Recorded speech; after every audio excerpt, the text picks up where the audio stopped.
Welcome to the place where dreams come true, where everything you want can be yours, if and only if you're willing to work for them, you're willing to hurt for them, but most of all, you're willing to be first for them.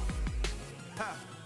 Look, I'm going straight to the top. I don't know how I would stop, like it or not. I got some goals that I'm hitting. You hear what I'm spitting? It's hot. Look what I got. Whole lot of passion and pain. The road to success is insane. Stay out my lane, cause I'm on a mission. I'm getting what stands in my way. Yeah, I'm a beast. I wouldn't play with me, baby. The way that I'm training is crazy, and I do it daily. You wanna talk about drive? I got more drive than Mercedes. I've never been lazy. I'm in the room, it's a red alert. You wanna compete? Well, get better first. I got 10 toes in the dirt, push through the hurt just to show them my worth. I'm the best. Yeah, I'm the best. I never stress. I know what's next. I'm who they test, like we playing chess. But I'm unimpressed, so now let me flex. Yeah, I'ma work through the struggle and hurt, cause I know my worth, and I gotta be first. Yeah, I gotta be first. Look, I don't want anyone's sympathy. I understand what it's meant for me. I give my focus and energy. If it's meant to be, then it's meant to be. But mentally, I'm undefeated. They hear that and say I'm conceited. Like there's no reason. Like I don't beat them and come back again just to teach them that when you work under pressure, you reach higher measures. They'll try and bring you down, but you cannot let them, and only get better and focus on cheddar. Eye on the prize and you'll become a legend. Like, when I'm in the room, it's a red alert. You wanna compete? Well, get better first. I got 10 toes in the dirt, push through the hurt just to show them my worth. I'm the best. Yeah, I'm the best. I never stress. I know what's next. I'm who they test, like we playing chess. But I'm unimpressed, so now let me flex. Yeah, I'ma work through the struggle and hurt, cause I know my worth, and I gotta be first. Yeah, I gotta be first. They don't know what's gotten into me, how'd I turn pain into energy. Through all the struggle and hurt, remember my worth, and that's why I gotta be first.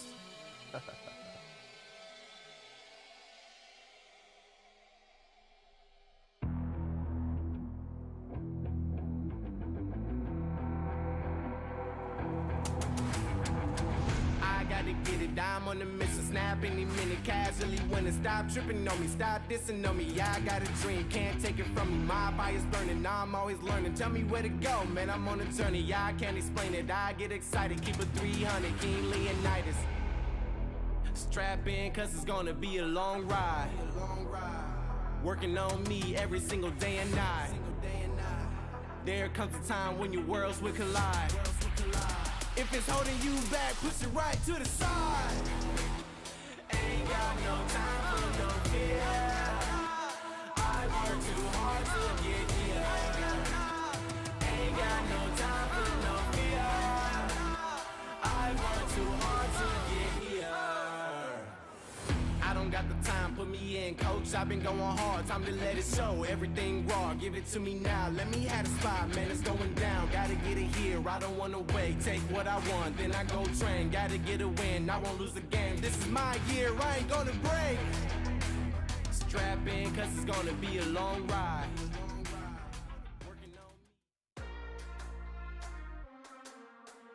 Ladies and gentlemen, it's crunch time here at the Snapdragon Pro Series. All the hard work and grinding of 3 brutal weeks of laddering will pay off tonight for 4 of our teams, while the others will go home empty-handed. That's right, Glitter, and there's some names that would normally be shoo-ins that have to play their way into challenge tonight. Probably the biggest name amongst those is Lex Knows. Hot on Nick's trail for the Snapdragon title number 5, Lex has to make sure he and the boys at Nice Monkey can make it to the challenge before they can even think about chasing the championships. We promised in Split 1, perhaps a little ominously, that Taco Tony would return, and tonight he shall. Taco Esports has got a tough road ahead of them, though, as they'll be taking on Lex Knows and Nice Monkey with a challenge ticket on the line. Of course, those are only 2 of the teams that are here tonight. There are 6 others eager to prove that they have what it takes to compete with the very best. Ladies and gentlemen, this is the Snapdragon Pro Series.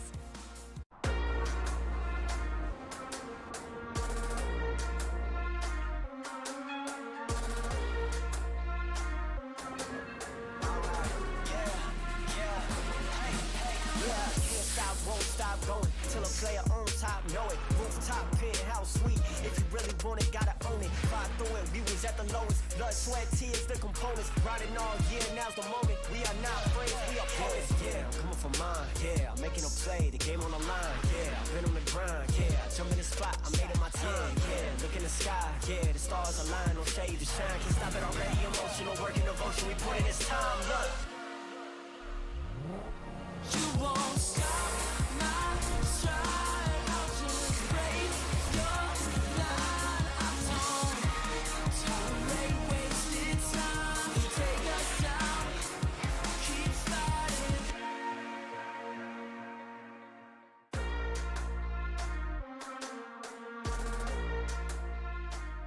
Hello, everyone, and welcome to the Snapdragon Pro Series powered by Samsung Galaxy. We are back in the studio for our first Clash of Clans show of the year. And today is our second open finals, and it will determine who we get to see in the challenge here today. I'm your host, Glitter Explosion, joined by Bash and Eric. You guys ready? I'm so excited. We got a new year, we got new teams, a whole new ladder to play through tonight. We're going to get 4 teams qualified to challenge tonight, Eric. Yeah, a little bit of drama with the rosters going on as well. We'll talk about that in a minute here. It's going to be an exciting show here. A lot of good wars upcoming. Yeah, okay, we have a lot that we have to get through today, and we're going to walk you through everything step by step. We're going to start, though, with the very easy things, Bash, and these are the teams that qualified for today. And starting off with Ophelia Nebula, our #1 seed. That means they'll go automatically to challenge. They don't have to play tonight. They're qualified, but we do have 8 teams playing for 4 spots tonight to move on to the challenge, Eric. Yeah, with 3 teams already in the challenge, with Ophelia Nebula now joining them, they'll fight for those remaining 4 spots here. We got Taco Esports, Push, Alpha MX Esports, Nice Monkey, Omni, and we got Happy Endings, Golden X, and Hydrogen. So only 4 teams make it through today here, Lauren. Yeah, and you know, speaking of Ophelia Nebula, we actually got a chance to catch up with the manager of the squad, Beamers, and talk to him a little bit about how the team is doing and what they attribute their success to. The guys are really excited. They keep making fun of me because I don't use the word we, because I keep saying, I'm like, I'm your manager. You guys are the players. I'm just here for the ride. You guys get me to San Diego, and then I'm going to cook you guys dinner. They're just a good bunch of kids. Last time I checked, I went through the lineup of them. We have a lawyer, an anesthesiologist to be, a kinesiologist, 2 computer science majors, a aerospace student. We have one that has a TikTok video with over 4 million views of a juggling. And then we got Ninja, who's 15 and the future CEO of the world, basically, because that guy, he's going to own everything. Week 1, they were extremely busy with their global events. That's when they had their Itsu Cup, their Rush, or the Town Hall 15 plus chipset. So in 8 days, they went 21-4. Outside of ladder, so they kind of were distracted. Came out of that about 8-4. Once the new year hit, they had a plan. They spent 2 weeks planning out exactly how they're going to attack ladder. When I went through the list of all the players, I skipped the one person that's been with you the longest, with Damien. I skipped the college baseball player, and I know he'll give me some grief if I don't come back and round him back in. Good luck, you guys got. I mean, everyone 1 to 8 or 2 to 9, however you want to word it. They all got a shot. Anyone can surprise anyone. At one point, I mean, going into the last day, Taco was number 9, and they finished off number 2. And vice versa with the team that was 3rd going into the final 2 days, ended up at number 9. So it flipped on its head very fast. Everyone got in. They earned their spot, and now they're all planning right now. They all know who they're facing. So there's going to be some good matches coming up. Okay, with that much talent and intelligence all on one team, I am not surprised that Ophelia Nebula made it through to the challenge. Yeah, they got like a little bit of everything. They've got brains, they've got brawn with the sports. They've got it all. It's a real well-rounded team. Yeah, I was watching them play last night as they were playing through the World's warm-ups, and they did really well there as well. So I'm excited to see what they can do in the future here, and we'll see how they ultimately do once they get in the challenge phase there. But I'm excited to see them play. Yeah, well, speaking of the challenge phase, we need to find out who's going to be joining everyone in the challenge phase. So let's take a look at the bracket that we have here today. Now, our quarterfinals, they've happened already, so you'll see a couple results here, Bash, but we already know who is moving on to the semis.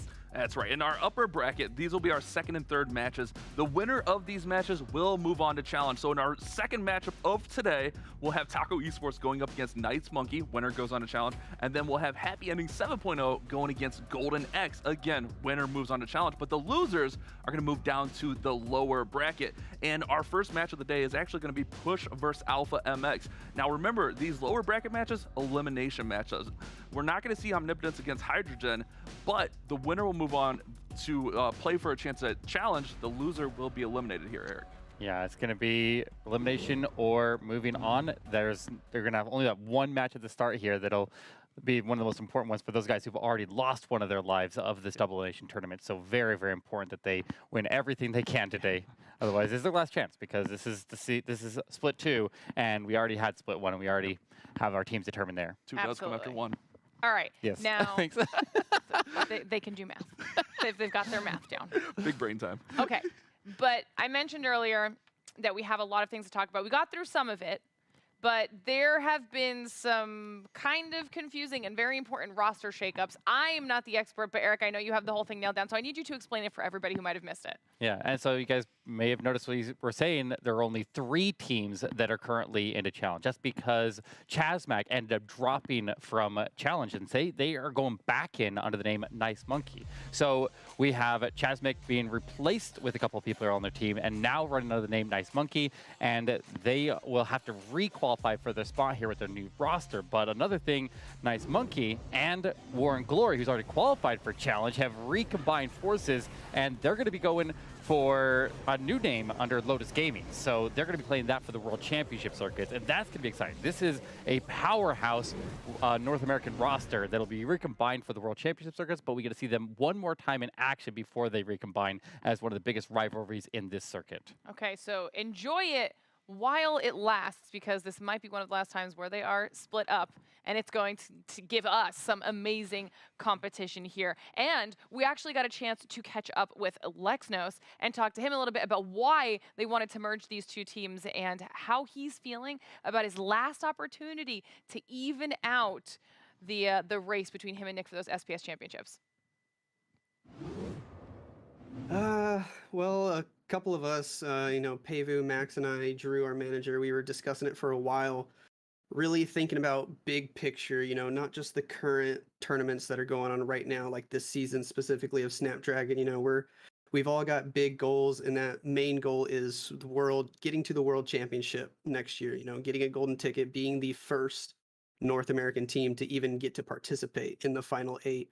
And so we decided, it's time we stop battling, having the best 2 North American teams battle it out, and just let's actually finally get a roster where we think we got the best 5, 6, or 7 guys on one team and make a shot for the World Championship.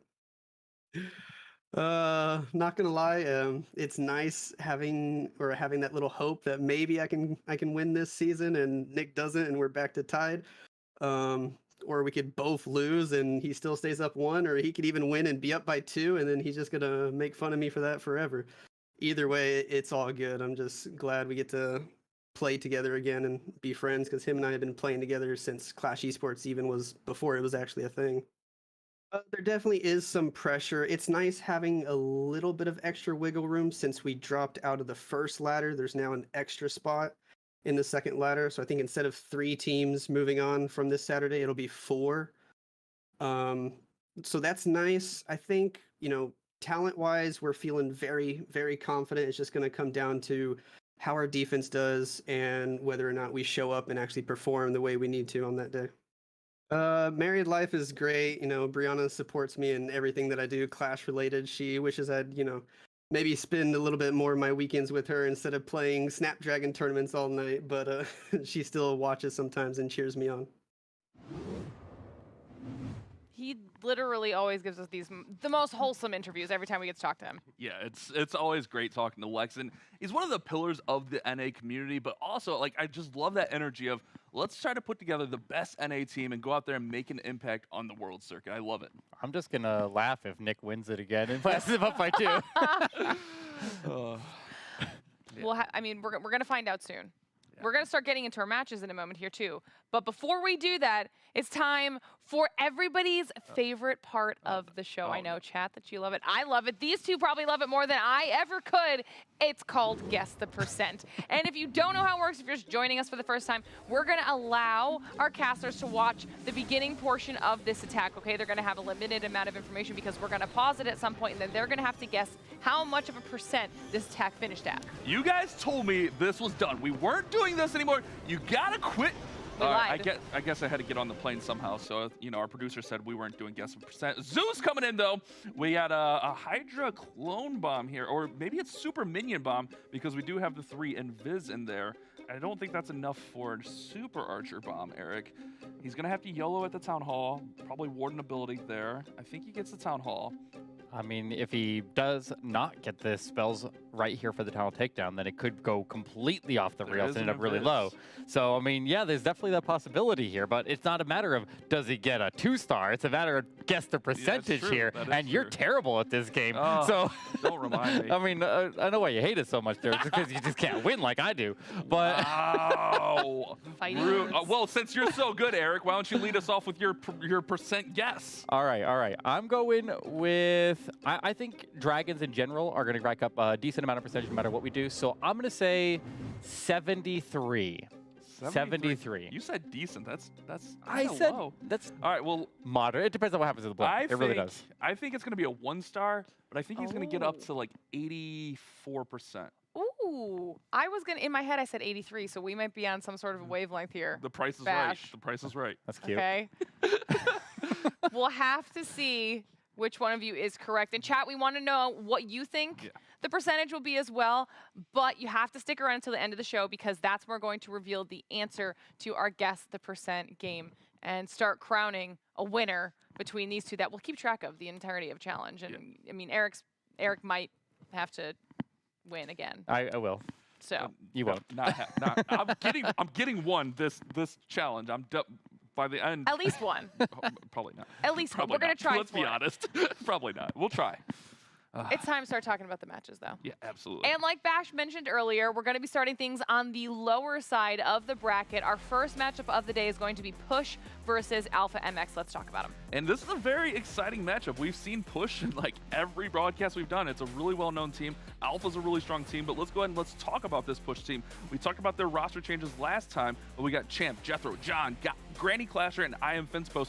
Bringing in someone like Fencepost brings a little bit of variety. Same with Jethro. Brings a little variety because they were really predictable, but now, as we see here, they're starting to use stuff like Lalo a little bit more. Yeah, and it's so important when you're trying to build out a roster that you have a variety of different attacks that you have specialists for, because variety gives you more options. You can find the base that will specifically fit that person's strategy, and that is extremely important here when you're building out a team. It's not always just pick all the highest hit rate players. It's the variety of specialists is definitely having a big impact on the overall performance of the team. But their opponent on the other side here is Alpha MX Esports. I don't know if you saw Twitter before the show here, but there are people like tagging Alpha MX Esports saying they're going to be winning the whole thing here. So I don't know. There's some fans of them out there. I like that energy.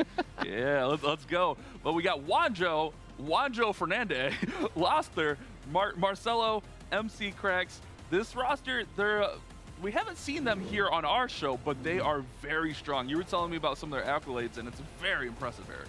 Yeah, they put up some pretty solid scores here, but as you can see, they can bust out some different strategies as well with like a Queen Charge hybrid. I feel like last time when we were downtown 14 during the previous season, we just saw a lot of dragons, like all the time. But like, that won't cut it for this one. That won't cut it for Town Hall 15. Town Hall 15 is significantly harder. The hit rates are significantly lower than we ever saw down there. And it is a big challenge here to get anything on the board. So if you can pick up 12 stars in a war, you're probably in a pretty decent spot. And looking at our average hit rates, we are hitting right around 11 stars each. So 12-star performance in a war, they're getting 2 triples in one war, would probably set you up pretty nicely and avoid some 1-stars on top of that. I'm not going to lie, that hybrid triple made me warm inside. One of my favorite attacks of all time, but Alpha MX statistically has that slight edge, but I say this all the time. It's esports. Anything can happen with these 5 attacks from each of their players. You never know which way this war can swing, especially with, stuff like invisibility spell towers, poison spell towers. We might see some 1-stars. Who knows? I mean, you're talking about slight edges with those numbers. Well, for the head-to-head, It's actually a push, I believe, that is in the lead 3-2 over Alpha MX. Still very close, though. Yeah. That's not a huge lead. So, I mean, statistically favors Alpha MX, but head-to-head favors Push. So, again, this one could be a toss-up. It should be a really good matchup. Yeah. Two really good teams here for NA. Yeah, definitely hoping for a really close match here. But remember, this is going to be an elimination match here because this is the lower bracket. They already played once in the upper bracket. They did lose against the other teams that we'll be playing on in our next matches. But this is going to be one that's going to be very important, and then they'll have to win another one after it to get it a challenge. All right, chat, before we get into it, you know how this all works. It's time for the Twitch Predict. Let us know in that poll down below who you think's going to be taking home the first war of the day. Will it be Push or Alpha MX? Because it's ready to go, which means it's time for me to pass it on off to you two. It's my favorite time of the day, guys. Let's hop into the wars. Let's get some good esports action. Good luck to all of our teams today. And we're starting off with Troy from Alpha MX coming in with it looks like an Electro Titan smash here. A really strong strategy. You see this with zaps, and it looks like we may have missed a zap here, Eric. I see a couple buildings destroyed. What do you think there? Yeah, it looks like he got a Wizard Tower, he got an Inferno, and he got some damage on the World Champion, the Lightning. He'll quickly connect to that area with the Warden Walk, and using the Poison Lizard with the Warden Walk definitely speeds it up a little bit there, being very, very time efficient. I think it's one of the fastest pets there for working with that Warden Walk. And now he'll have the Electro Titans coming in opposite of the Town Hall. They have a very, very long push across the base here, Bash. This makes me nervous. Okay, Log Launcher, I was just going to say, sometimes these Electro Titans can get stuck on walls and just take an absolute beating in the middle of these bases, but that Log Launcher should be enough to open up the middle and give these Electro Titans a straight path through, as it's going to go on a direct line towards that Town Hall, throwing those logs, doing damage every single log. Yeah, and also taking out the Multi-Inferno going to be valuable just to reduce the damage here. As you can see, the healers are getting targeted right now by that Multi-Inferno, so that could be a little bit of a problem. He may lose two of them before he gets it down there. It looks like they are taking heavy damage, and no, wait, he pops the ward ability and he protects them for now, but as we commonly see, there's going to probably be a couple of red air bombs in the middle. And those are the last two healers. There's the red air bombs. Ooh. Healers go down, and that is not good with the Town Hall not secured yet, Bash. Oh, the Town Hall is still a ways away. Queen still has ability. He's got Royal Champion working over there on that right side, but Royal Champion did have to use her ability already. Needs the Queen to come back and take this jump to the Town Hall. We got some Titans beating on the Town Hall. It's almost down. I think he secures the Town Hall here, and he's still got a chance. They're going to split off, but there's two bows, and they're just doing so much damage with that Royal Champion with no ability.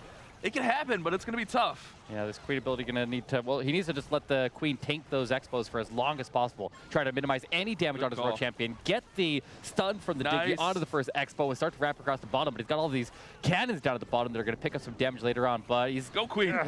He's running out of HP here, Bash. I don't think he's going to make it. There's a Titan up top. It got stuck on a wall. Like I mentioned, they get stuck on walls. But I think that Titan might get stuck on another wall. Yeah, she's going to go down and beat off. She could have went up and around, but they tend to try to take that shortest path. And unfortunately, there's, 5-6 defenses up there that'll deal damage. It's not going to be enough time. It's going to be 80%. It might get a little bit more, but it's going to be a miss for Alpha MX to get us started. And that's what we were kind of talking about a little bit in the open. And we'll talk about it, I'm sure, throughout the show. This defensive meta is very tough. Yeah, getting any triples is very, very significant. But this is one of the stronger attacks in the meta. I think a lot of people really like the zap into Electro Titan Smash. It does have a very high hit rate. It is a very consistent and relatively simple attack there that is able to take out these max Town Hall 15 bases, but not this one. This was usually, I guess normally we see it against those like box style bases, not the more diamond style bases like this. Yeah, Zap Titans against the boxes just crushes. I was trying to learn that myself. I mean, it's me, so I didn't necessarily crush, but you know, it is a very strong attack strategy. I think we'll see a lot of Electro Titans today, whether we see the Zap version, we may see some Super Archer versions. There's a lot of variations of this attack going around that are very, very effective. A good open, I mean, 82% 2-star for Troy is nothing to scoff at. I mean, yeah, you want to get that 3-star to start, get that momentum on the right side, but 82-2 is still decent for a squad. Yeah, I don't know if you see right there with the black air bombs hitting those healers. I saw two go off on the entry to the base there, and then the poison tower hit the healers, and then I think the biggest mistake he had there is he just didn't get enough Coca-Loons out in front of those healers. He lost a lot of them. He lost the rest of them when he got to the core of the base there. Those healers really need to survive all the way to the Town Hall there specifically to make sure that you can have as many of your troops survive later in the attack. But if the healers are getting picked off by black air bombs, then you know that the defender was ready to receive an attack from that angle, and he completely shut it down on defense. So good trap placement. It's tough to push through the middle of a base like that. I mean, those traps are so far in there, but let's go ahead, let's move forward. We got Granny Clasher coming in with the same strategy, another Zap Electro Titan Smash. So it's going to start with a Warden Walk. He's going to go ahead and zap out the Monolith right there. One of those new defenses at Town Hall 15 that can just be an absolute menace, especially when you have a troop like the Electro Titan with 8,200 hit points, I believe. The Monolith deals that extra 13% damage at max level now. So it's a very smart play to zap that out and then just run everything through the Town Hall here.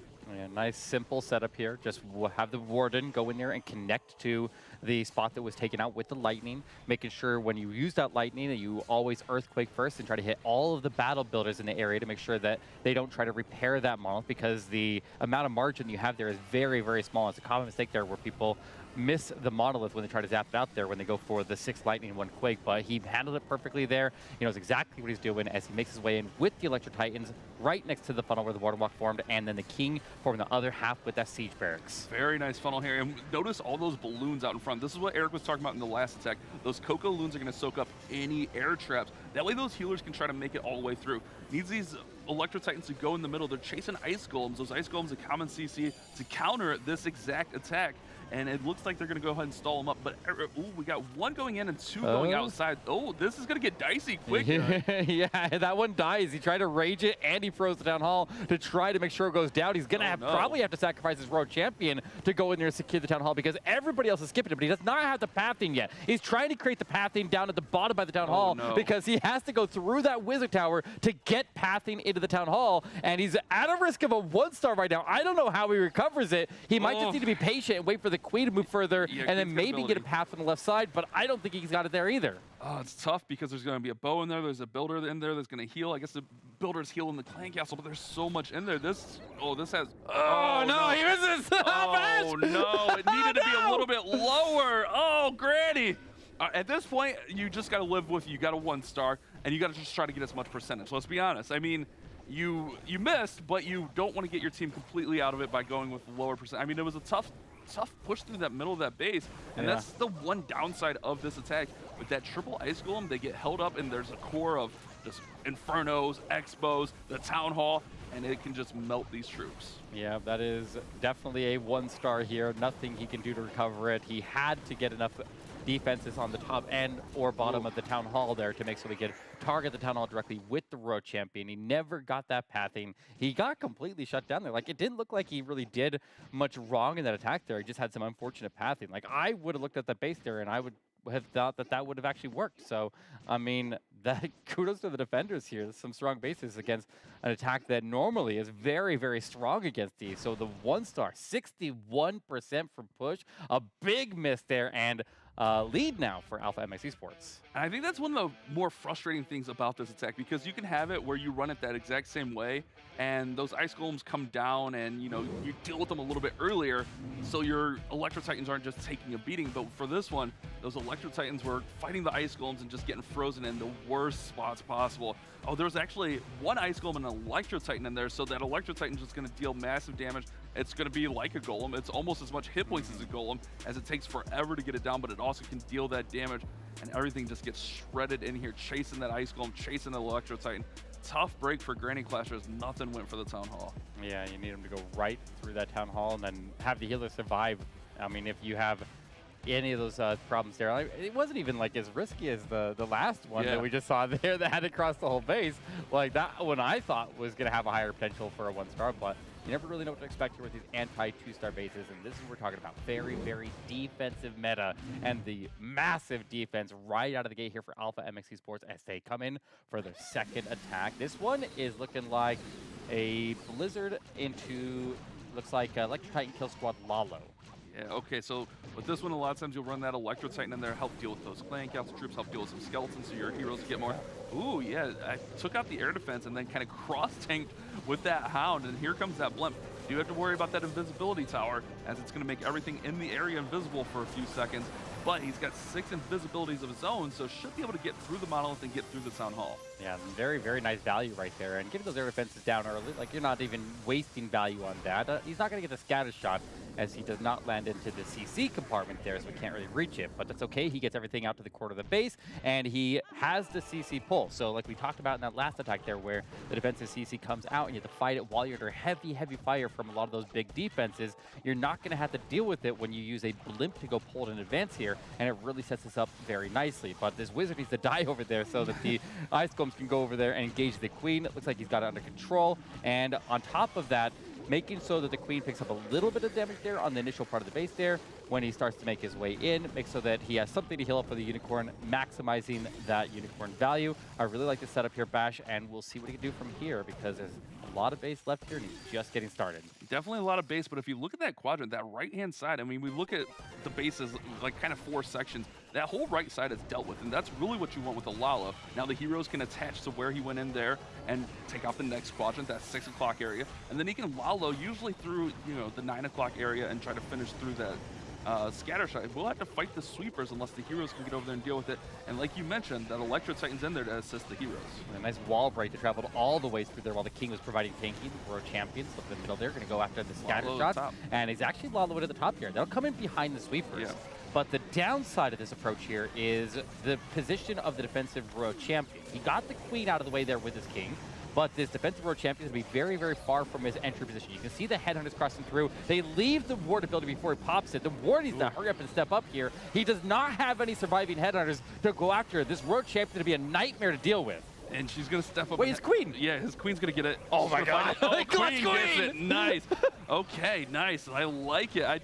Caught me off guard a little bit there. I thought he would go in right at that royal champion, but queen, like the assisted kill squad there with the heroes, is enough to get this through, and Marcelo's going to get a triple. This is a very clean attack. Time's ticking, 25 seconds, but there should be enough here, even with the storages, to get through it, no problem. Very nice play. A little bit risky ending on those heroes, but relying on that queen to get through, and it works out. Yeah, that's the nice part about using that electric fight. Like you said, that thing's got a ton of HP, so just throwing one of them instantly evaporates any ground scalies, can help deal with any remaining defensive CC. This one comes all the way down the water. 2 seconds to spare them, but locks it in here for Alpha MX Esports, and that puts them into a very solid lead after getting the 1-star defense. I love that plan. That was very nice. A little unconventional, but it worked out really nice. I think we missed at the beginning there where he took down, did he use the rocket looms to take down the air defense there? And then that hound just flew all the way across. Oh, yeah. Okay, that way, that way it'll come down to the bottom side. Those little corner air defenses, nice. That one might be replay worthy later. We'll see. We'll see. It's a fun attack, very beautiful from Marcelo, and Alpha MX is going to be up huge now after 2 attacks. Yeah, and I want to point out that that specific attack there is the favorite attack there of almost all of the top Legend League players. If you guys have noticed, like Jesus, who plays in Empire Gaming, who's already qualified for Challenge, has been riding up there in the top 5 with multiple accounts in the world, and he's been using that attack as well. So I'm sure we'll see him later on Challenge, but that attack very, take notes on that one. Yeah, what to use? Blizz Kill Squad Lalo. Got it. It's really good. All right, we got Champ coming in with something we don't see much here at Town Hall 15. I mean, not much at Town Hall 14 after they got nerfed. The Inferno Baby Dragons here, the Super Troop version of the Baby Dragon, the Inferno Dragon, can use that Warden ability to get the blimp into the Town Hall, use those skeleton spells to kind of distract. Rage goes down, and we got balloons, just a bunch of balloons coming out to take down the Town Hall, and these guys are going to try to work through using those skeletons to tank. I got that tornado trap already triggered there next to the Town Hall. The single Inferno's locked on his queen right now, but she walks away from it and is able to get it to reset there. He's struggling in the middle of the base here a little bit here as he has all of this Inferno Dragons out to the far right. So they will keep on pushing through the Monolith, get through the Road Champion, but this core is still very dangerous here, and I don't know how he deals with it at this point. Those sweepers, look, both of those sweepers just pushing those dragons outside here. It's very rough. The Queen and Royal Champion are going to come in and try to assist and, you know, maybe deal with some of this and get some of that pressure off of these baby dragons, but the Inferno Dragons rather, but they're already melted, Eric. I mean, that beam they have charges up, deals more damage over time, but the beams of the multi just did more. Yeah.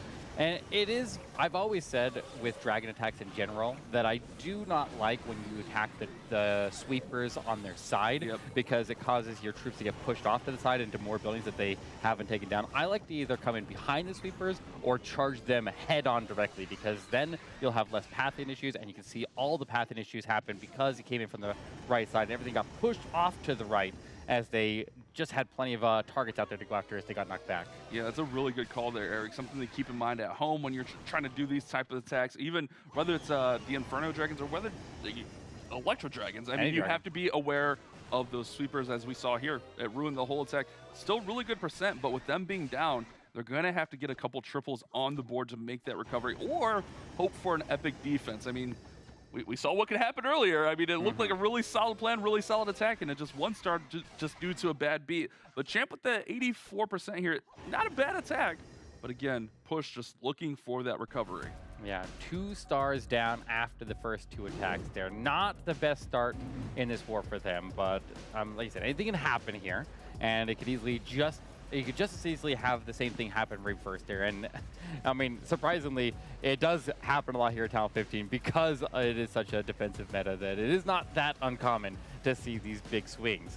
But this one, yeah, yes, you can see those sweepers just knocking just knocking them way to the outside there and just keep on pushing them back and back and back. And they're not making a direct approach to it, so they're never making progress towards the sweepers. They were constantly just getting knocked back while they never actually had a chance to threaten the sweepers. I mean, and they get pushed into stuff like that air defense, that Archer Tower out there. It was rough. I mean, just watching that replay is brutal for Champ. Still ran up to the percent really nice, but if you look at it, what was left on the base was some really brutal defense, a scatter shot, Eagle Artillery, the multi-target Inferno, not to mention those 2 sweepers just yeah, exactly. Get them, get back. So, I mean, we look at the scoreboard here, and it's a tough road ahead for Push. Not undoable. We've seen some crazy things, but you got to remain positive, keep it up, and Alpha MX is going to look to maybe put this one in the bag with this next attack. A triple makes things really tough for Push. It does. And I think if Push is breaking out the Dragons again, maybe consider a little bit of lightning onto those sweepers or something. I don't know. They could be devastating for those air attacks there. And they have liked air attacks in the past, and they stick with a lot of Lalo and attacks like that. So we'll see what they have further on. But, I mean, I think they should need to be busting out more of that Blizzard Lalo. I think that is such a strong attack right now. But we're going to see Dragons responding. And Super Dragons here, going heavy on the freezes and skeleton spells here with only a couple of rages.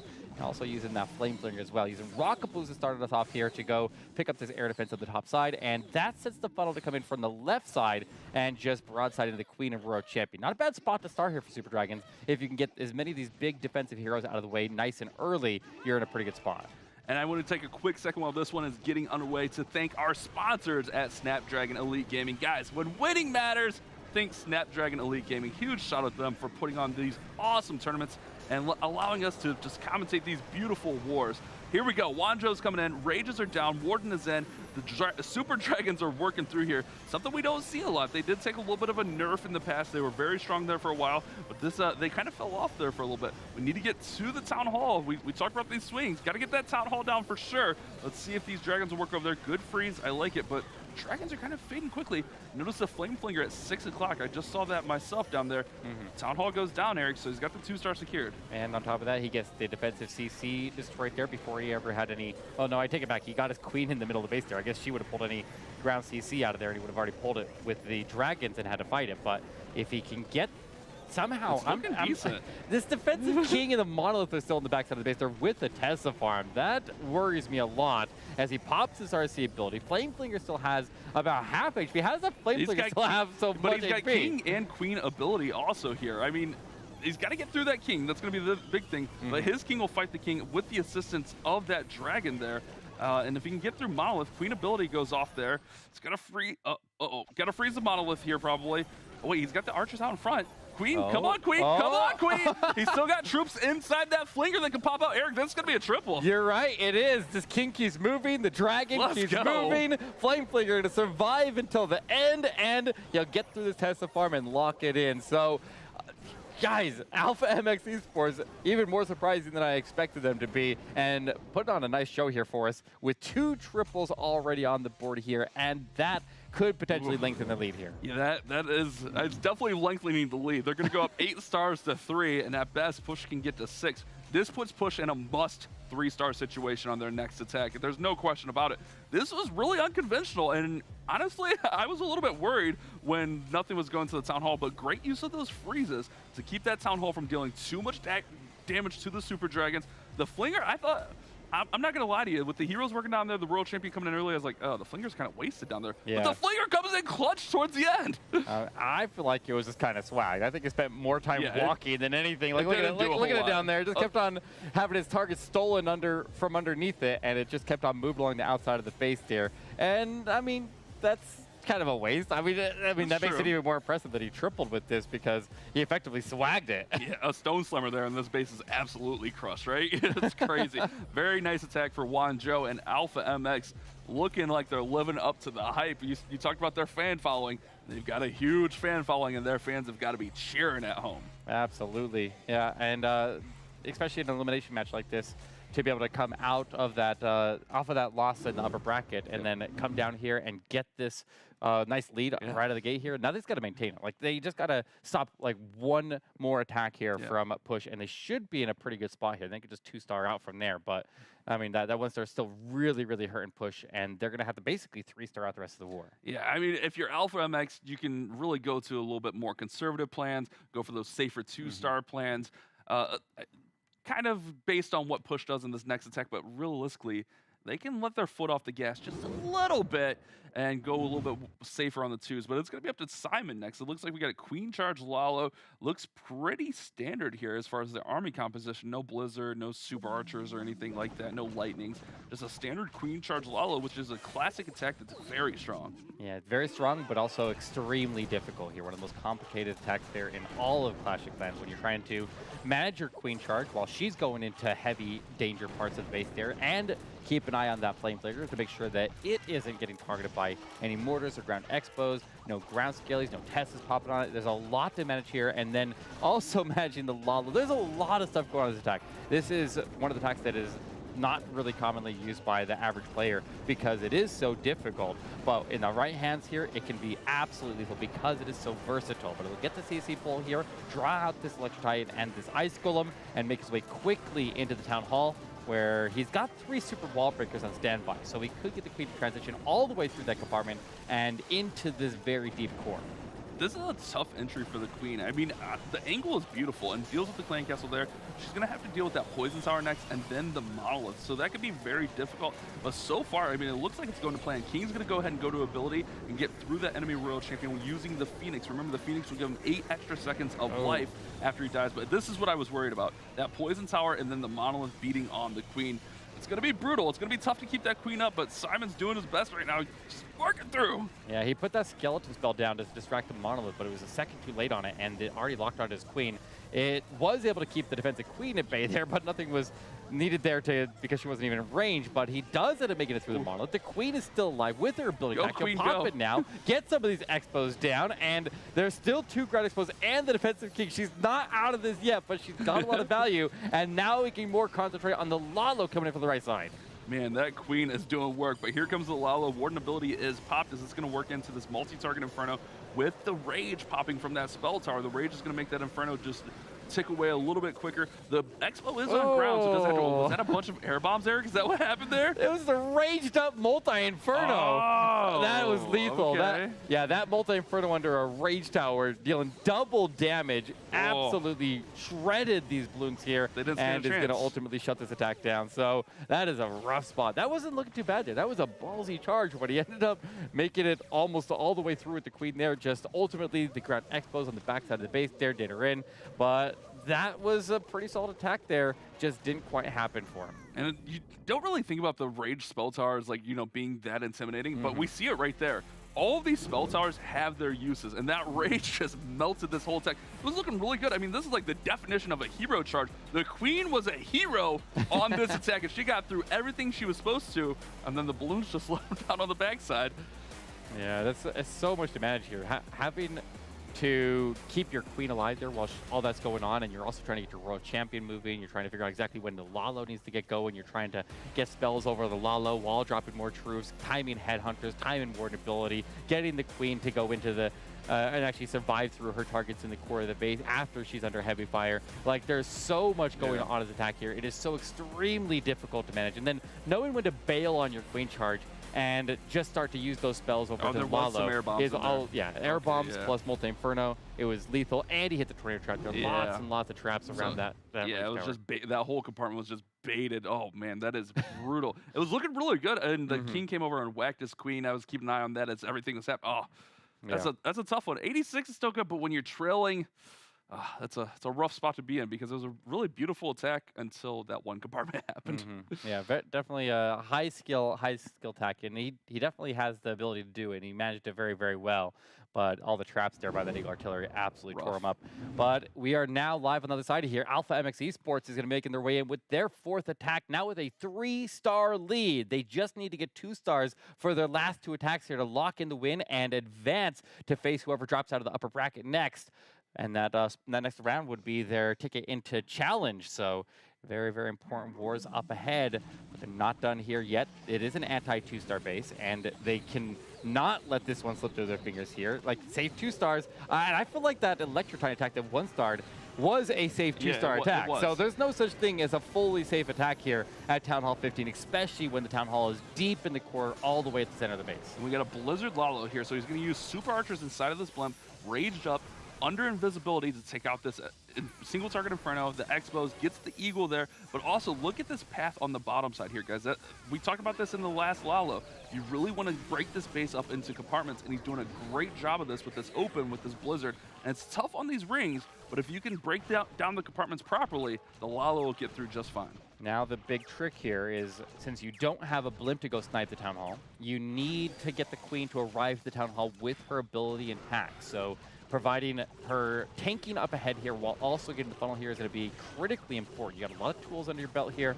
You can use whatever you can to get the Queen to the Town Hall, but you must preserve her ability. No Teslas have popped on him yet, so at least he's not going to have to deal with that as of yet, as that would end up potentially stopping the Queen from getting the Town Hall with her ability. But she also needs to take the turn into the core of the base. So investing that freeze right there, locking up the Expo, locking up the scatter shot, and the King going to cut the Queen off and try to force her through that open corner. Queen working on the scatter shot. She's fine, but she has the Unicorn. Remember, Unicorn will heal her up as she's working her way in. All she's got to do is make that turn into the Town Hall compartment, and the King's cut her off enough that the King's just going to go in there himself and start working on it. She's going to work through the Town Hall. Lalo's coming through the top side. This Town Hall should go down no problem with the King having the Phoenix on there as well. I love that freeze on the enemy Queen over there, but the King still does pull over. Keep an eye on that Lalo on the top side also. His Queen will get down the Town Hall along with the Royal Champion. But we got to see if this Lalo is going to have enough gas to get through the back side of the base, as Warden ability's already popped. Yeah, it looks like he got this Queen to lock onto the defensive Queen there with her ability being held off for just a moment there. And he also, I think he got some headhunters in through the Warden ability. So either way, looking very, very nice here. Alpha MX Esports dominating in this match here. This looks like it's going to go through for another triple. He's got more balloons to the backside as the Hound pops. He's got additional spell support. And that is 3 triples on the board here as Alpha MX Esports cleaning a house against Push's base. That was a really high skill attack. You talked about getting that Queen all the way to the core, and being able to do that and direct her and get the tanking out in front, get the King out in front. It was just so well executed. That's on such a high level here from MC, and man, just a beautiful clean attack. These Alpha players are looking like a threat to these other teams. And with this attack, they all but move on to the next round, you know, barring absolute devastation. But this team looks like they came to play. Yeah, and I'm telling you, this Blizzard Lalo attack, all the top pro players are using, like Stars from Navi Esports, formerly Queen Walkers, who just won the World Champion. This is his favorite attack as well. If you look at the lead, if you open up your game right now and you look in the Legend League leaderboards, you're probably going to see like 10 of his accounts in the top 20, all using that attack there. That's a ridiculous number of accounts. Yeah, but I have it saved. It's true though. I have it saved as Stars Blizz Lalo in my favorites, but mine never look like this, like any of the pro players. Just really nice execution. And it was one of the biggest things that I think is kind of underrated, that, you know, more, not necessarily amateur players, but kind of not pro players, that in between, you don't really think about how important it is to get those heroes going the right way. And we saw in this attack, it was crucial to get those heroes working into the middle of that base, get that Town Hall taken down. But at the same time, he's got the Lalo going at 12 o'clock. So much going on. The multitasking on these attacks are very impressive. These teams are so fun to watch. Kevin from Push is up next. Kev, we need a big response here. Yeah, going to be coming in with a Hydra with a Queen charge. So a little bit of Lightning, being able to take out some of the buildings behind the Town Hall. And typically when we see the Lightning with the Queen charge, we'd see it with Dragon Riders or sometimes with the Lalo. Most commonly with Dragon Riders, but going with the Hydra attack here, going heavy on the Dragons is a little bit atypical. He needs to get the Queen to take the turn and actually go into the Town Hall, so... She's going to go north here, isn't she? Yeah, maybe. I mean, She's going she north, is. yeah. She is. Okay, well, change of plans here, maybe. Oh, baby. Yeah, you might need to push the Dragons through the Town Hall now, or Oh, he's going to blimp it. okay. Okay, that works. Maybe that was the plan the whole time. We're panicking for nothing. I'm not panicking, Eric. You were panicking. Not me. That was you. Yeah, that's the plan the whole time. There's goblins in there, Eric. So this is what I like to call a super safe blimp. There's going to be like 20 regular goblins, 10 sneaky goblins, give or take a little bit on some of those numbers. But you can take down the Town Hall without having to use any spells. Look at that. Pulls out the Tornado. Doesn't have to deal with that Town Hall poison. Beautiful play from Kevin is that Queen can now walk up, use the King up top, and then he's going to push the Dragons right through about 11:30. Yeah, so like I was saying from the very start of the attack Oh, here, yeah. he's going to push his Queen up through the funnel that's already established at the scatter shot here, because I knew that was the plan the whole time. I was just messing with you guys. And he'll push his... Look, the Queen's attacking the wall here, and instead of going around, which is kind of odd. I mean, maybe that makes sense there. I guess the next three closest targets would be the scatter shot, the Queen pad, and the Builder Hut there, but it does take a little bit of a shortcut and pushes her towards the monolith a little bit faster, and now she can get the support at the same time the Dragons are arriving in the area, and it's not looking too bad here, Bash. This is what they need, a really strong attack, need to get on the board. Great Warden ability through this compartment. Queen's going to go ahead and support these Dragons in behind the help. She'll help out with the Royal Champion. Great use of the freeze. I like the spell placement on this attack. Kevin's doing a great job with his spells, but notice at top, the few Dragons kind of went outside and try to push him back in with the Royal Champion, but it might be a little bit too late. This is fading out quickly. Oh, no. Yeah, that's the downside of the Dragon. That's why I'm saying that this attack is so popular with the Dragon Riders instead, because they'll go directly to defenses only rather than going out to the trash. So he loses Queen on the side here, and Push is just getting completely shut down. So Alpha MX Esports, complete domination on both offense and defense this match here. Their base is holding strong. Their offense feels lethal right now, and we'll see how they do in the future, the next opponent here, because we don't know who that's going to be just yet, and we'll find out after our next two wars play in the upper bracket and we qualify some teams for the challenge. But right now, Push is on the ropes here, and Alpha MX Esports holds all the cards. I mean, I don't want to be a pessimist, but Push is out. I'm sorry, Push. One of my favorite teams to watch, because they do bring some really fun attacks. Just not their war, and that's the way Town Hall 15 is sometimes. Sometimes, you know, you have a safe plan that's, you know, Electro Titans through the Town Hall, and they decide not to go through the Town Hall, as we saw with the first attack with that Zap Electro Titans, and it kind of just set the tone for the war. Nothing went Push's way. Alpha came out strong. Their bases were OP, their attacks were OP, and it's all but, you know, secured here for Alpha. Yeah, it is. Well, yeah, they triple their last one, then they would go up to 10 stars, and Alpha MX Esports is already 11, so they could literally swag their last attack here. That is how you dominate a match here. 100 sneaky goblin attack win. Yes. Yes. Yeah, but we talk about it. Even though the war's won, you want to keep up that momentum. You want to let that next team, because you're gonna have to play one of the top teams in that next round. Let them know we could bring it. We could bring it. We're no pushover. Oh yeah, you got to walk into that match there with 14 stars in your prior match and make them break out their hardest bases against you, because it is going to be an attack for, or a match for survival there in that lower bracket. As whatever team they go against is going to be coming off of a loss, and so for them to come in with potentially 14 stars and their opponent coming off of a loss and being a little bit demoralized up there, you don't know exactly what your chances are, but you can definitely strike some fear to their heart here. But Eric, we got a Skelly Donut Lalo. We haven't seen this yet. Take it down the Clan Castle and the multi-target Inferno with the Skeleton Spells, Invisibility, and the Rage. I love this entry. It can be tricky at 15 with those Invisibility Spell Towers, the Poison Spell Towers. Not necessarily the Poison, but those Invisibility Spell Towers make this a little bit harder to use. Have to find the right base for it. And they're going to bring those heroes in, try to connect. Work through here. I don't know if we go all the way to the Town Hall with the King going up top, Flingers there. So we're going to have to maybe Lalo through the Town Hall here. Yeah, he's at the Lalo through the Town Hall, which means he needs to get the percentage up here. He needs these heroes to keep on pushing and get him so he can get 50% there right as he arrives to the Town Hall. Now, there are a couple, I guess if you're using the Flame Fleet, you don't have a blimp, so you kind of have to go through the Town Hall rather than off the left side. And on top of that, the defensive row champion is still going to be standing on the left side of the base. So it is going to be very important with all these ground expos all around the base here, that he protects the balloons through the Town Hall, but also protects his headhunters as they go through. Yeah, it's going to be tough trying to get through that final corner because you can't really throw the headhunters in over like 7 o'clock that left-hand side because there's a cannon there. The cannon will just take them out right away.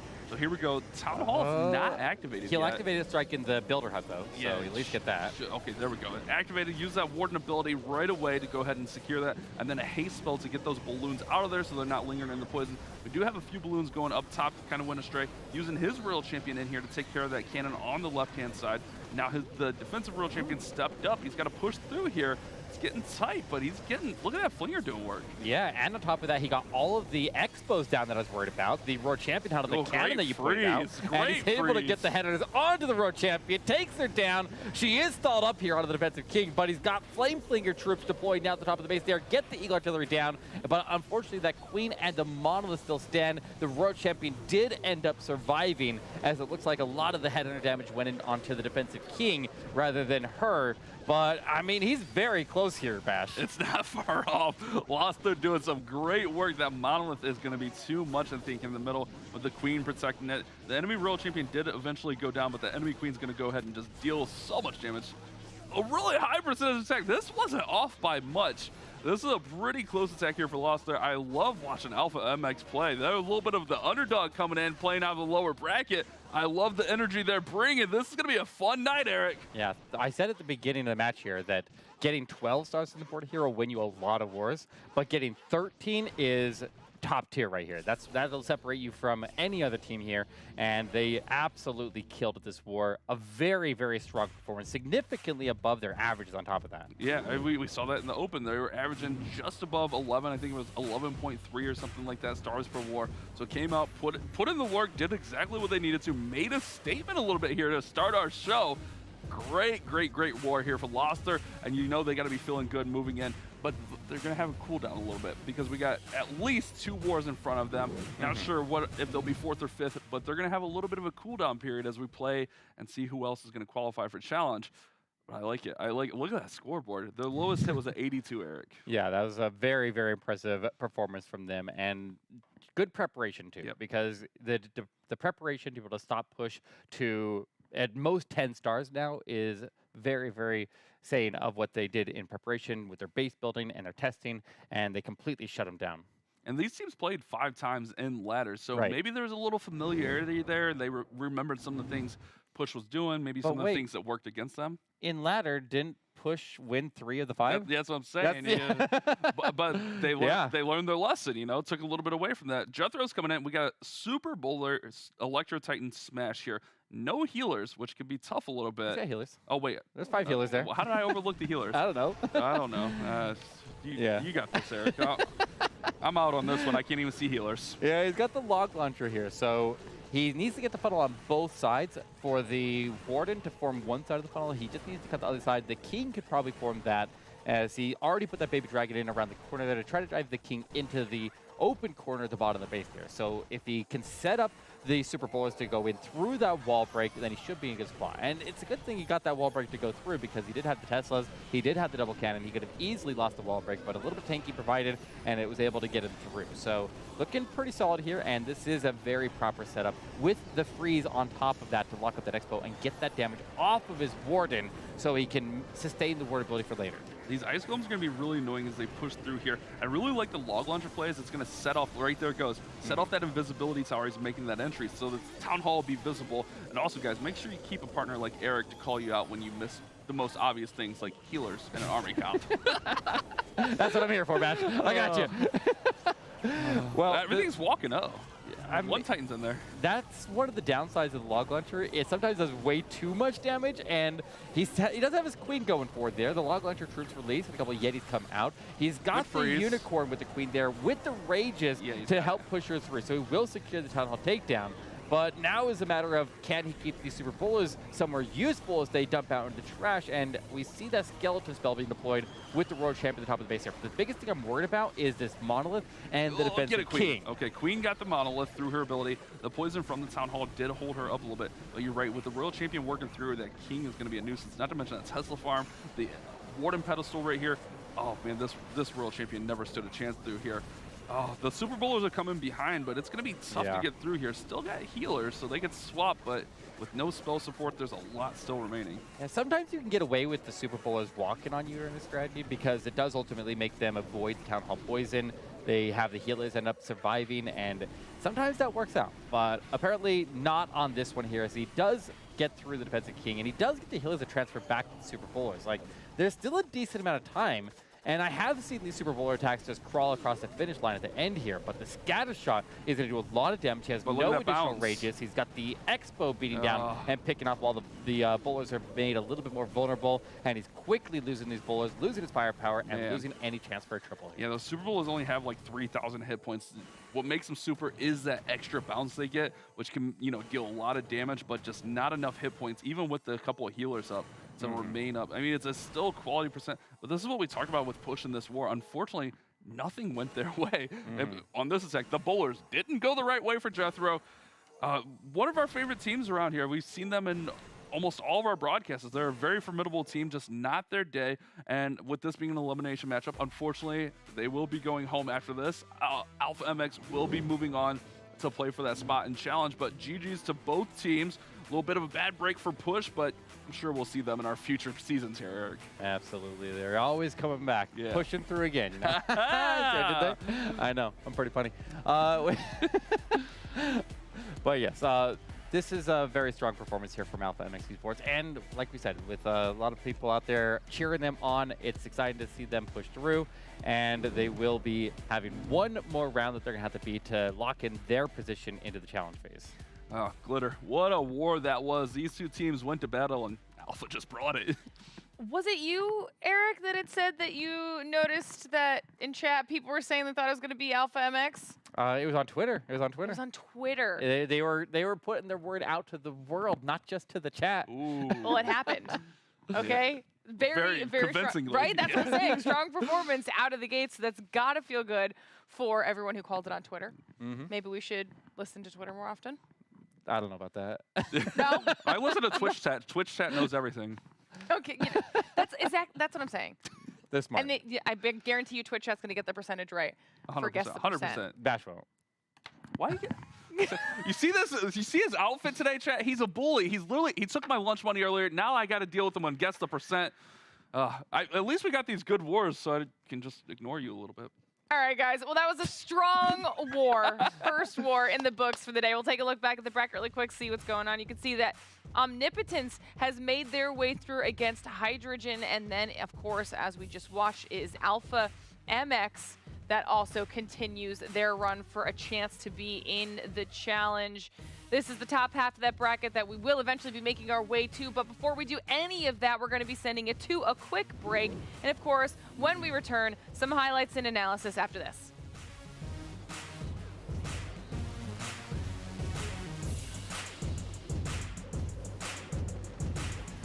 The Snapdragon Pro Series powered by Samsung Galaxy is brought to you by Snapdragon Elite Gaming, Galaxy Z Fold 4, Monster Energy, DHL, and the U.S. Air Force.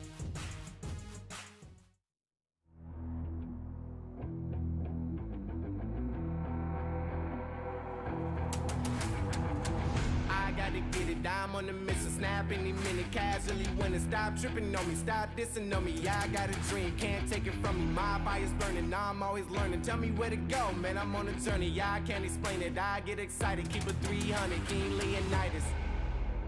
Strap in, cause it's gonna be a long ride. Working on me every single day and night. There comes a time when your worlds will collide. If it's holding you back, push it right to the side. Ain't got no time for no fear. I work too hard to get here. Ain't got no time for no fear. I work too hard to get here. I don't got the time, put me in, coach. I've been going hard, time to let it show. Everything raw, give it to me now. Let me have the spot, man, it's going down. Gotta get it here, I don't wanna wait. Take what I want, then I go train. Gotta get a win, I won't lose the game. This is my year, I ain't gonna break. Strap in, cause it's gonna be a long ride. Working on me every single day and night. There comes a time when your worlds will collide. If it's holding you back, push it right to the side. On another level, I will never settle. Mind over matter, get the gold medal. On another level, I will never settle. Mind over matter, get the gold medal. Ain't got no time for no fear. I work too hard to get here. Ain't got no time for no fear. I work too hard to get here.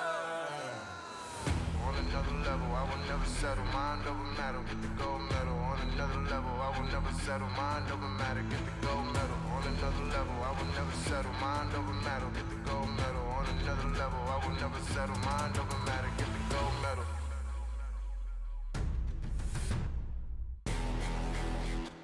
Ain't got no time for no fear. I work too hard to get here. Ain't got no time for no fear. I work too hard to get here. Ain't got no time for no fear. I work too hard to get here. Ain't got no time for no fear. I work too hard to get here.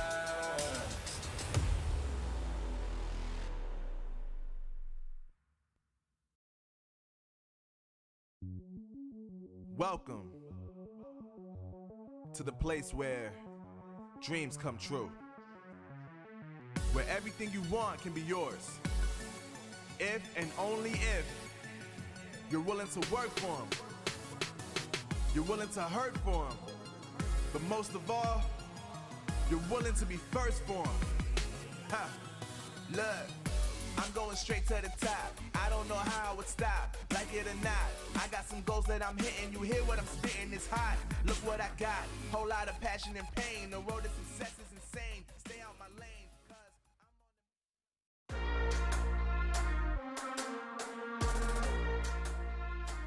Welcome back to the Snapdragon Pro Series, everybody. Our first war is in the books, and it was some seriously Sigma moves by Alpha MX as they are victorious and make their way through on that lower bracket, keeping their hopes alive to try and get a spot in the challenge, Eric. Absolutely. Now we just gotta wait and see who ends up dropping down from the upper bracket to join them. And I mean, with 2 teams now eliminated, there are 6 fighting for 4 spots to get into the challenge. And challenge is important because there's a lot of prize money and that the chance to go play at DreamHack San Diego. Oh yeah, there is a lot on the line here. So I anticipate some serious competition coming up. But before we start looking forward, we're going to take a look back at what just happened. There's a specific attack I believe you wanted to talk about. I did. I wanted to talk about that attack from Marcelo from Alpha MX Esports. It was a very, very cool blizzard into Lalo here because he started off with a couple of rocket balloons to go in here and pick up these air defenses. That was a very, very key thing here because now you can see with no air defenses on anywhere onto this top half of the base, the Lava Hounds were able to cross all the way through and trigger any traps there as he came in with kind of an obscure angle for this blimp.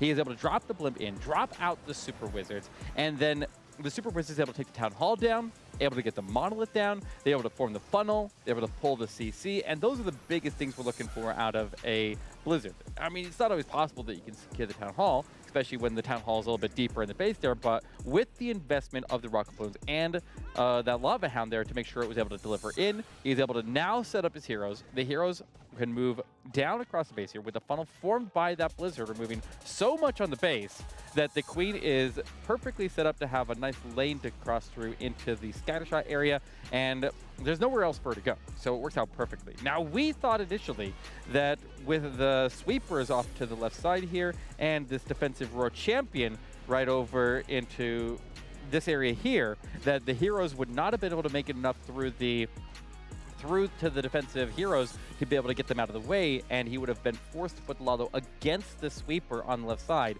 But watch how far these heroes are able to go. With the support of Electrify in, with the support of the King down there, and the King also running the Phoenix to make sure that he has the additional support after he goes down to pick himself back up and keep on moving with the invincibility provided from the Phoenix, gives this Queen a little bit more punch. But watch this wall breaker right here. This wall breaker that traveled all the way in and hit the wall, passing through past the King and able to get the Queen to punch all the way in. That was an absolutely critical move, but at the same time, that leaves up a lot of these core buildings in the middle of the base there, but the World Champion was right on cue to go in there and deal with those, and then the Lalo comes in behind the sweeper. So at this point, we were thinking, all right, well, he wasn't able to get these headhunters, as we can see up on the top side here. That headhunter got sniped off as it made its way forward into the base. And so I was worried about the defensive World Champion, but his Queen, with her ability still intact there, able to power all the way through. Her ability carried through the defensive World Champion, and he was able to get all the way through. So a very, very nice attack here from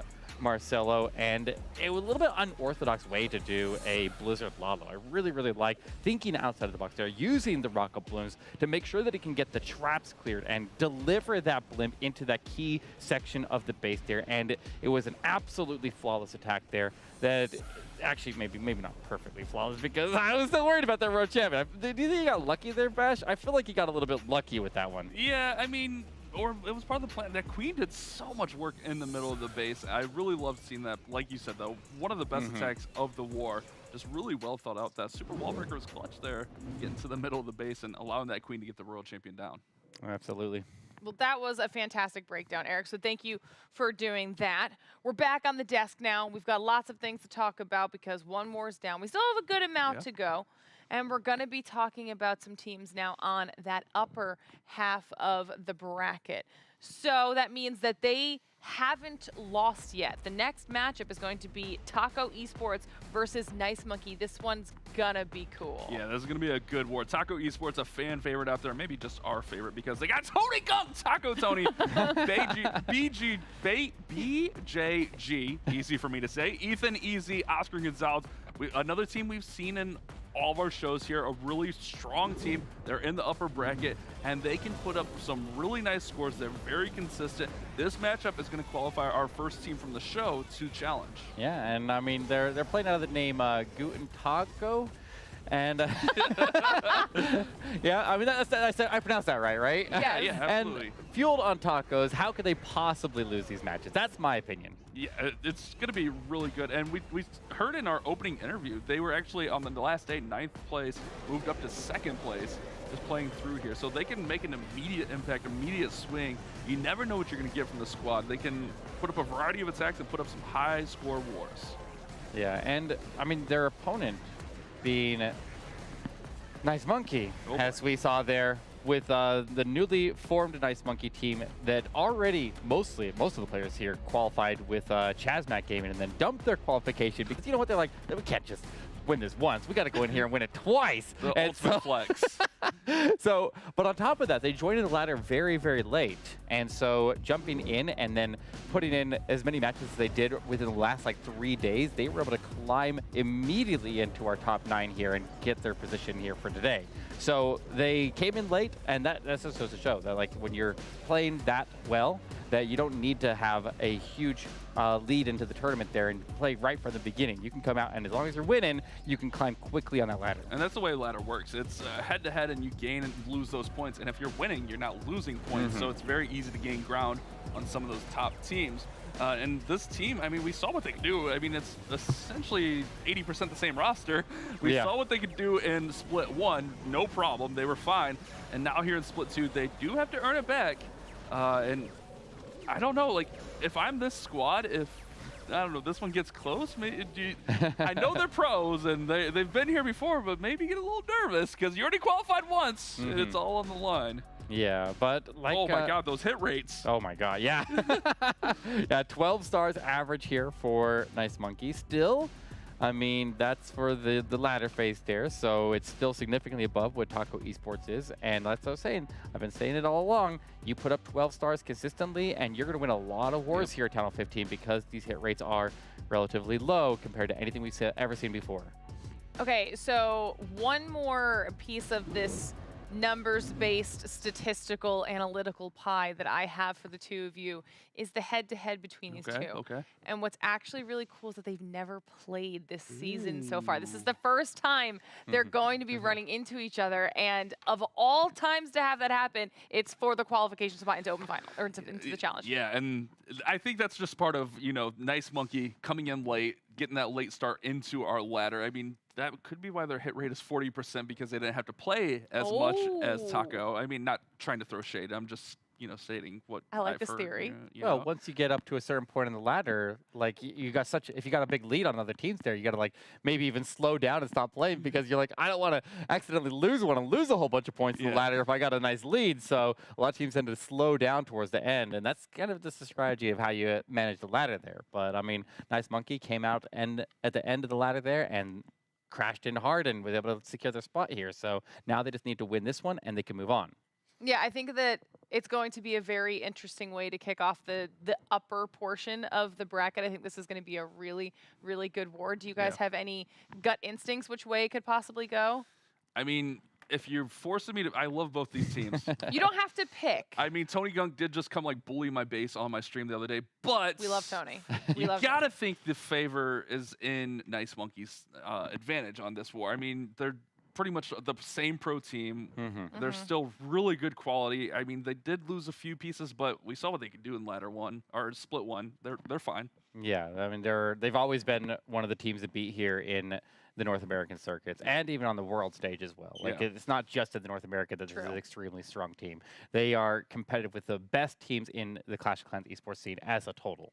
All right, well, now that we've heard from our casters, we obviously want to hear from you as well. Chat, let us know who you think is going to be taking home the second war of the day. Will it be Taco Esports or will it be Nice Monkey? You know how it works. Poll down below in Twitch chat. Let us know your thoughts because that next war is ready to go. Let's go. So let's get back into it. War number 2 on the night, and this one is for qualification into challenge. Also, you win this one, you don't have to play anymore tonight, Eric. That's a little advantage also. Don't have to burn any more bases. Don't have to worry about it. It's nice. Absolutely.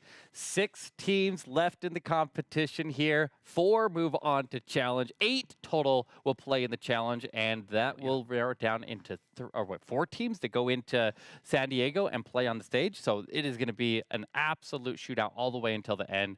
But I'm excited to see what these matches have because I feel like this is our highlight match of the day. I just ran the numbers on everything you were saying. Checks out. Very valid. Very valid. Let's go. Good luck to both of these squad. Indy317, the newest member of Nice Monkey, coming in with, like I mentioned earlier, my favorite attack, Queen Charge Hybrid. Using this blimp, gonna try to just get this compartment dealt with, but also it'll pull out the clan castle so that the Queen can deal with it on her charge.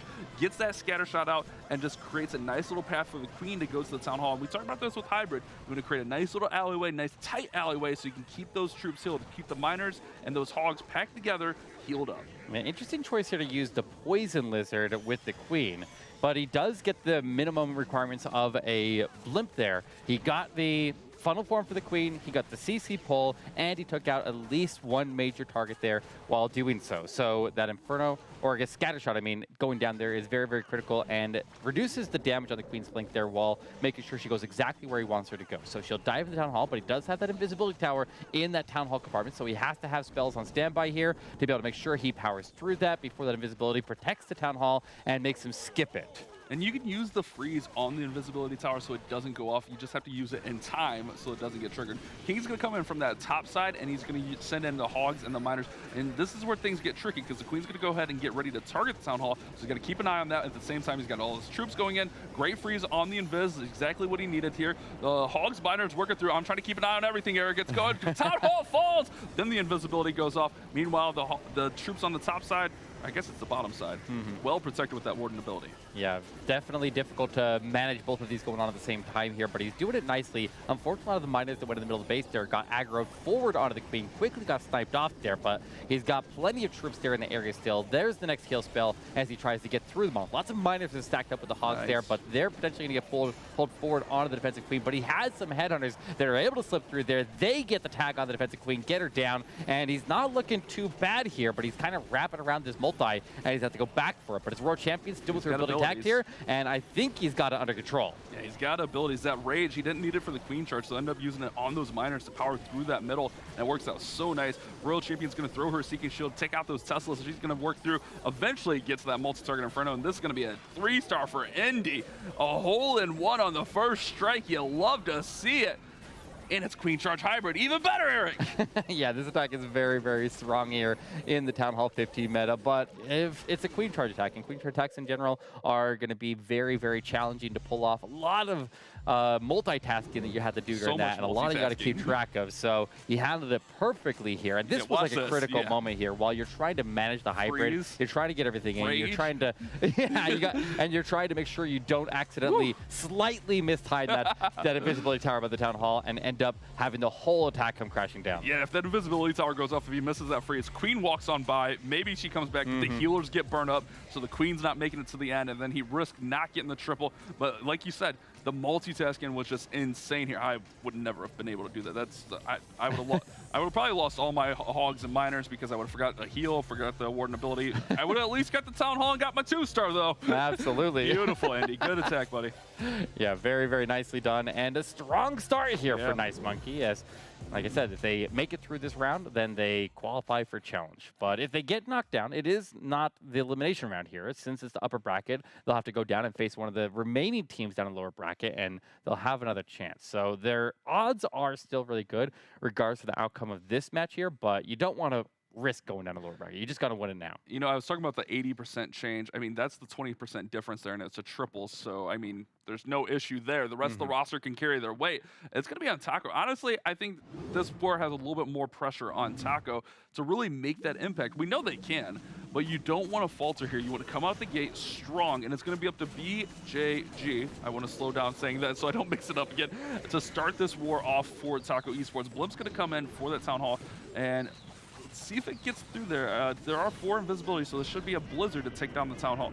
Yes, I like that he used the balloons to take out the arch tower there, reducing the damage, searching for some black air bombs. But the biggest thing there was just pre-triggering that poison tower so it didn't throw onto the super wizards and cause any problems for them while they go in there and secure the town takedown. They're able to grab it there. They get out that invisibility tower through the chains, and then they round all the way around here, get a couple strikes into the monolith. Not enough to take it down. No battle builders in the area that are going to repair that damage, though. But he got the CC pull, he got his primary target, and he was able to get the funnel form for his heroes to now start their way to the base here. So once again, all of the requirements that you're looking for out of Blimp there were achieved. And you kind of talked about that pre-pull on the poison. It's got to have troops within its radius for about 1.2 seconds for it to be able to throw that poison. So a great use of those loons to get that out so that those super wizards can get in there and get their targets down. It would have been incredible if he gets Monolith down, but still some really nice value. Queen deals with that clan castle troops, no problem. Now he's going to just set up the rest of the attack here with the king joining the queen, working towards the middle.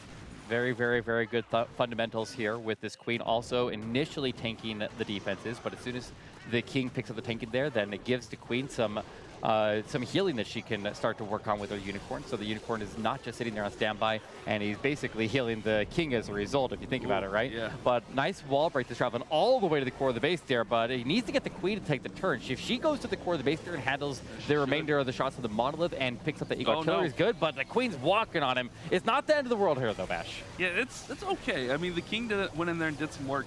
King's going to try to get through this enemy queen. The Phoenix ability fades out there. Uses the warden ability to haste. Oh my god. Wow, there was so many air traps there. But the balloons were under warden ability, which protects them, so they're fine. Now the Royal Champion's going to work in here. Diggy's going to stun that monolith. He's just going to worry about this left-hand side.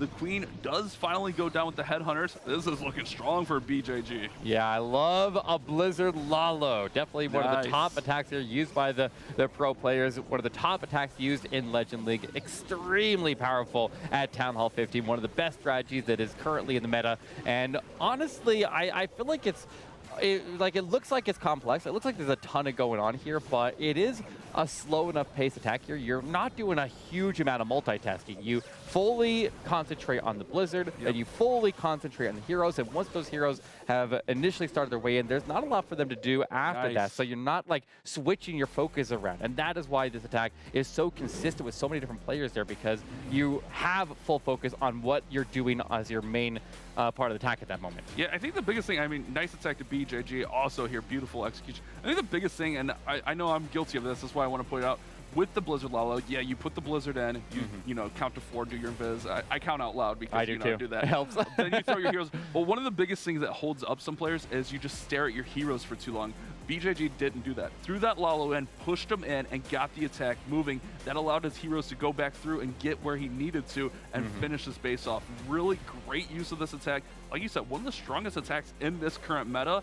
And we're seeing a lot of it here today, and we're seeing a lot of success with it. Another 3-star with the Blizz Lalo. Yeah, I really like when they put the Lalo over the head of the heroes a little bit there to get some cross-tanking. It is definitely a powerful way to make sure that you're letting the heroes' health pool help out the Lalo, and the Lalo maybe even potentially save the heroes. It's just a very, very effective way to take a base down, and that's why so many people are liking it. But with the ward now tied up, nice Monkey making their way for the next attack here. This one going to be a Queen Charge Lalo, the hardest attack in all of Clash of Clans to be able to manage, and the extreme amount of multitasking here. But we can see that it is an anti-2-star base, and that means that he's either going to need to take the Town Hall down with the Queen Charge or with this Siege Machine. And right now, he has a Stone Slammer selected, so I don't think he's planning on it being the Siege Machine to get there. So let's see how he forms his funnel and drives this Queen in, and she needs to arrive all the way to the middle. And this, when this is done right, it is so fun to watch. But like you said, there's so much going on in this kind of attack. You want to get that Lalo in at the right time. You want to make sure you're pushing your Queen in the right direction, using that King to get her, you know, kind of directed the right way. So we'll have to see what Van does here to push in, using these balloons to try to catch any seeking air mines. But also, if they do get through, they can help out with a couple of those defenses. Even if it's just a little bit of damage, everything helps that Queen to alleviate some of the pressure as Van makes his way into his that core. Yeah, going for a first wall break on the outside of the base there. The King will deploy out there. He's not going to take that wall break, but it is setting up the next wall break to go in and go into the multi-inferno compartment. Wait, the Queen's walking on him. Uh-oh, this is really bad here, Bash. This is where things go wrong. CC will hold him up for a second. Super. He had to freeze because the Queen goes to ability here. A lot of pressure on the Queen going in between the two scatters. This could be tough for Van. He just swapped out a Siege Machine to a Battle Drill for some reason. I'm not sure what exactly the plan is, but watch out. We got Super Miners on defense, and when they die, they explode. So they could potentially take the Queen down while she's already gone to ability, and they do! They pop the Queen as Super Miners on defense, holding this one strong. He's going to be struggling to salvage a 2-star now as Tony Gunk, Taco Tony himself here, is holding strong on this defense. I talked about Taco Esports needs to make an immediate impact, and they did that. Their first attack was a triple, and now this defense is living up to the hype. Switches to the battle blend from that battle drip. They're going to use the Warden ability to try to get in here, and Van is just looking to save this one and run up the percent as much as possible. Battle blend's coming in. Freeze, double freeze on the invis. Pops that blend because of the tornado. Take it. Oh no, Eric! No!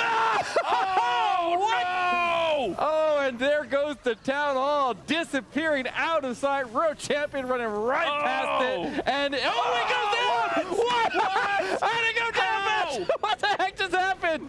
Oh my God, what? All right, well. How did it even get... How was it that low? I don't know how it went down. I honestly have no idea. The Seeking Shield got it, but how was it that low? Was the Yeti? Did the Yetis get it that low? I have no idea. I thought 100% it was standing right there. The visibility tower's going off, and everything was skipping it. That felt like it should have been a 1-star. It definitely should have.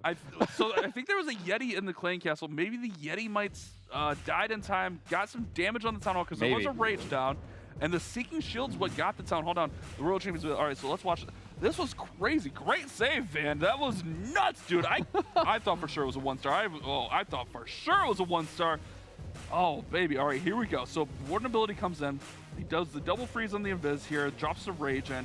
Spinning in the tornado. Okay. We got Rocket Loon, regular Loon, and then there's Yetis in there. So I think the Yeti mites are what saves us, they're half HP now. Yeah, look how low the Town Hall. Then the invisibility towers went off with about a quarter HP.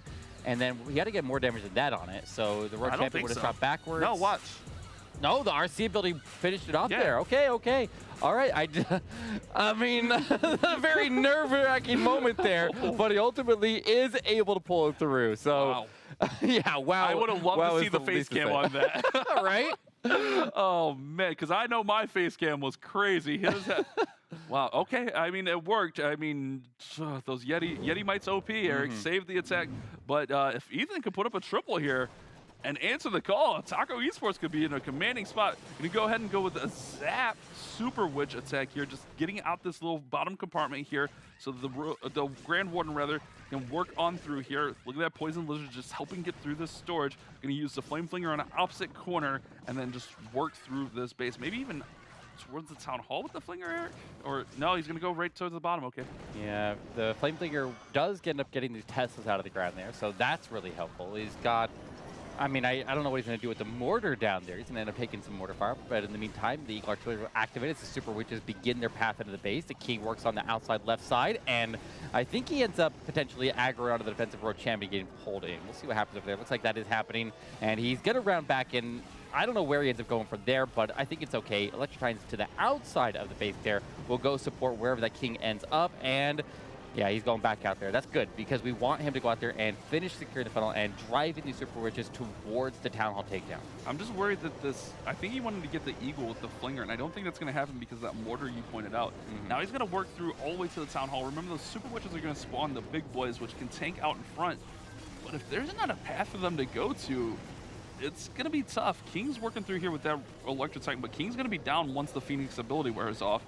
Got Queen in the middle there. This is tough. Yeah, needs to get this Monolith Fire off of him, but he's finally engaging the Eagle Artillery, and at least whatever drops out of the Flame Flinger would go directly into the Eagle. Looks like he does end up taking it, and he's getting some Yetis to drop in there. They'll maybe get some damage on the King, maybe set up the Road Champion, but right now I'm more focused on getting this Town Hall down, because the defensive Queen on the other side there is distracting him off to the Which right goes there. down. He got the Queen ability to take down the okay. defensive Queen, and he Queen will get the secure Town Hall, yeah. Well, no! What? How is it? Yeet! Oh, no! What? The Yeet didn't get there, Eric. No! Uh-oh. Okay. Ethan, oh, no. Ethan, he's fine. He's got this. He's got this. I'm not Don't panicking. panic, You're Eric. panicking. I'm panicking. Come on, Ethan. There we go. Woo. Oh, my. Guys, can you not do this? I can't. Oh, this is only war number 2 on the night. The stress levels are high. All right. Another close call for Taco. This war is literally neck and neck so far. Taco's going to be behind a little bit on percent, but nothing that's going to be insurmountable. I mean, we're seeing these teams come into play, and then also have a little bit of sketch. 63% 2-star. What is going on tonight, Eric? This is nuts. Yeah, these just a couple of small. I didn't really see any mistakes there. Like, he didn't really, other than the mortar at the Flame Flinger, but that wouldn't have affected the Town Hall takedown, right? But I think it just didn't have enough gas to get through the middle. He had the one rage that was active right here onto the healers, and I feel like he maybe invested too much lightning that he didn't have enough rages to handle the incoming damage here. Keep it the healer's rage, because as soon as his rage wore off right here, then he started losing troops rapidly, and as soon as you are not providing the healer while you're under heavy damage right there from multiple Grand Expos, the single Inferno, the Town Hall damage. Oh my God. I can't. They need to stop with these close calls with the 1-stars, because they're going to give you a heart attack over here. That was crazy. Good save, Ethan. I mean, way to stick with it. I mean, I guess World Champion was going to go there either way, but that was, I thought for sure the Queen had it, but like you said, that rage was down and then faded. Once that rage faded, that's where everything went wrong. Right. You're right. If he has one more rage through the middle there, maybe he has enough gas to push on through that compartment, push through the next one. And it's a 13% difference here. So anything can happen. I mean, we saw those 2 attacks. Literally anything can happen in this war. So either team can still win this. But those defenses, man, these new Town Hall 15 defenses make things spicy. Yeah, and I mean, the war's still very, very, very close here, because at least if we're going to see things go wrong, they went wrong right one after another on either side of the board here. So now, with advantage, we're going to see Nick from Nice Monkey make his way in with the Electro Titan Smash. With the Lightning as well, yeah. So Electro Titan Smash here with the Lightning is able to get the Town Hall activated with the Earthquake, and he'll have that Invisibility Tower still standing, but he might be able to get it triggered off of hitting some of the other buildings in the area, but he's luring out lots and lots of Teslas in the area. Even more than that, the ground skillies, but he's getting the minions down. He's got the electric owl right there that'll quickly chain through and get some of these skillies down a little bit quicker, and he does protect it pretty well. I think he's in a pretty good spot, and there's the trigger of that invisibility tower. Ooh. So now just finish this Warden Walk and split off to the right and let that Flamethlinger coast on through. Oh, man, okay. That one had me worried there with all the skeletons. The mortar even did a little bit of splash because the Warden was close enough, but he should be fine to get to the Town Hall, pull everything out. This isn't necessarily a box base, but it's kind of set up similar to how you would go about a box base. Warden needs to pull out. Come on, Warden. You need to go back with the Titans. Come on, Warden. You're too... Warden! Where's that going? Warden! Warden's soloing here. Oh, Warden. Oh, no, he's not. Eric, he's not going. Well, I don't know what to do now, but he's going to lose all the healers. And the Tesla got missed. Oh, no. And the invisibility. Oh, no. Oh, Bash, this is a disaster. What the heck is happening in this going war? on? This war is insane. All right, Warden's burning through the Town Hall, but the healers will keep the Warden up with the ability. I'm at a loss for words. I can't handle this right now. All right, so Warden will secure Town Hall. There's no one-star threat, in my opinion. Queen's just going to have to push through. He's just going to have to work up as much percentage as possible. They did have that slight advantage. It's going to be tough to get through here with everything pretty much gone in the middle. Yeah, everything's gone in the middle, Eric, besides the Queen. Yeah, no healers there to support. He had to invest the rage onto the board in there to keep him moving.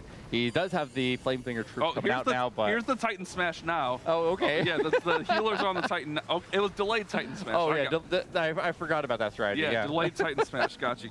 This war is nuts, man.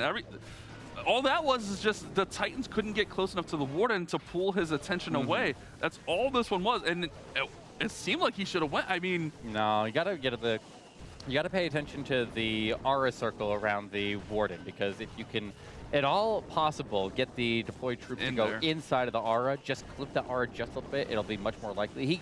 You can draw his attention just slightly outside of the aura range maybe there. One tile, half a tower or so. Yeah, but he was about 3 tiles away from the aura range there when he was dropping those troops, and that Warden veered off way too far to the left there. It didn't help that the Warden stepped in as he was trying to pull it. So yeah, that's 71. I mean, it's still a decent attack, 71. I mean, as far as the percentage go, they were already up 13 buildings, so they're still fine. They're in a decent situation. They got to hope for another defense, but man, this war is already crazy.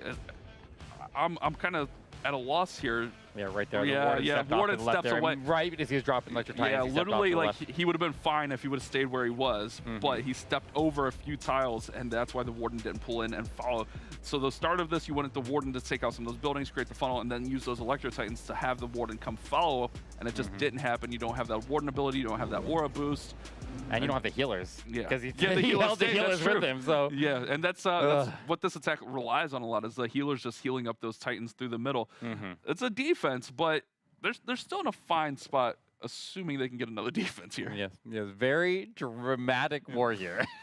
Stressful. And I'm not even playing. Yeah, I'm like, we're not playing, and we're stressed out. I don't even know how the players are feeling right now. But I mean, with the entry to challenge on the line here, there's a lot to play for. Like, this is a $60,000 prize pool and the opportunity to go to DreamHack San Diego. So like, you got to make it into challenge here. And if you throw this war, you greatly reduce your chances of making it through. And it's Oscar Gonzalez with the Queen Charge. But look at this Ice Hound coming in. So Ice Hound will freeze when it pops. That's really interesting. No, this should just be either Sneakies or like a Yeti blimp. I think it's going to be Sneakies, personally, with the invisibility tower there. Just so it'll be like 20 regular goblins and like 10 or so sneaky goblins after a few minions in there.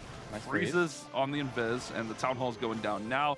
Queen's working down at the bottom side. She'll be able to take out the Clan Castle troops that were lured. Yeah, getting the... He doesn't get a funnel out of it, but he seems to have the funnel mostly under control over on that right side. You can see that is that storage 3 tiles off the corner there? So he can reach the storage over the wall without going to that compartment. And if you see that, then attacking with the over the wall there to hit the storage without actually rounding around the corner or ducking into the corner is a pretty surefire way to make sure that the Queen is not going to go in. So it is fairly safe to say that the Queen going towards the Eagle Artillery was almost guaranteed, with just a little bit clear on the outside of the base there. And a very, very good call right there. Doesn't need the blimp to secure the funnel here, and getting the CC out of the way here before he even starts his way in is it makes so the hybrid does not have to deal with it. Not going to stall up his world champion, and he's in a fairly strong spot to start us off. Oh, Queen almost gets the Monolith down. It's going to have to deal with the enemy king. It's going to be tough. That Monolith deals that extra damage. Though Hybrid's a little bit wide here. Queen goes to ability, but she's fine. No Town Hall drama here, as we mentioned. The Town Hall's already down, so we don't have to worry about that. But this was a little bit of a wider entry with the Hybrid, and it's tougher to keep them healed up and keep them healthy. Warden ability goes off now, but look at that. 2 multis in the middle along with the single. Got the Queen and that scatter on the back end. This is they're gonna have to circle back, and it's gonna be a tough finish. I mean, I like that this defensive invisibility tower just saved a lot of damage on his troops right there. They're using the defensive invisibility for his own advantage right there. Not planned, obviously, but it's just a nice little extra bonus. But everybody's walking off to the far left side of the base here. At least the Queen's healers stayed safe. The multis are not really hitting anything right now, so he can work with this. With the World Champion ability still intact, Queen is tanking most of the defense on the back side of the base there, and the healers transfer safely out of the base for now. And to a wizard, yeah. I mean, at least they're not dead. So, like, I don't know if that's a good thing or not. Quickly, yeah, though. you're right. It is starting to fall apart here. So, Oscar Gonzalez will put his team into a percentage advantage. So, after trailing after the second exchange, they have now moved into the lead, but not by a huge margin. And so this war is going to remain very, very, very close here as Nick holds on this one. But these multi-infernos in the middle of the base there with that Rage Tower now resetting. What the heck is wrong with it right now? It's a squished Rage Tower. That is tough. That happens sometimes after a reset. King does have Phoenix, but with 17 seconds, he's not got enough time to get through there. And with this being in the 90s, you did say they're going to take the percentage advantage, and that's going to be 100% accurate. They were down 13%, and now it looks like they're going to be up. 9? 9? Yeah, I guess that'd be, what, 22? Yeah, that 9% advantage there as the King just stops. He's done. He's done. 93%. He's tired. He's tired. He's the Golem Those King. walls are exhausting. He's a Golem King. He's a big rock monster. But that's what they needed there. They take the advantage back after 3 attacks from each team. And we've talked about this in previous broadcasts where this 4th spot is so important. And this war, I think this 4th spot is going to be super important as this could sway the war for either team. We're talking like just a very minuscule difference between these 2 squads. Really not enough to call it either way. So a triple here for either team can really put that pressure on and maybe be enough to push them over and get this win. Yeah, you gotta get through on this one here. And with the low percentages throughout this war here, like you really... I mean, we talked about it in the previous matches where if you lose this match and you go down and have to face a team that's coming off of a win, then like you're demoralized a little bit there if you end up losing. So you really need to just get this win here because I think that lower bracket team that is waiting for them down there is prepped and ready to go, and they're just waiting to see who falters up here. So we see Max making his way in with the next attack, and it does look like it's a Blizzard, but he's got a battle. Yeah. I feel like he's gonna swap that out here. I can't. No, it's a Skelly Donut. Skelly Donut. All okay, right. okay. He's not swapping that out, Eric. No. well, for now anyway. So we'll see what happens. So the Skelly Donut's going to use skeleton spells with the invisibility and the rage to take down the clan castle, so he doesn't have to worry about that. But also, if he can get this multi-target, which he does, then it's very nice. Now the middle of the base is just basically gutted, and it was just a few. If you guys remember a few years ago, I think it was like Town Hall 13 when you could still zap out the CC. Everyone was doing it because not having to deal with clan castle troops is massive. So getting that out of the beginning of the attack is huge here. Now it looked like the Queen was going to go in and start working towards the Town Hall. Queen will try to grab Town Hall. King will pair up the Royal Champion on this right side, and it's a good start for Max. And just keep an eye out for any potential Teslas that are popping on that right side. We're not seeing any now. That is a very, very good sign. Usually the base builders will try to predict where the King is going to go in with the Royal Champion, try to stack a Tesla farm right there to reduce their value. So the King will have a ton of value here. The Rage Tower is going to go off, but it's going to be basically absorbed by the King right there, and he's got the Phoenix to give him even more support after that. And the Ice Golem frees us up all the hardest hitting defenses that were being covered by that Rage Tower on defense. So honestly, he shut that out really, really hard here, and the Royal Champion and the King with no Tesla farm to deal with are just coasting through that compartment, and they're going to go far beyond it as here comes the Lalo through the Eagle Artillery after the Queen was able to slice the Town Hall off. Did swap out to the Stone Slammer, which pairs really nice for a Lalo. Not only is it going to deal damage, but it can be a little bit tanky and beefy out in front. We do have that one Dragon Rider along with whatever troops are still inside the clan castle. Looks like that Stone Slammer may pop here. Warden's not in. Okay, there goes Warden right up top there with that big pack of balloons working towards the scatter shot. He's got a nice little push through the middle of the space. Royal Champion fades at the bottom. Does he got enough gas in the tank? Still got plenty of spells. This has got a chance. Yeah, he's looking really, really good there. The Warden came on the left side there to protect the headhunters that were diving in after the defensive world champion, bypassing that defensive king, making sure he could directly target her. And it is very, very nicely set up right here. He's going to pop that model without any issue. And there's no splash damage left in the base here other than this one wizard tower. I don't think this can be stopped here unless the red air bombs have something to say about it. A lot of blues go down right there. That hurt, but he's still moving quite strong here, Bash. Good invisibility to make sure that Dragon Rider stayed up because the single was locked onto it, but you're right. It's going to be enough to get through. And Max, that fourth spot, we talked about it. That fourth spot is clutch. Yes, they're still going to be down 6%, but getting a 3-star here is massive. This almost makes it a must 3-star attack for Taco Esports on the volley back. Oh, man, this war, I love it. Living up to the hype.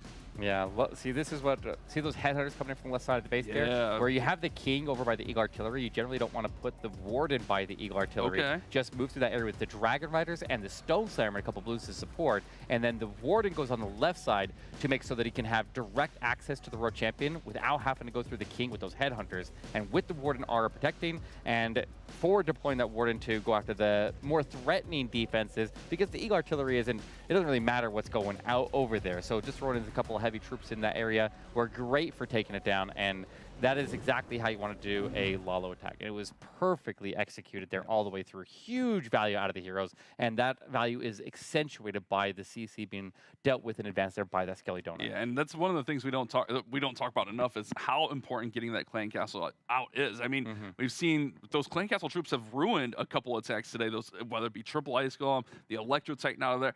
Oh, yeah. Those CC troops can be such a hassle. So not having to deal with that, also not having to deal with a multi-target Inferno on your Lalo is huge. Really great execution, and it's going to be up to EZ, who just got tripled on defense, to respond. We got Super Witch Zap Smash here. So Lightning's going to zap out. We saw this earlier, and it kind of ran out of gas in the middle because of those Lightnings. We'll see if EZ can push through this boxy-style base. Yeah, it looks like he's got 7 Lightning Quake, which is the only reason you bring Eagle, 7 is if you want to get the Eagle Artillery down, which is a very valuable target if it's grouped up with, as we saw there, the Monolith and that Ground Expo. So now he just needs to push the Warden in, and with the Flame Flinger being supported there by that Expo being removed, it can continue all the way across the Monolith there with the Teslas pre-drawn out there with something dropped at the bottom there. He may run into more Teslas over there, so have to be mindful of that. But the Warden will quickly connect to the area that was taken out with the Lightning, and everybody else will push north there. And I would have liked to have seen that Wizard Tower go down, and we'll see if that causes any pathing issues here. But I think overall he's looking pretty solid. The Flame Flinger locks onto it. I think he's okay. Yeah, Flinger will get that down, and the World Champion should draw everything in while that Flinger deals with it. He does have one jump. They're walking. No! Oh, you called it there. You called it. He's got the wall break, though. The wall break will open up the walls here. Does it get the transition? Oh, no, it doesn't. They're turning back. They're turning back, Bash. He's okay. Queen comes back here. The witches come. Okay, witches are eventually coming back too. Clan Castle troops pull them back. Queen's under a lot of pressure here, though. Rages up to the healers to get the Queen back up to full. Great use. Oh, man, I love the use of that rage there to get that Queen back up to full health. King's going to go ahead and cut off the path. He's got to push in still has a jump spell, and it's a long path to the Town Hall, but he can still get there no problem. Yeah, but he's not going to be able to reach the Town Hall of the wall here from the core of the base here, so he was kind of relying on the King to go take it. The King has the Phoenix right there. He's going to go ahead and start attacking it now to get the other defenses down in that area there over the wall. But wait, he's got the jump spell, so the jump does give him access. He does reach over the wall. They're not relying on the King to take it down, but the jump does not give him access into the scatter shot compartment on the backside of the base. However, he can reach over the wall, and he can access the majority of the targets. But he's got a lot of tanking out in front here for the Royal Champion. True. So the Royal Champion's going to come in from that left-hand side. Look at all those big boys. The Super Witches are still up. I think this is looking really strong. The Flame Flinger popped. He's got a couple of Yetis out there. Uses the Headhunters to take down the King. Tornado Trap pulls off at the bottom. Royal Champion's looking really healthy here. She still has ability. 47 seconds. This one's getting a little bit tight on time, but still does have a few cleanup troops. Using that Royal Champion to tank, Eric. This is getting close, but it's looking nice. Yeah, still getting the Royal Champion ability on standby here. Diggy gets the stun, preserving that ability for a little bit longer here. More tank in the backside. Pops the RC ability. All defenses are down. Let's go. Easy day for Taco Esports. Able to pick up the triple on this one. And ladies and gentlemen, we have a war as we go into the final set of attacks here. And the winner of this exchange will move on to challenge. The loser moving down to lower back where they'll only have one more chance to make it through. So huge pickup there. Percentage advantage into Taco Esports' favor. I'm over here clapping it out of just pure excitement. This war is everything I hoped it would be. This is what they needed. They needed the response. That 4th spot, the pressure was on EZ. Let's be honest. There was a lot of pressure on this attack. Even if it's a time fail, 98%, that really puts them in a bad predicament. With the heavy hitters coming up at the end of the lineup, we know we got Lex and Tony to finish this war. So you want to put them in a good spot. Taco Esports up 6% right now. That means if Tony triples, no matter what, they win this war. Eric, this is going to be a good finish. Let's go. Yeah, but also at the same point, if he misses by even one building, then the percentage advantage could be out the window if Lexnos can get the triple. That's true. Stars percent. Yeah. Then time. Well, oh baby. Let's see what happens. I mean, we know they're going to put forth their best effort. We've seen Lex. Lex can use a variety of attacks. We saw him, I believe, last ladder doing that Blizzard Lalo, which we're seeing very popular, very strong. Let's see what he goes to here. Lex coming in. It's a Queen charge Lalo with the Flame Flinger selected right now. So this one of the tougher attacks, but Lex has a lot of experience with this. He's used it. I've seen him use this I don't know how many times, and he's very good with it. It's just all about managing all these troops and everything that's going on. Absolutely, but he needs to multitask here when you're doing a Queen charge with Lalo.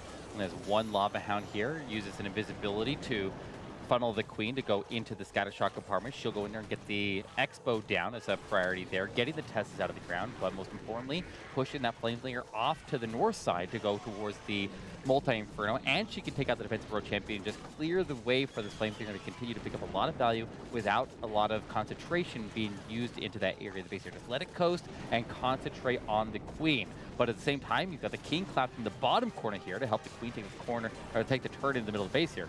I think the big kicker here is he's got one wall breaker, and I'm not sure exactly what wall he's going to be going after here, but he needs to get some value out of it, and he needs to drive the Queen to the core to set up this Lalo properly, and then it's just a matter of securing that Town Hall takedown. A lot of base left here, a lot of big threats here, and a lot of pressure right here. No matter what, I'm 97% sure he's going through the Town Hall with the Lalo, because the Queen won't be able to reach her with one wall break no matter what. And there's an invisibility tower over it. I'm getting anxious already just thinking about what's going to happen over here. He's got plenty of spell support.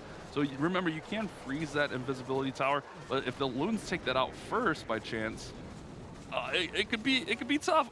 I don't want to jinx anything, but this is going to be a really interesting finish for Lex. Queen! Oh, ability. All right. All right. Well, sometimes she can get shot through the ability with that spear from the Royal Champion. So luckily, she just goes to ability and she's fine. Going to use the Royal Champion to cut off the top side here a little bit more. Just get ready for this Lalo. Minute left. Here comes the Lalo from the top side. Royal Champion's paired up here. This is going to be a tough Lalo, Eric. Yeah, just lost his Queen as that single Inferno locked onto her, but as he was going down, he took the defensive Queen with him, so he's still in a pretty solid position here. He can definitely still pull through, but the Royal Champion cutting across the middle base there. She's locked onto by the single Inferno, I think. He's going to have the ward ability to provide some protection. Oh no, for this her is what I was for a talking about, moment. Eric. Oh my goodness. Oh, he goes down. Oh my.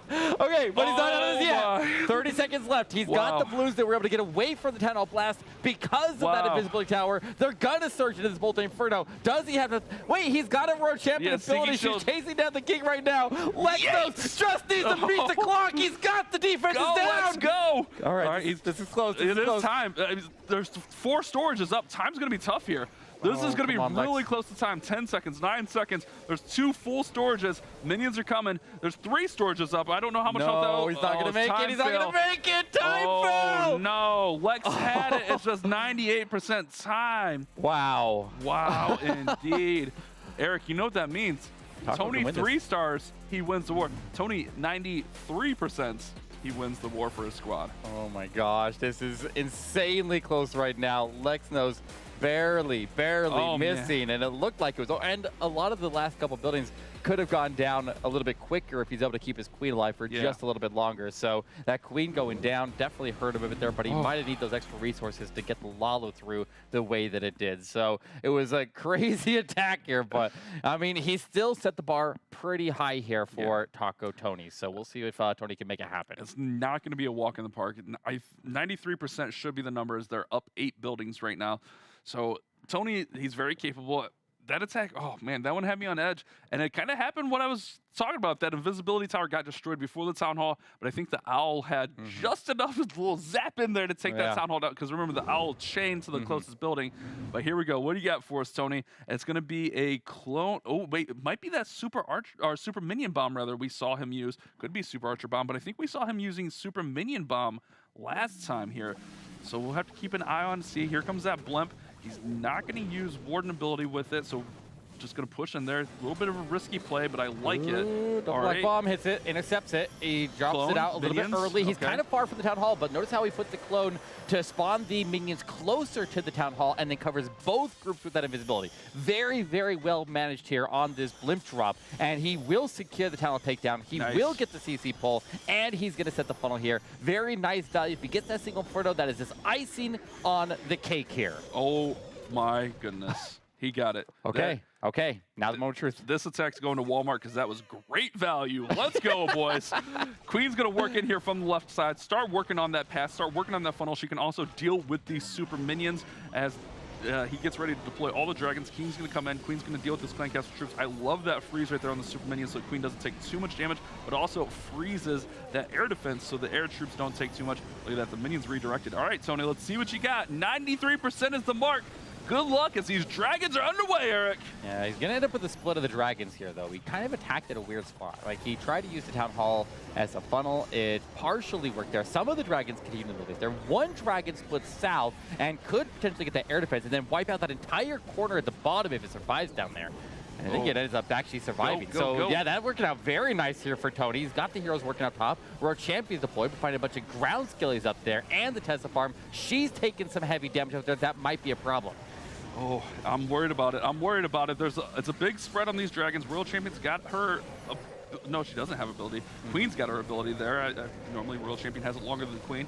Got to get through this monolith. All right, monolith goes down. Remember, 93% here, guys. A lot of pressure on for Tony. He's still got those Dragon Riders out in front, and they're doing some work to these defenses, which will pave the path for the Queen. Dragon Rider trying to get through this Wizard Tower. I don't know how much health that bottom dragon has. Queen still has ability. Is the King down? King is down up there. Eric, this is going to be a close finish. Yeah, he's very, very... he's definitely going to end up with a lot of percentage here. How much health does that dragon down south have? I don't know. Here? It's low. The Archer no. locks on. That's going to cost him some percentage here. No. Ground Skelly's tying up the Queen. This is close.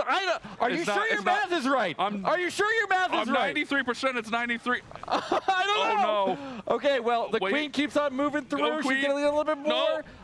Oh, no. Queen, 90%? 90%. I'm pretty sure. Is your math right? I'm pretty sure it goes to Nice Monkey. We'll find out here in a second. Oh, my God, Bash. 93%. I don't know. I feel like your numbers were a little bit off there when we were making our way through. I might have been quick. They were up 6 buildings. Lex 98'd, so that puts it at 92, 93 to win. If my head math is right, I think they were up by 11 buildings. I was just letting you go with your numbers, but I want to say they had an 8-building lead and then they added 3 to it. I don't know. But I'm not sure. Honestly, I don't know what the result is here because I feel like he's on the wrong side of that percentage exchange. You might be right here. Normally we have someone in our ear telling us. I'm just winging it here, Eric. I'm winging it. Oh my goodness, I'm worried. 13. Eric, you talk. I'm running numbers here. Well, I don't know what to expect here. I don't know what the result is, but I think that Glitter does have that result here for the final. The real question is, how long do I drag this out and make you wait to find out the answer? You gotta tell us! We need to know.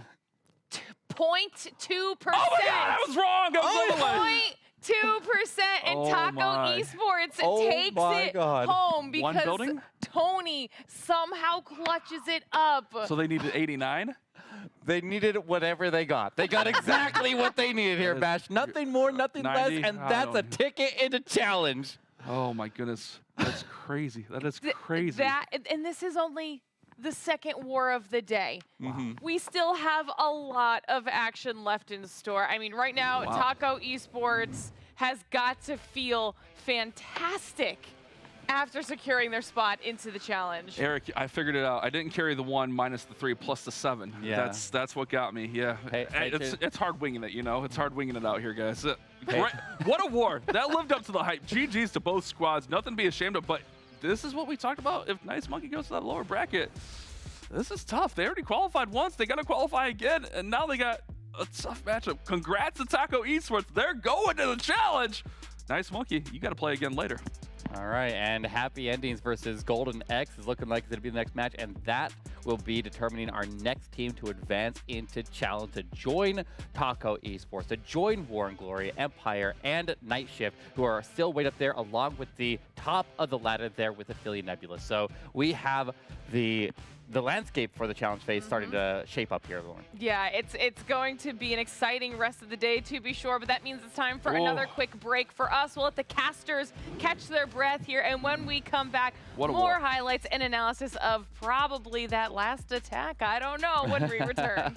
Oh, my.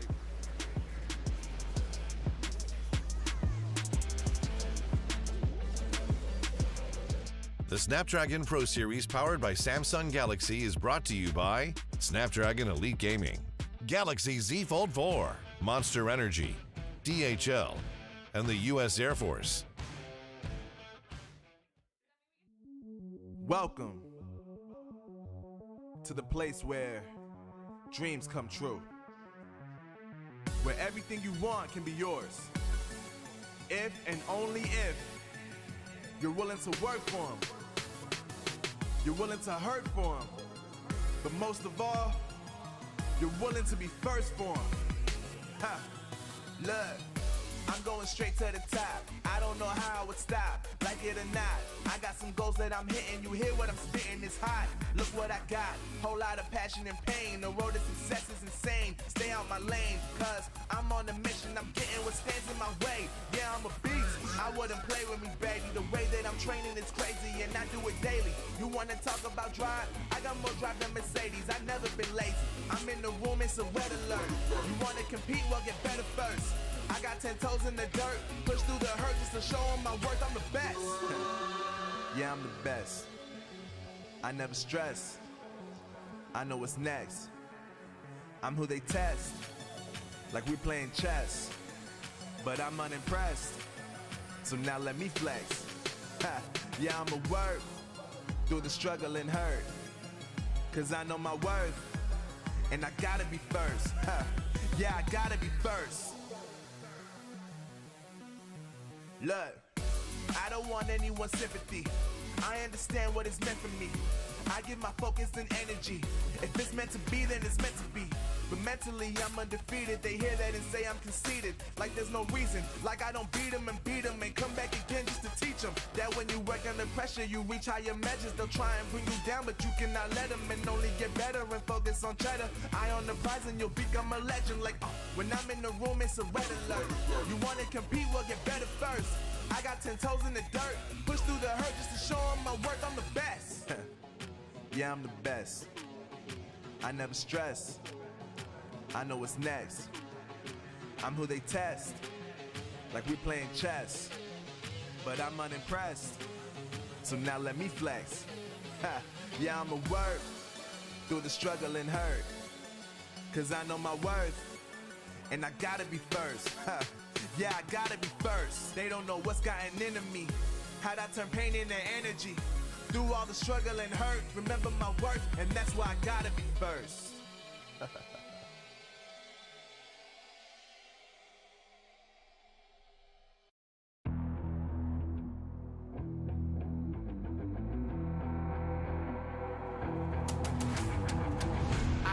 Get it, I'm on the mission, snap any minute, casually winning. Stop tripping on me, stop dissing on me. Yeah, I got a dream, can't take it from me. My fire's burning, I'm always learning. Tell me where to go, man, I'm on a journey. Yeah, I can't explain it, I get excited. Keep it 300, King Leonidas. Strap in, cause it's gonna be a long ride. Working on me every single day and night. There comes a time when your worlds will collide. If it's holding you back, push it right to the side. Ain't got no time for no fear.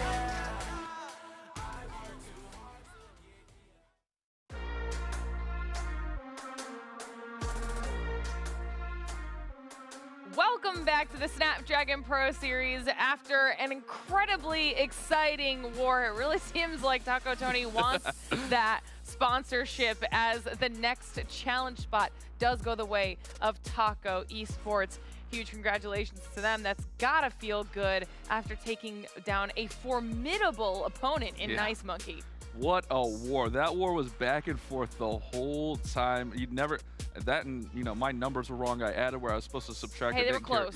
Yeah, it's tough to do it on the fly off of note cards, let's be honest. I was impressed either way, Bash. All right, but now we see Nice Monkey does drop down to that lower bracket. They still have an opportunity to get a spot in the challenge. Okay, that was only the first of the double elim, so there's still a little bit of time for them. We'll just have to see if they can bounce back. But we're not even focusing on that. We gotta focus on breaking down an attack here. Which one did you want to talk about? I initially wanted to go with that fourth spot because that fourth spot is so huge, but we have to talk about Tony's attack, right? It was the attack of the war, and this is what won it for him.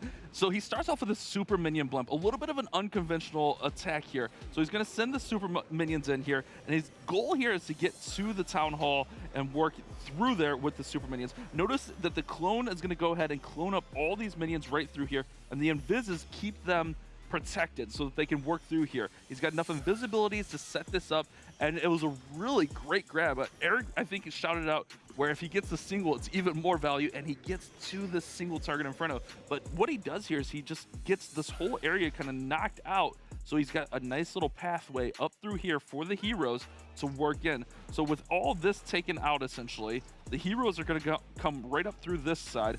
That leaves us a great alleyway for the dragons to work right on through, and that's exactly what he was going to do. And yeah, this one's a little bit more of an unconventional breakdown because it was a 3-star, but this decided the war. It came down to one building. They needed 89% to tie, 90 to win it. So yes, my math was off there, but it didn't matter because Tony got the job done in the end. And look at this, the dragons are going through. It was actually a pretty well executed attack. I don't think there was too much wrong with it. It's just dragons are tough to get through here with all these defenses, and when they spread out wide here, it's a really tough spot. But I think the biggest play there was that dragon right there taking out that air defense, because that allows him to get all of this. If that dragon doesn't get all of these buildings, they don't get the win here. Just plain and simple, they don't get the win because all he has left is an archer and a sneaky goblin. They're not going to be able to secure all that all in time, especially with that cannon right there. Dragon Rider does come over it, but look at this, working through the top. The Dragon Riders are going to be able to get through a couple of those Teslas. The king goes down here. Oh man, this attack had me on the edge of my seat. My apologies to Taco Esports. I thought they had lost with this attack, but it was just enough. It was exactly what the doctor ordered, exactly what they needed. Tony should go buy himself a Crunchwrap Supreme because he's earned it after this attack. Queen's gonna go to ability, and that'll be enough to push him through and get that 90%. Just enough, literally just enough. One building difference, and this is a tied war, and then we're looking at time. I don't think we've ever had a tied war on broadcast, but it goes stars, percent, and then time. So look at this, Queen getting that out was just enough. Getting that arch tower, or the air defense there. Oh man, what a war from both of these squads. Glitter's got an interview with Taco Tony himself. Tony, you got me all worked up. Thank you so much, Bash. First of all, fantastic breakdown. But Tony, I have him hanging out with us. Hi, how are you feeling right now? I'm doing great. How are you doing, Glitter? I'm fantastic. Also, thank you for all the help on my base. I appreciate that. You're welcome. All right, now we got to talk about this attack. Because going into it, it was obviously already a very close war. So there's lots of pressure on you to kind of close it out. And then as it's getting closer and closer and you're watching the Queen, are you keeping track knowing that you only need one more building to go down before you can kind of win this whole thing? Honestly, no. I was listening to the stream as well. I had it open. Bash was saying 93, and so I thought 93. We discussed it in chat before I hit too. A couple people were saying 90, a couple people were saying 93, so I didn't really know exactly what the percent was. I just tried to get as many buildings as I can, and after I saw the 90, I thought we lost, so I just kind of closed the app, and I'm like, oh wait, Taco Esports wins. I'm like, what the heck? And I opened the game again and we won, so I'm like, just kind of shocked right now. Yeah, I mean, right, you saw the 0.2% difference. I mean, that's incredibly close. You have to feel good. What goes through the rest of the squad's mind when they finally see that scoreline pop up? Oh, we were all super excited for sure. I think everyone's cheering, and Shout out to BJG, did an easy clutch at the end there. It's awesome to see kind of the pieces we had to pull together after we had so many people leave our team. It's so happy to be back in the Challenger with really an updated roster. I'm very confident in our team. Yeah, you guys are looking really good so far. Now, we heard Bash mention it. I don't know if it's going to be your pick, but now we need to know what the celebratory meal is going to be. Bash said Crunchwrap Supreme. Oh, I got some 5-layer burritos here, a couple of soft tacos, so we're chilling. I was fully prepped. I love that he had the victory meal ready to go. Oh, Knew yeah. you were gonna do well, and now you can enjoy your meal. All right, I won't keep you for too much longer. Then obviously you know the drill.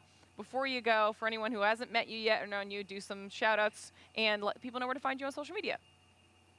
Yeah, first off, big shout out to Snow for all the support. She's been amazing. Big shout out to all the base builders that helped us. That base that I had, I can't believe it didn't get a 1-star, but shout out to Thrain. I stole that from Bad Steg's stream the other day. Shout out to Alfonso. He gave us some bases to help JPS and Apollo, a former team member. They helped build for us, so shout out to all of them. My Twitter is TonyGunk10. Keep tagging Taco Bell. Hopefully they sponsor us soon. And One day. In our clan Twitter, Omni Ice. All right, Tony, I love it. Thank you so much for chatting again. Congratulations. That was an incredible way to close out the entire war. Thank you very much. It was a heck of a war. We'll see you in Challenge. Yep. Okay, he literally had the food ready to go because he knew somewhere in the back of his mind that it was going to be a dub for Taco Tony. Oh, you gotta love it, Tony. My apologies. He had me in his ear telling him the wrong numbers. Tony, I'm so sorry. You can come beat me up on stream some more again, bud. GG's though. Very, very good war for both teams. Yeah. Such a fun war to watch. Yeah, you threw off the whole team there. They didn't know what the win condition was. Nobody knew. Listening to me and I'm wrong completely. Oh, I'm so embarrassed right now. In the back of my head, I was like, I'm like as soon as I saw the numbers coming in so close, I'm like, I was pretty sure that you were off on your numbers a little bit because I was tracking a little bit in my head. I was off. I didn't know exactly where it was either, but I think knew I it was subtracted the 71 instead of the 76. I don't know. Yeah. I'm blaming you. Somehow it's your fault. Oh Listen, boy. it's hard to do math live on stream. While You were we're close. commentating, yeah. You know, you were close. We were in and the it ballpark. kept things interesting. Yeah. All right. It didn't matter. He got there. The queen got the last building he needed. Exactly. GG's to them. It ended up panning out well for Taco Esports. Tony looked happy. I'm glad that they made their way through. It still means, though, that Nice Monkey's going to have a little bit of a battle through that lower bracket. We'll worry about that in a little bit, though, because we have another war to get to. Yep. And this time we're going to be talking about Happy Endings and Golden X, that other upper bracket matchup. And this one should be a pretty good one. There should be a lot of familiar names in this one. Happy Endings 7.0, Ace, Beck, 29, DZ, Mayhem, and Nemesis. This is a pretty solid squad. We've seen some of these names in previous broadcasts.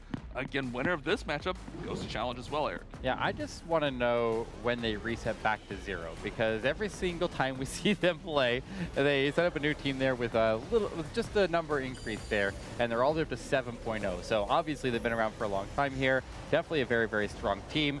And we're just getting used to seeing the same teams, right? The cream rises to the top here, The cream will rise to the top, brother. But their opponents in this matchup going to Challenge is going to be Golden X, another team that we're very familiar with. Loki, Amar, OT, Panda X, and Pat X. These guys have been around for quite a while in this NA circuit. They've made a really big impact. We've seen them last Mobile Open making a really nice push through here, and they can bring it. This war, in my opinion, should be just as exciting as the last. These teams are both very solid, very good hitters, and it's going to be a fun one. Yeah, but it's just going to be a matter of, did they come prepared here? Because if you got the bases, we saw in the last war there, a couple of good bases can force attacks to either be 1-stars or come very, very close to 1-stars and really have a big impact on the overall percentage. So we'll have to see how they prepared here, but the hit rates are honestly pretty solid here. You can see that the hit rates are above a 20%, but you can see that the average stars are some on one team on Happy Endings less than 11 stars. So that means there's some 1-stars in the mix. So defenses are going to have an impact here. Maybe they can trip them up. All Right, should definitely be keeping things interesting. Some pretty close stats across the board. Same thing with their head-to-head. It's 0-0, so they've never seen each other. Another situation where this will be the first time they get to go up against each other, which will keep the war that much more interesting. Now, of course, before we dive into a chat, one more time, let us know who you think is going to be coming out on top in this war. Will it be happy endings or golden X? You know, the poll down below in Twitch chat. Let us hear your thoughts, because that war is ready to go. We're keeping this thing moving. As the last war we had a 0-0, and it was one of the most exciting wars I've ever cast in my entire career. Let's see if this one can live up to the hype. Happy endings, golden X, spot in the challenge online. This is not elimination, so the loser will just go down to the lower bracket. But you want to win. You don't want to have to go play more, right, Eric? Yeah, I mean, still 6 teams stand in the competition, as that last match was not an elimination match. So we are still, well, we have one of our 4 teams determined for the day. 3 to go. This match determines our next one. And here we go. Pat X going to be making his way in with Electro Dragons.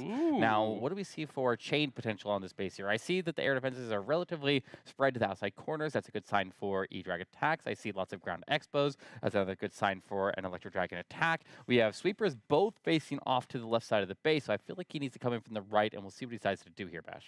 And as we wait for him to get started here, let's see how this goes. So Queen comes in at the 6 o'clock position to start that funnel. He drags right into the sweepers here, so gonna have a long blimp, but he should be able to thread the blimp all the way through there. I think that was the invisibility tower going off there. I was like, dropped an invis in the middle, but that was an invisibility tower going off there. Uses that warden ability with the dragon, very common. Drop down 2 rages, use that warden ability really early. We'll have to see when this blimp comes in and if they can make it all the way to the town hall. I really like what he did with the E-Drags going into the heavy section of the base there, and they were able to get chains all the way to the sweepers here. So this next chain will take out the next sweeper. Nope. Maybe not, but it's okay. The other ones are not behind the sweeper here, so he'll have them move off to the right side. He's going to take advantage of them, already clearing all the traps that were close to the town hall here, and the blimp will arrive with only a small amount of ground to cover there that has not already been cleared of traps. But he got the poison tower to trigger as well. He's able to take the talent down, and he now just needs to wrap around, and we'll see how much damage these defensive heroes can do on the other half of the base. He's still got 3 free spells here, also with his World Champion yet to be deployed. She comes in from that bottom position, kind of where he entered. A couple skeletons pop up, and he's just gonna have to deal with those. He still has his poison. He could use that on the skeletons, or he could save it for that enemy queen rather, with his World Champion approaching there. The Electro Dragon's getting some nice chains. King goes to the Phoenix ability here, so he'll be able to work through. Bow's on ground, so it's not going to deal any damage to those Electro Dragons. He's got a chance here. Poison's going to go ahead and slow down that Queen. World Champion's going to get it down. Good freeze. Eric got a chance here. Yeah, I wonder if it was a mistake to put the World Champion from the bottom instead of in from the top. But he was able to get past that Queen at the cost of his ability, because he ran all those ground skellies. And now we've got more ground skellies popping on him, but the poison was active for a moment there. He does power through quickly. He had the E-Drag there to support, and he gets the last Archer Tower down. You gotta be kidding me. Pat X pulls that through. It looked like it was winding down a little bit there, but he keeps on moving. Somehow that World Champion able to survive. I didn't think she would without the cross-tanking by coming from the north side, but he calculated right there, and they opened with the triple. I think the big play there was the poison spell on the enemy Queen and allowed him to get through that enemy Queen, get through that compartment. Eric, you got to have a little bit more faith in this. I mean, it's E-Drags. Come on, man. It's one of the most legendary attacks in Clash of Clans.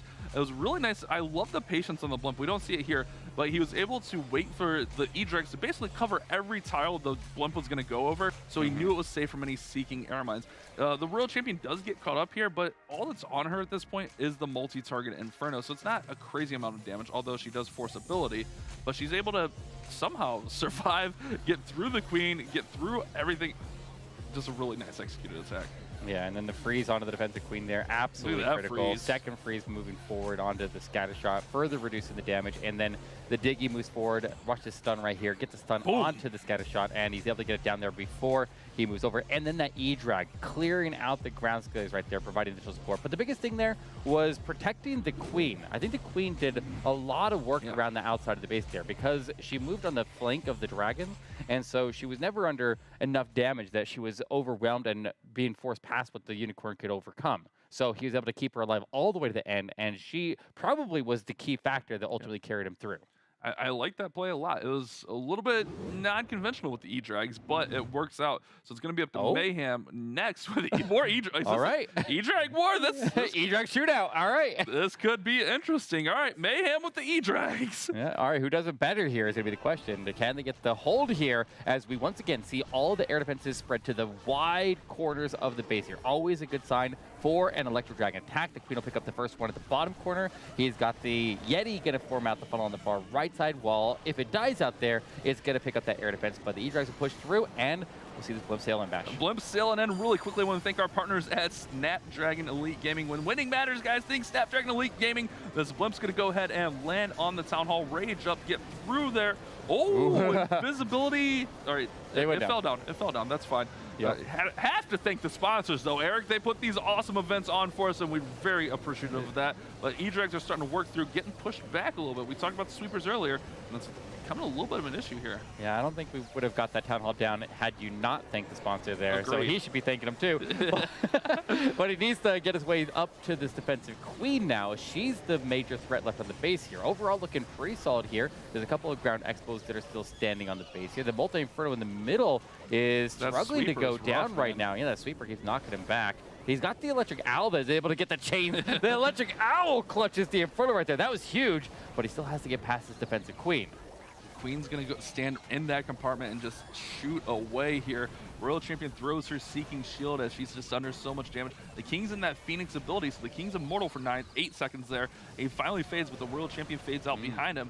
There's still an air defense and a scatter shot, and I don't think this has enough gas in the tank for Mayhem, and it's going to be Golden X in the advantage of the E-Drag battle here with it should get close to 90 at least.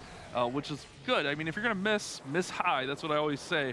And with this one being 88% 2-star, they're down, but they're not out. Absolutely. They're still very, very close here. The war within reach on Happy Ending's side here. So a pretty solid E-Drag attack here. I don't see anything specifically that went wrong during that. I think he overall executed it well.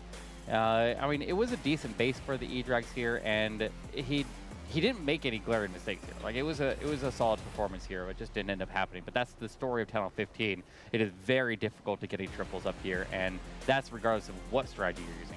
Yeah, it's tough, man. It is very tough. That sweeper was a little bit of an issue, but I mean, wasn't the end-all be-all in my opinion. It was just off by just a little bit here. Just not enough gas in the tank at the end, and we've seen that a couple times tonight where the attack looks really good, and then all of a sudden everything's gone with those new defenses, the new spell towers, and the monolith. It's really tough. 15 is a whole different ballgame in this defensive meta right now. So Golden X will be in the advantage moving into our second attacks, and Happy Endings will be looking to respond rather, with their next attack. Yep. Well, so this would, like we said, this is the match that will send a team into challenge. Yep. So a lot of pressure ramping for every player that can as we continue through this war here. But with Golden X starting off strong, I don't know where we would consider one team an underdog or not, but their stat lines were almost identical. Close, like they were very, very, very close to each other. So I think Happy Endings could easily come back. But I typically say that if you can get 12 or 13 stars, especially on the board there, then you're probably going to end up winning the war. So with one already on the board there, Golden X is in a very, very strong spot here, but it is easily reachable for Happy Endings to come back and get one for themselves and tie up the score. And I mean, I would expect that we see a couple misses out of Golden X at this point here, but I guess we'll see what happens. A triple here would be very, very useful for their overall result. And we've seen it even in, like, you know, that last war that was very close. These bases, I mean, one little slip up and everything can just be an absolute panic. We've seen a couple 1-stars already tonight. We've seen some really close attacks. And Panda X is going to come in next with the Electro Titan Smash. Looks like a couple invis, so it might be Blizzard or no clone, so no Super Archer. So it looks like a Blizzard into the Super Archer Smash. Got to be careful of that Poison Tower.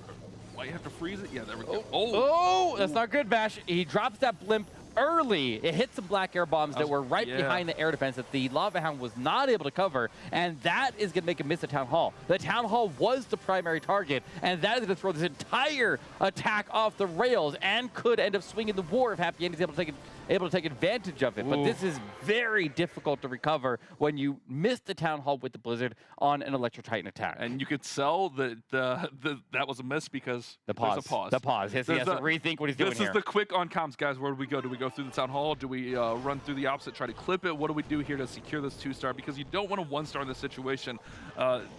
It's tough. It's a very tough situation, but you have to keep your composure, and this is where winning, where you can really win a war is when things don't go right. How do you recover? How do you respond? How do you get this 2-star and run up the percent decently? They're still fine. They're still up on percent, up on stars in this war.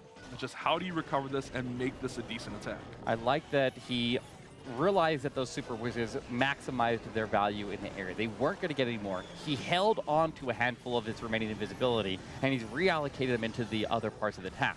But here comes Electro Titans after he forms the funnel. The King of the Witches go to the outside, and he puts the jump to push him to the Town Hall. But notice how the jump is not pushing him deep into the core of the base here. He's trying to direct everybody to go towards the Town Hall because he absolutely must take it down. I'm just worried right here that there's 3 Ice Golems right there, which every Ice Golem, once it pops, is going to freeze everything. And there's so much damage incoming. There's Expos, there's multi-target Infernos. Looks like they get through it fine with those Electro Titan Aura. They're going for the Town Hall now. Has to use an invisibility. Nice. Are they going to get there, Eric? It's close. It's close. Yo, you're right. They're taking a lot of damage there. They're not going to get the Town Hall down. The Queen needs to take it. Oh, no, Queen. Where's Queen? She doesn't have her ability. He has the Road Champion still. What can he do? Oh, no. Wait, is he under Warden right now? What the heck is going on in there? Oh, it's the Phoenix. The Phoenix picked the Warden back up. The Warden takes the electric arrow. Go Phoenix. That was Phoenix. I don't know what to say. What is going on? All right, he can still save this with the World Champion. Can he, though? I don't think he can get the shield to hit the Town Hall here. Well, he's not trying to shield the Town Hall. Oh, God. Oh, no. Oh, no! Oh, no, Eric, it's a 1. We just talked about it. These wars can swing. I told you. This is the swing. I mean, they're still okay. They started with a triple, so they're still fine. Well, you wish the percent was higher here, let's be honest, but this one just didn't go to plan. Went with that Blizzard blimp, and when the blimp falls short, it is tough. Me, personally, I think you just run the Titans right through the middle of the base, jump to the core, and just try to secure that 2-star. Try to get a little bit ambitious. You know, it's easier for me to sit here and say that when your blimp doesn't get there and you're on comms with the guys and the energy's flowing and the jitters are happening. It's tough to recover that. Nice try, Panda. It is a 1-star, and that's going to be the opening that Happy Endings needs. That is absolutely what they needed here, and that is a huge pickup on defense. And those 1-stars, they are way too common to Town Hall 15, and things can go wrong in a hurry here. One small mistake, and then that mistake compounds into more mistakes and more mistakes and more mistakes, and I think you're right. I think he should not have taken the risk there at that point. He should not have come in on the far right side, and he should have just gone directly through the Town Hall there, or something different. I don't know. I don't know exactly what he 100% need to do there to secure the Town Hall, but that wasn't it, because he was very limited on his options, though. Like that was a tough call right there. In my opinion, it was either go through the Town Hall or try to do what he did, and it was just a little bit. There's just a little bit too much there to kind of like feed that Queen kind of back and forth, and she was taking damage. If you go through the Town Hall right there, then you risk a percentage miss. Right. Because you lose a lot when you go into the Town Hall so early, and people generally try to avoid that because that Town Hall poison is able to do so much damage to these attacks. But this one is going to be a Skelly Donut into Lalo in response from Happy Endings as Beck strikes after the double scatter shot and the defensive CC. Squeezes that invisibility between all of them. The spacing is perfect, and he's taking scatter shot fire. I don't know if he's got it or not. Defensive heroes are trying to draw these skeletons off. He's not going to secure it. Go, Skellies, go! No, he doesn't have it. He got the scatter shots, though. Yeah. He got some pretty solid value there, but he missed the most important target there, as he now will have to fight the CC without a poison. He's really hoping for something like a triple Ice Golem here, something that you could deal with and not really need that poison. If it's something like Super Minion Headhunters, it could be a problem. But that scatter shot just got one shot off on the Clan Castle, and that was enough to make it not go down here. So he's going to try to run the heroes right into the Town Hall and set up the pathing for the Lila, but he will have to deal with that Clan Castle, and that could be the big difference here. It's tough to say. We don't know what's in there. We'll find out very soon because these heroes are going to go into this compartment and lure it out. Yeah, but he had to fight through the entire Tesla farm there, fought through the heroes, invested his Royal Champion. The Royal Champion throws their shield. She locks onto the Town Hall. The Town Hall did get activated at some point on their approach. So yeah, it looks like Ice Golems. And those Ice Golems may prevent the Queen from securing the Town Hall takedown. Yeah, I don't think she does either. She ends up taking the turn and going into the base there, and she's standing outside of the range of the Town Hall. That is a lucky break here for Beck, as he will not take the damage while he fights off these Ice Golems. Yeah, if she's just a couple tiles closer, he doesn't give this Town Hall. Did he just freeze the defensive Ice Golem? What? I don't. Okay. I don't know, Eric. I mean, he's trying to preserve Queen ability to make sure Queen gets Town Hall, I think, here.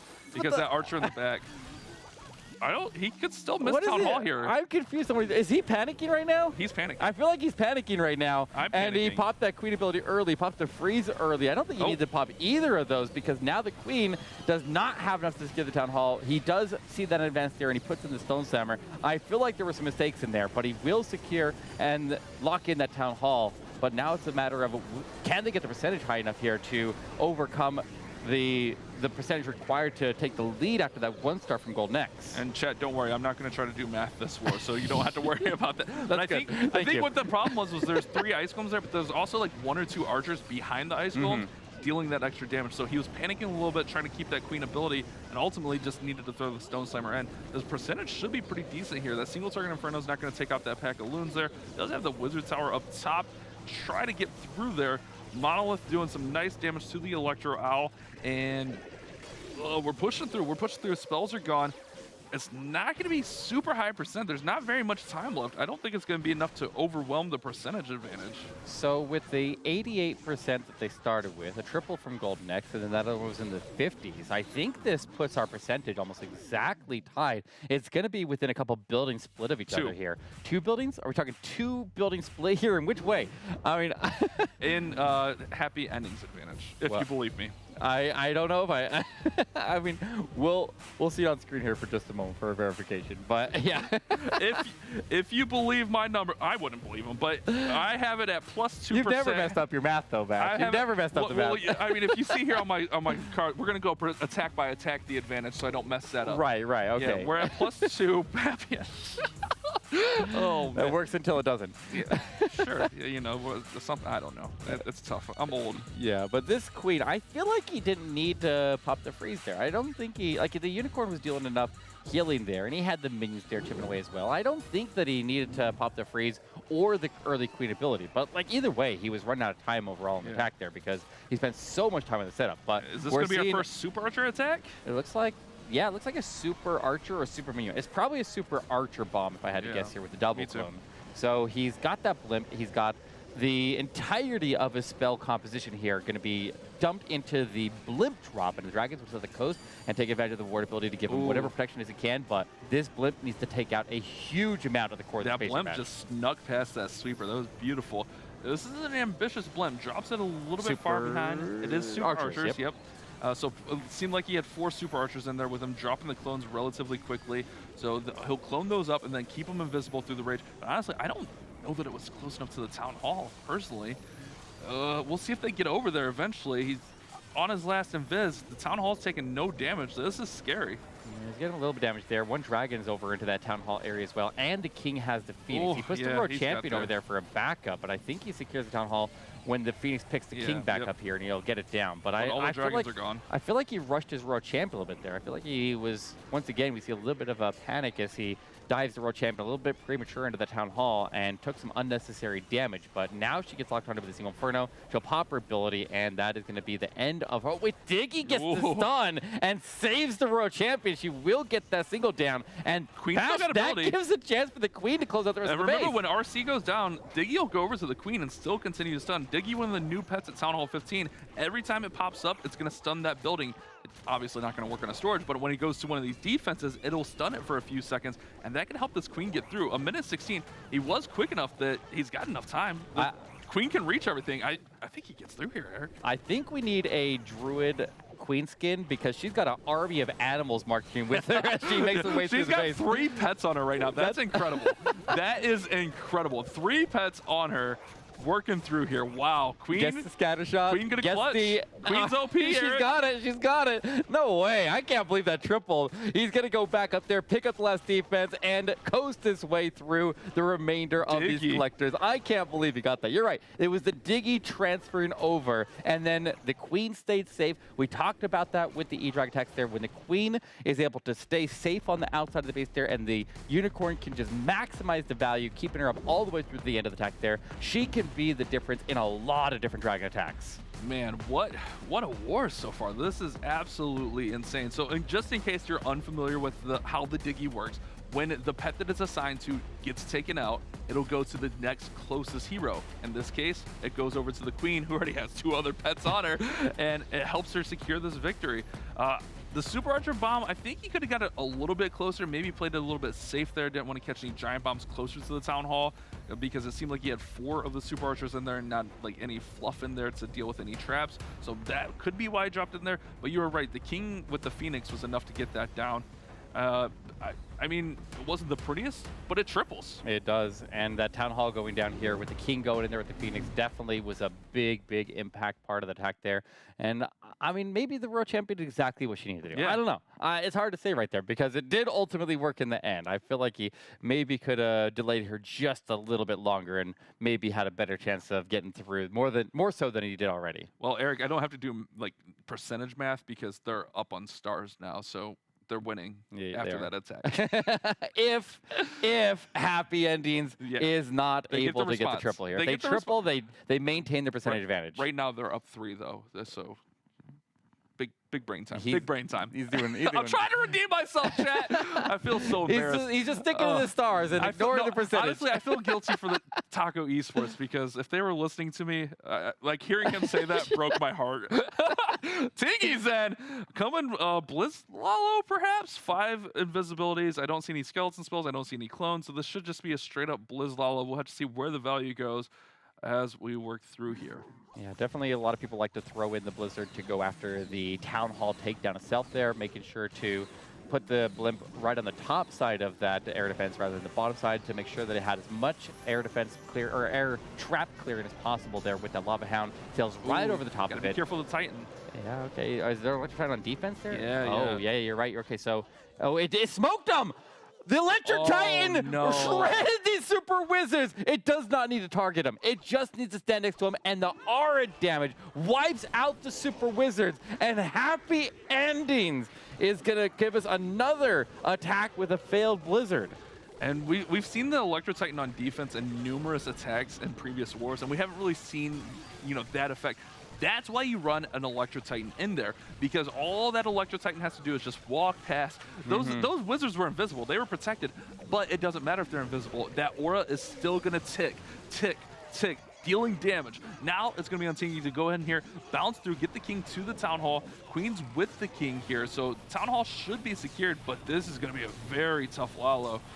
Oh, I don't know if this one could get there, but yeah, no, it's not gonna be able to happen. He needs to recover it as much as possible. He needs to, first of all, secure the Town Hall takedown. You can see where the heroes were probably supposed to go off to the left and go to the defensive road champion to the scatter shot, where the balloons are now starting, and it would have been better if he could have started the balloons into the Eagle Artillery more directly, but they'll start to make their way across here, and he just needs to, at this point, he needs to get as much of these exterior perimeter defenses down, the arch towers, the air defenses, whatever he can reach on the outside. Any of those that he can take down here is going to be more percentage he'll be able to grab out, and he can at least recover up as much percentage as possible and give his team the best chance possible for a later recovery in the war. Still has the World Champion also with plenty of spell support. As all the balloons are fading, I mean, there's just so many defenses. You were hoping to get those defenses down with the Blizzard, but with all the wizards getting taken out there, it's going to be on the World Champion to try to get some value through here. We do have Invisis being down, but World Champion got taken out. Yeah, it's going to be low too. And with Golden X getting that last triple, they're going to be in the advantage huge here. Yeah, definitely made up for that 1 star in a hurry and are back in the lead in this war here, and they're in a very, very strong position. But, I mean, at the end of the day here, it is only a 1 star lead, and the percentage will push into Golden X's favor here now significantly. But it is still going to be within reach here. There's still plenty of war left to have it swing again. So anything can happen, and we've already proven that in this war. Man, this is crazy. The 2 failed Blizzards are rough, and maybe even though they didn't play each other, maybe they had that on their scouting report that they liked the Blizzards, then they could bait it. Not even really bait it because the blimp landed perfectly, but the defensive Electro Titan through those Super Wizards was just brutal. Yeah. You hate to see that, and like there's nothing you could do there because the Titan's either going to go this way or back through. No matter what, that Titan's going through those Wizards and just takes it out. And that's almost where the advantage is using those Super Archer bombs, because the Super Archers can last just a little bit longer health-wise. It's going to be a tough road ahead for happy endings, but Golden X can really put their foot on the gas with this next attack as they're up 7-6 with the huge percentage advantage. Well, I mean, even the Super Archer attacks tend to struggle with Electro Titan coming out. Like, it is just a very, very effective CC when you go with those light, hard-hitting glass cannon troops like that can deal an enormous amount of damage, but they're very, very vulnerable. And Electro Titan is the perfect counter to try to stop those attacks, and it completely stops it at its tracks. And that just, it's like mind games with the attacker and the defender. Like, what's going to be in the CC and what is going to be the hard counter to the attack that I'm going to throw at it. There is no specific hard counter to Electro Dragons, though. They are a little bit of a wild card a lot of times, but we'll see if Sam the Great can make it happen with these E-Drags and potentially lengthen the lead here for the team. But the early rages as he pushes into the meatiest chunk of the base there, and with the, you get that early ward ability, so he's taking air defense fire on both the right and the left flank there, but able to get through and take them down before he even comes out of the ward ability and push all the way into the sweepers. If the sweepers go down, then he's in a very, very good spot. And this base looks very similar to the one that got tripled earlier by Pat. The sweepers are a little bit more offset on it, but this looks like a very similar approach to that attack, which was very successful for them earlier. This was a very traditional opener with the Electro Dragons. Double raid down, get all the E-Drags in, get the balloons in, and then use that Warden ability to protect. Go ahead and throw those balloons in to get that Town Hall down. They'll pop in, take out that Spell Tower also, and now it's going to be on the heroes to wrap around and finish this base off, although there's a lot of base remaining. So we got Monolith up, we've got Scatter Shot, World Champion, and Multi-Target. It's going to be really crucial to see where this World Champion comes in. Yeah, so I don't know if he ever got the full CC pull here because we still see his poison on standby here. The defensive CC stays standing in the middle base. And so I feel like the World Champion needs to avoid the defensive CC range as much as possible. She'll deploy over the left side here, try to take advantage of the King going to Phoenix and make the support come in for the Queen and see if we can keep that Queen alive. Like we said in the previous attacks there, if you can keep that Queen alive, then the Unicorn can help carry her all the way to the end of the base here. So the World Champion just supporting the Queen here, trying to thin out the defenses, reduce the damage so that the Unicorn can actually keep up, and he's honestly in a fairly decent spot here. Now the question is, does the defensive CC come out and cause any problems as he makes his final push? Use that poison right in there. That might be a big difference maker a little bit later. Royal Champion throws that Seeking Shield, going to go over to the Scatter Shot, and here comes the Clan Castle. Triple Ice Golem. You're going to want to hope to deal with that. Oh, we got the Scatter Shot down before he pulled it, and if the Queen can engage the Ice Golems before going into the range of the World Champion. Oh, she locks in the World Champion first and pops her ability. Nice. That gives him a chance here, Bash. Queen's got full health. She's going to have to beat through a wall to get that multi. Yeah, like she can't reach there, right? Yeah. Through the multi, but she's going to have a few seconds here. She's got full health. I think he's got it. I don't think there's anything that can stop this at the point here, Bash. I mean, the time, maybe? No, I think he's got 30 seconds. That Queen hits like a truck, and those level 15 walls are not going to be able to stop this Queen. Like, that is a quick takedown for the rest of the defensive CCs. He already got some chains onto it from the E-Drags, but 20 seconds, and the Queen over half HP as she locks onto that wall and will beat it down here with 10 seconds left. He's going to have to just reach in there. Come on, Queen. Don't make me a liar here. He's going to break that wall, step his way in, and oh baby, it's a triple. Wait, yes, okay. Sam the Great locks in another Electro Dragon triple here for Golden X. And that base was a very similar base to the one that was previously tripled. They're seeing something they like with these E-Drags. You're able to wrap around with those heroes, finish it off. This was, it came down to the wire, but I mean, no offense, Sam, but I was kind of hoping Eric would be a liar just so he would have some of the embarrassment today. But honestly, I'm very happy to see that triple because it deserved to, as the spells were just beautiful on it. E-Drags are back, baby. I mean, I've never jinxed an attack in my life, so I don't know.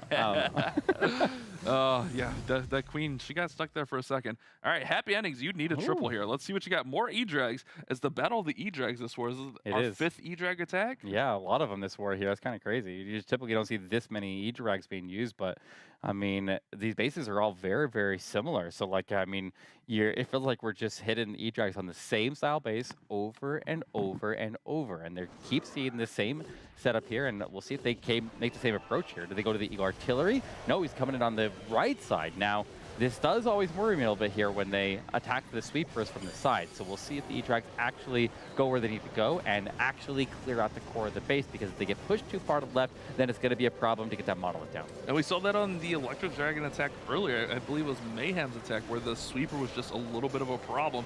Town Hall goes down with no drama there, so it doesn't have to worry about that. Doesn't have to worry about the poison from the Town Hall. These E-Drags are being pushed back from the sweeper. That's what we were talking about with the Dragon attack. You can't let that sweeper dictate where your Dragons are going, and this is going to be a huge issue, as those Dragons are just going to have an issue getting right into the middle of this base. And remember, the Electro Dragons have to charge up for a few seconds also.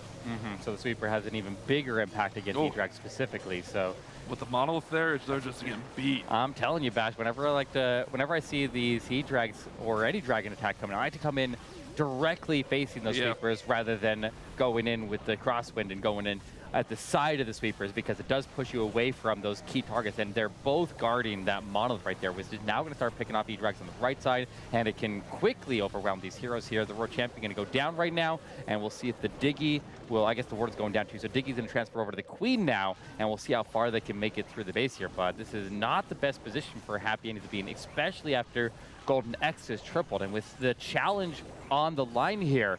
And this war is definitely a big matchup for both of these teams to be able to take the win and make it into the challenge phase. This is a tough spot for Happy Endings to be in right now. Very, very tough. But I think that's been the difference in these E-Drag attacks, is we're seeing Golden X go right into those sweepers like you mentioned, and we're seeing Happy Endings kind of go side swiping, and that's the issue. Those sweepers, this attack was really dictated by that one sweeper right there that's still standing on this base. It's going to be good percent, but I mean, they needed a 3-star here. They're down on stars. Golden X just tripled, so you have to bounce back, but 89% 2-star is not going to cut it, unfortunately. Yeah, I mean, but what if? Oh boy, here he goes. Here he goes. Golden X already got a 1-star once this war. They have definitely overcome that. But they're up 2 though. I know. They got 10 stars. They got 10%. They got 3 triples and a 1-star. They are absolutely killing it right now. Like they can hopefully just lock it. I don't know. It depends on who you're a fan of right now, I guess, right? Well, but I kind of want to see them with a 1-star. I don't know, so we can see the very, very close ending of the war. Even if they 1-star, Bash percent, expert calculator out here, has Golden X up 48% right now. Oh, jeez. So even if they do 1-star, they're fine. Because you have to remember on that previous attack, it was a 61% with that Blizzard getting ate up by that Electro Titan. So, I mean, it's Bash math, so it could be wrong, but I have them up 48% at the plus the 2 stars. Yeah, look at that scoreboard. I'm thinking you're about right there. Big time. One massive miss there, but everybody else on the team has been carrying hard, and they're in a very, very strong spot right now. Yeah, this war not going the way Happy Endings 1 and 2, unfortunately. But, you know, you got to keep your head up, finish strong. I talk about it every single broadcast we do. Get that momentum going into that next battle. This is an elimination. It's the end of the day for Golden X, because they'll be able to, you know, secure their spot in challenge, but you have to play again. So finish strong, keep your head up, and just get ready for that next war. Try to build a little momentum on this last attack, and hopefully you get a defense here so you're feeling good about your base as well. But Powerade X coming in with the Zap Electro Titan Smash, one of the strongest attacks against these boxy style bases. All right, well, he's going to go ahead and snipe off the mortar first. He's got the lightning that can deal with these expos. I imagine you want to go after both of the expos here, right? You get the Town Hall activation, the lightning comes down, and... Uh-oh. Oh, this is bad, Bash! Why? Did he miss one of the lightning? What the heck happened there? Did the battle builder save the expos? No, because the builder's over there. He must have missed one of them. He must have missed... He had 6. He had to have missed one of the lightnings. But he got the Town Hall activated, so he may just need to extend his border walk here and push all the way into the expos. It's worth it to just delay the next phase of the attack here and just use the rages on the Warden, sustain the Expo fire, using the freezes as well, making sure that Rage Tower doesn't boost the damage of these Expos, and make sure that that Flame Flinger reaches the Town Hall, because that over anything else here is the most important thing. And all they need is a 2-star here to essentially win the war. So I think you're right here. Make sure you get it, gets that Expo down. Yes. Remember, the Expo is one of the few defenses that can outrange that Flame Flinger. That's why it's so much emphasis on it. The Expo, the Mortar, and the Monolith are the 3 defenses that will outrange and deal damage to the Flame Flinger. Also, sometimes you'll get those surprise Teslas. But with that, the Flame Flinger locks onto the Town Hall, so there's not going to be any drama there. That'll be down. And the Titans can just go through the back end of this base and work up the percentage, although they don't take the jump to the middle. Yeah, but he stayed cool under pressure here, and he realized quickly that after he missed out lightning that he needed to continue the ward and walk much deeper in the base there. So a very, very solid adjustment. He'll lock in that Town Hall takedown. There's nothing threatening it. He's crossing the percentage, and ladies and gentlemen, it is a win for Golden X, and that will secure their spot into the challenge phase here. Joining, we have War and Glory, Empire Esports, Night Shift, Aphelion Nebula, and not Nice Monkey, but who was it again? Taco Esports. Are they an official org, or is that just memeing? They like tacos. I mean, it's They're legit. trying to get a sponsor with it. Maybe they can, I don't know, maybe someday. Legit enough in my book. Let's go for it. All right, so they'll move on to challenge. I mean, congrats to Golden X, a really well-fought war. Really nice plan. I mean, the E-Drags for them were really strong. I don't think they missed with E-Drags during this war. Their E-Drag attacks were right on point, so really great game plan coming into this war, and also really nice execution. I really like this one from Powerade. It's a miss, but I think it's more about, you know, like you mentioned, keeping that cool under the pressure of things going wrong, because we've seen in previous wars things go wrong and it's like, oh baby, what do I do? But Powerade doesn't have that drama as the Warden's able to secure. Town Hall goes down. Nice little 2-star. Absolutely. But we have one more attack for Happy Endings as they get a little bit more of the limelight here as they try to just get prepared for the next match here, because there's no opportunity for them to win this war anymore, but they're going to go down to the lower bracket and they're going to need to take the win down there, because they had 2 lives in this double elimination playoffs here, and they need to go down there and they need to take the win there, because that will be the elimination match, and there's another team that wants this just as badly as they do. So yeah, it's definitely out of reach here with it being a 4-star advantage. So congrats to Golden X moving on to the challenge. But like I said, Happy Endings, if I'm Happy Endings here, I want to build that momentum. I want to, you know, get some good positive energy going into our next matchup, because I believe that one's going to be within, I mean, it's going to be soon. There's only going to be a couple more wars after this, so it's not too far off. You want that team morale really nice. You want to break that huddle, come in, bounce back, let's get this, guys. Or maybe you just don't want to show your hand and you just throw something at the wall. Right. And I've said it many times here, and it keeps showing out exactly the way I've been saying. If you get 12 stars on the board here with the difficulty of Town Hall 15, you are very, very likely going to win your match, unless you're playing against like a team that's gonna be on an absolute roll and got some momentum, like you're saying. Then maybe you need to get 13. It really pains me to say this, but I guess you know what you're talking about with these 12 stars. I know. It's weird when I know what I'm talking about, right? Yeah. All right, Eric. All right, Nemesis, good luck to you. We have that Electro Titan on defense again. Could be trying to counter a Blizzard, but with the Yeti Bomb going in there to pull it up, that's a very common entry for a Queen Charge Lalo. Pull that Clan Castle out very early. Also, it's going to set them some pathing. Oh my goodness, almost got that invisibility spell tower down. That would have been massive.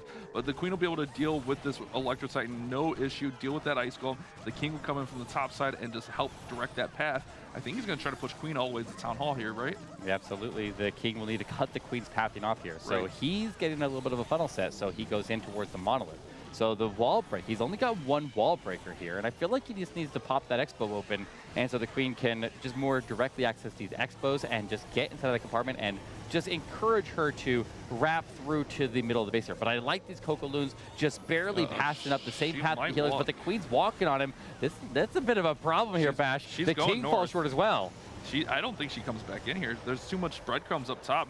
She's going to keep going around that trail up to the top side. He threw in the Royal Champion. With that Dark Elixir drill there, she's going to go right back outside. The Sneaky Goblin doesn't get it down in time. Look at the wall break. Okay. Okay. He has a chance to get in there, Bash. Okay. He can get the turn. I'm not mad at him. I mean, this could definitely work here. I have a lot of restored faith in his pathing now. As the Queen starts to take the turn, he's getting the cleanup on the outside. The World Champion did a good job out there. He's got the minions and wizards clearing the trash out, and the Queen does take the turn, and the invisibility towers have already been triggered, so she will secure the Town Hall takedown, and that gives him a really solid chance of pulling through the triple. So like I said, Eric, that Queen was going to go up around that corner, wall breaker, and take down the Town Hall after the invisibility towers were activated. I told you that. I knew where you were going with it. Yeah, I know. Bash, you don't make mistakes here. I'm aware. But Lalo is, and I honestly, like, it seems foolish, but that could have been the plan all along because it works out very well for Nemesis. Got to get through this multi-target Inferno with a freeze still remaining. This is looking strong. This is what in my opinion, this is what you need going into the next war. Build this momentum. Get this clean. This is a clean Lalo. Beautiful plan. I still think, I don't doubt that might have been the plan the whole time. I think you're right. I think you're definitely right there. I mean, if the Queen did take the turn early, then cool. If not, then we it's got like the backup. you got extra contingency plans on top of the initial plan there, and it worked out great for him here. So 30 seconds to spare. Nemesis locks in that triple. It's not enough for the win, but it still will be the triple of the war there. Will maintain their overall average that they've been maintaining throughout the season here, and at least get the one, and we'll see if they can pick up a second one when they get down to the lower bracket, and we'll see them play a little bit later on. And really, they weren't that far off in this war. No, they had all it really was that unfortunate Electro Titan out of the Clan Castle that really threw off Team Geek's attack earlier. A couple failed blizzards, and that's the problem. That's the risk when you run a blizzard. Yeah, that's true. I mean, it could have gone either way this war, but it does go Golden X's way. So Golden X will move on to our challenge, and we'll see happy endings play in a little bit later here, Glitter, as they lose and go to the lower bracket. I mean, they did lose, but you guys were talking about it. At least that was a really strong way to close out that war, hopefully build up a little bit of momentum heading into the next one to close it out on a high note. They ended up getting the triple, bringing it within 1 star. Yep. But also, I need to just clarify. Did I hear you tell Eric that he was right at one point during that cast? You know, I just want to make sure that's what happened. I've already embarrassed myself enough tonight. I figured I could swallow my pride for once, you know. And just wanted to double check that Eric got that 12-star props he finally from you. It's been true all along, but he just finally admitted it. Yeah, you know, I hate to admit it. And you see how big his head already is? We don't need to blow up his ego anymore. I have to wear this hat to contain it. That makes a lot of sense. All right, you know what? Another strong performance, and another ticket punched to the challenge. We'll take a quick back look at the bracket here because that is going to be Golden X now getting a ticket after Taco Esports did just moments before. That means, like the boys were saying, that it's going to be Happy Endings 7.0 who drops down into that lower bracket, and they will be going up against Omnipotence to try and keep their hopes of making their way to the challenge alive. We still have tons of action in store for you guys, but it's time for another quick break, and when we return, some more highlights and analysis.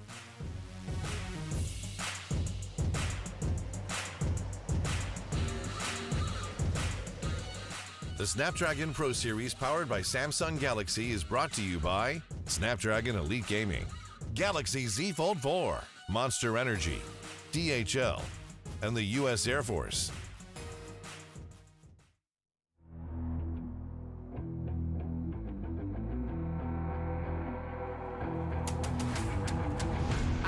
Get it, I'm on the mission, snap any minute, casually winning. Stop tripping on me, stop dissing on me. Yeah, I got a dream, can't take it from me. My fire's burning, now I'm always learning. Tell me where to go, man, I'm on a journey. Yeah, I can't explain it, I get excited. Keep it 300, King Leonidas. Strap in, cause it's gonna be a long ride. Working on me every single day and night. There comes a time when your worlds will collide. If it's holding you back, push it right to the side. Ain't got no time for no fear. I work too hard to get here. Ain't got no time for no fear. I work too hard to get here. I don't got the time, put me in, coach. I've been going hard, time to let it show. Everything raw, give it to me now. Let me have the spot, man, it's going down. Gotta get it here, I don't wanna wait. Take what I want, then I go train. Gotta get a win, I won't lose the game. This is my year, I ain't gonna break. strap in, cause it's gonna be a long ride. Working on me every single day and night. There comes a time when your worlds will collide. If it's holding you back, push it right to the side. On another level, I will never settle. Mind over matter, get the gold medal. On another level, I will never settle. Mind over matter, get the gold medal. Ain't got no time for no fear. I work too hard to get here. Ain't got no time for no fear. I work too hard to get here. On another level, I will never settle. Mind over matter, get the gold medal. On another level, I will never settle. Mind over matter, get the gold medal. On another level, I will never settle. Mind over matter, get the gold medal. On another level, I will never settle. Mind over matter, get the gold medal.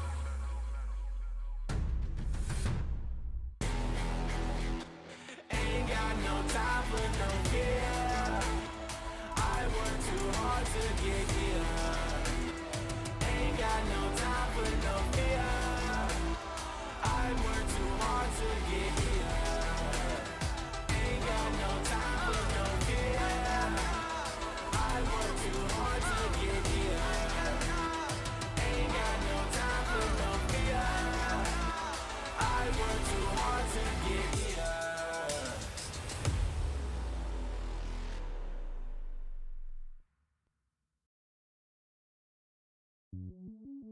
Welcome to the place where dreams come true, where everything you want can be yours, if and only if you're willing to work for them, you're willing to hurt for them, but most of all, you're willing to be first for them. Ha! Look, I'm going straight to the top. I don't know how it would stop, like it or not. I got some goals that I'm hitting. You hear what I'm spitting? It's hot. Look what I got. Whole lot of passion and pain. The road to success is insane. Stay out my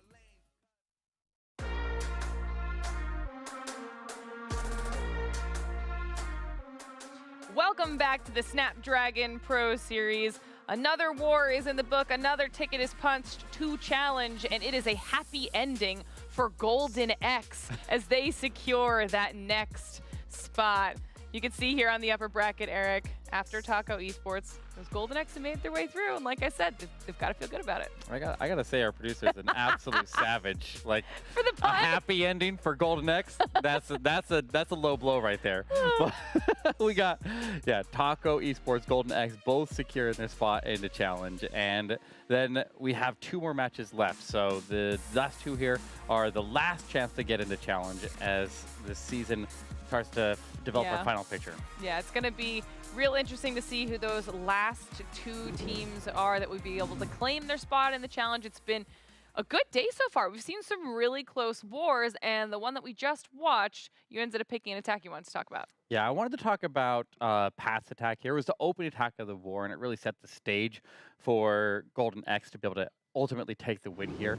He came in with these Electro Dragons, and we've talked about a lot as we were making our way through a lot of those attacks here, where the sweeper position is what we're primarily looking for in these attacks. So if I got sweepers facing both off into this direction, then if I come in on the flank of the sweepers in from like this area over here or this area over here, then the sweepers will be knocking me this direction away from the core of the base. So we like to avoid that by just either charging the sweepers directly, which is great on this style base here, because if you go after all the hardest hitting defenses right out of the gate there, you have the ward ability, you have the early righteous, you got some awesome chains there right on the entry, even if it gets a little bit more spread out towards the other half of the base here. If you just go into the biggest threats of the base there early on and take them out while you are able to move very, very quickly. And those E-Drives can move very, very quickly in those more compact areas of the base like that. And you can see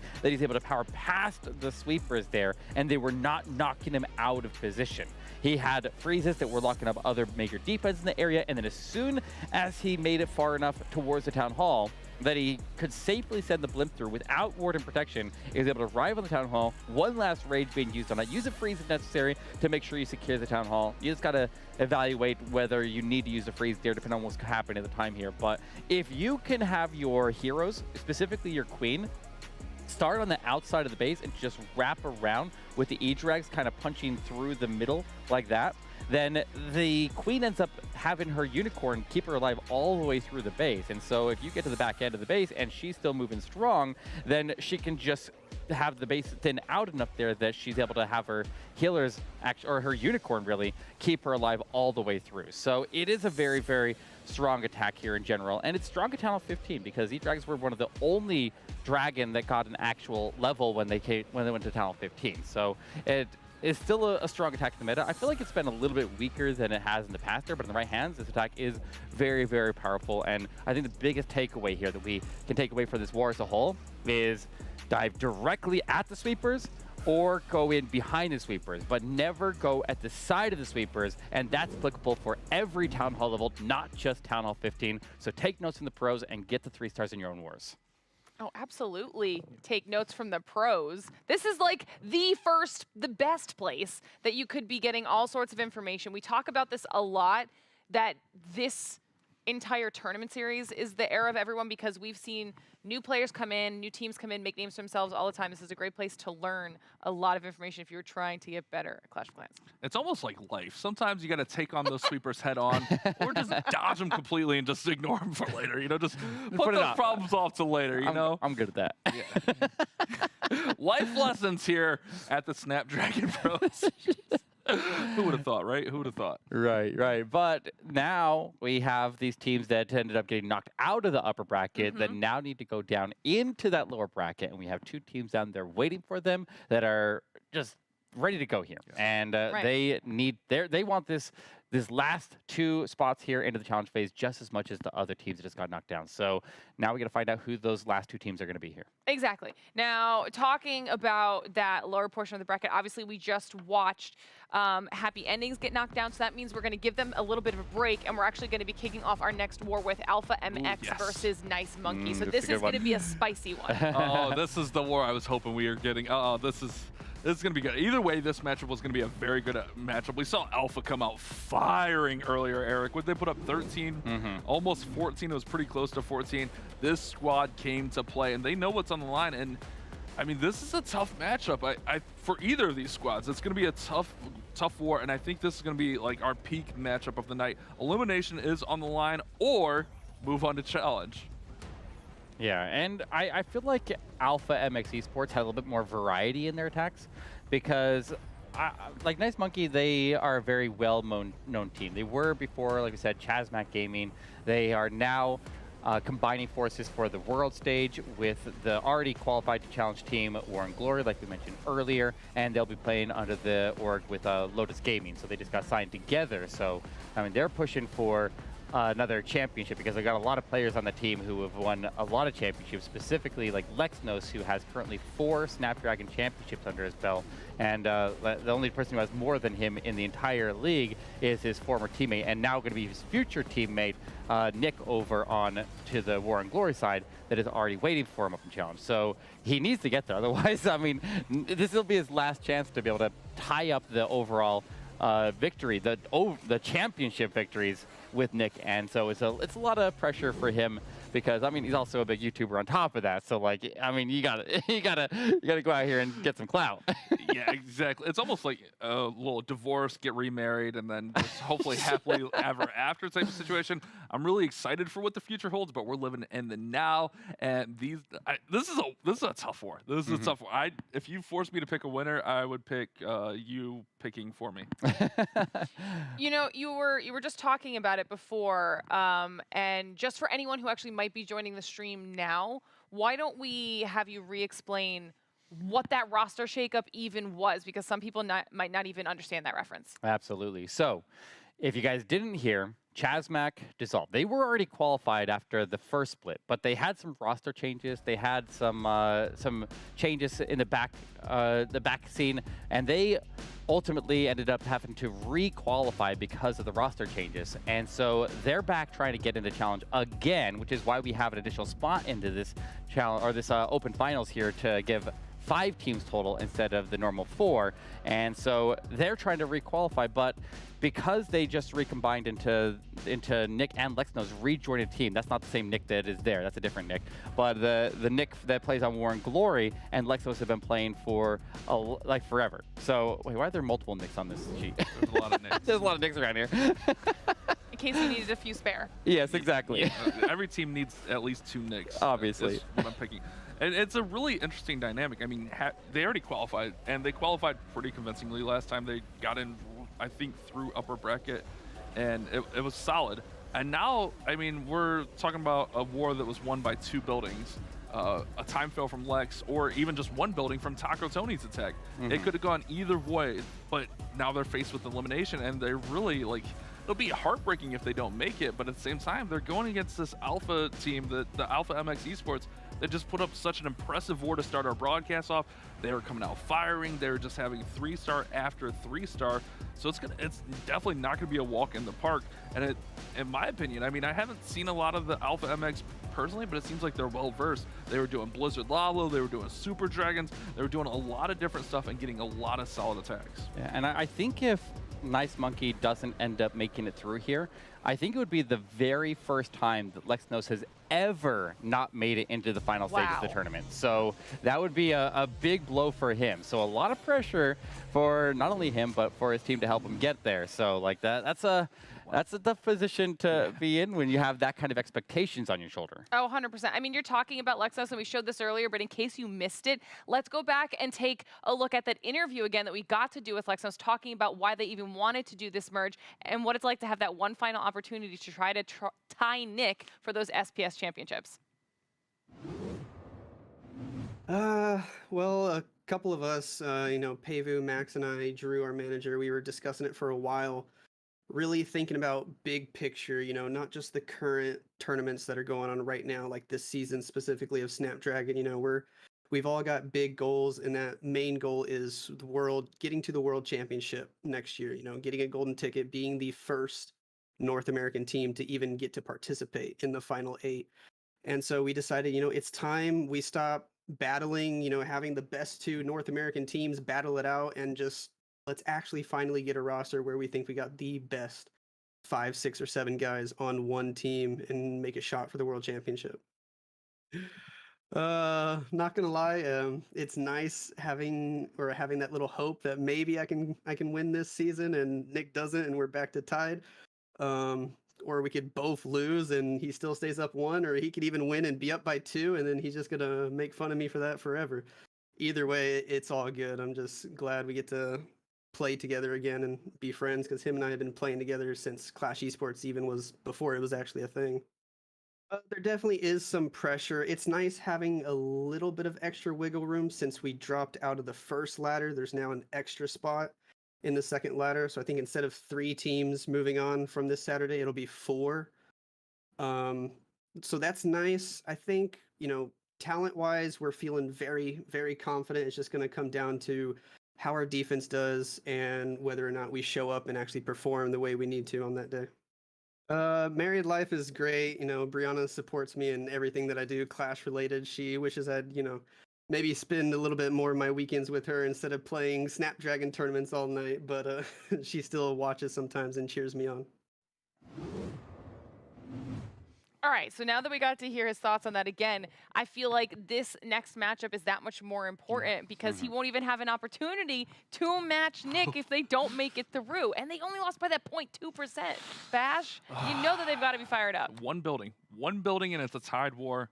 I mean, like, what, 4 more seconds and Lex triples? It was just a time fail. It wasn't a failed attack. It was a 98% time fail.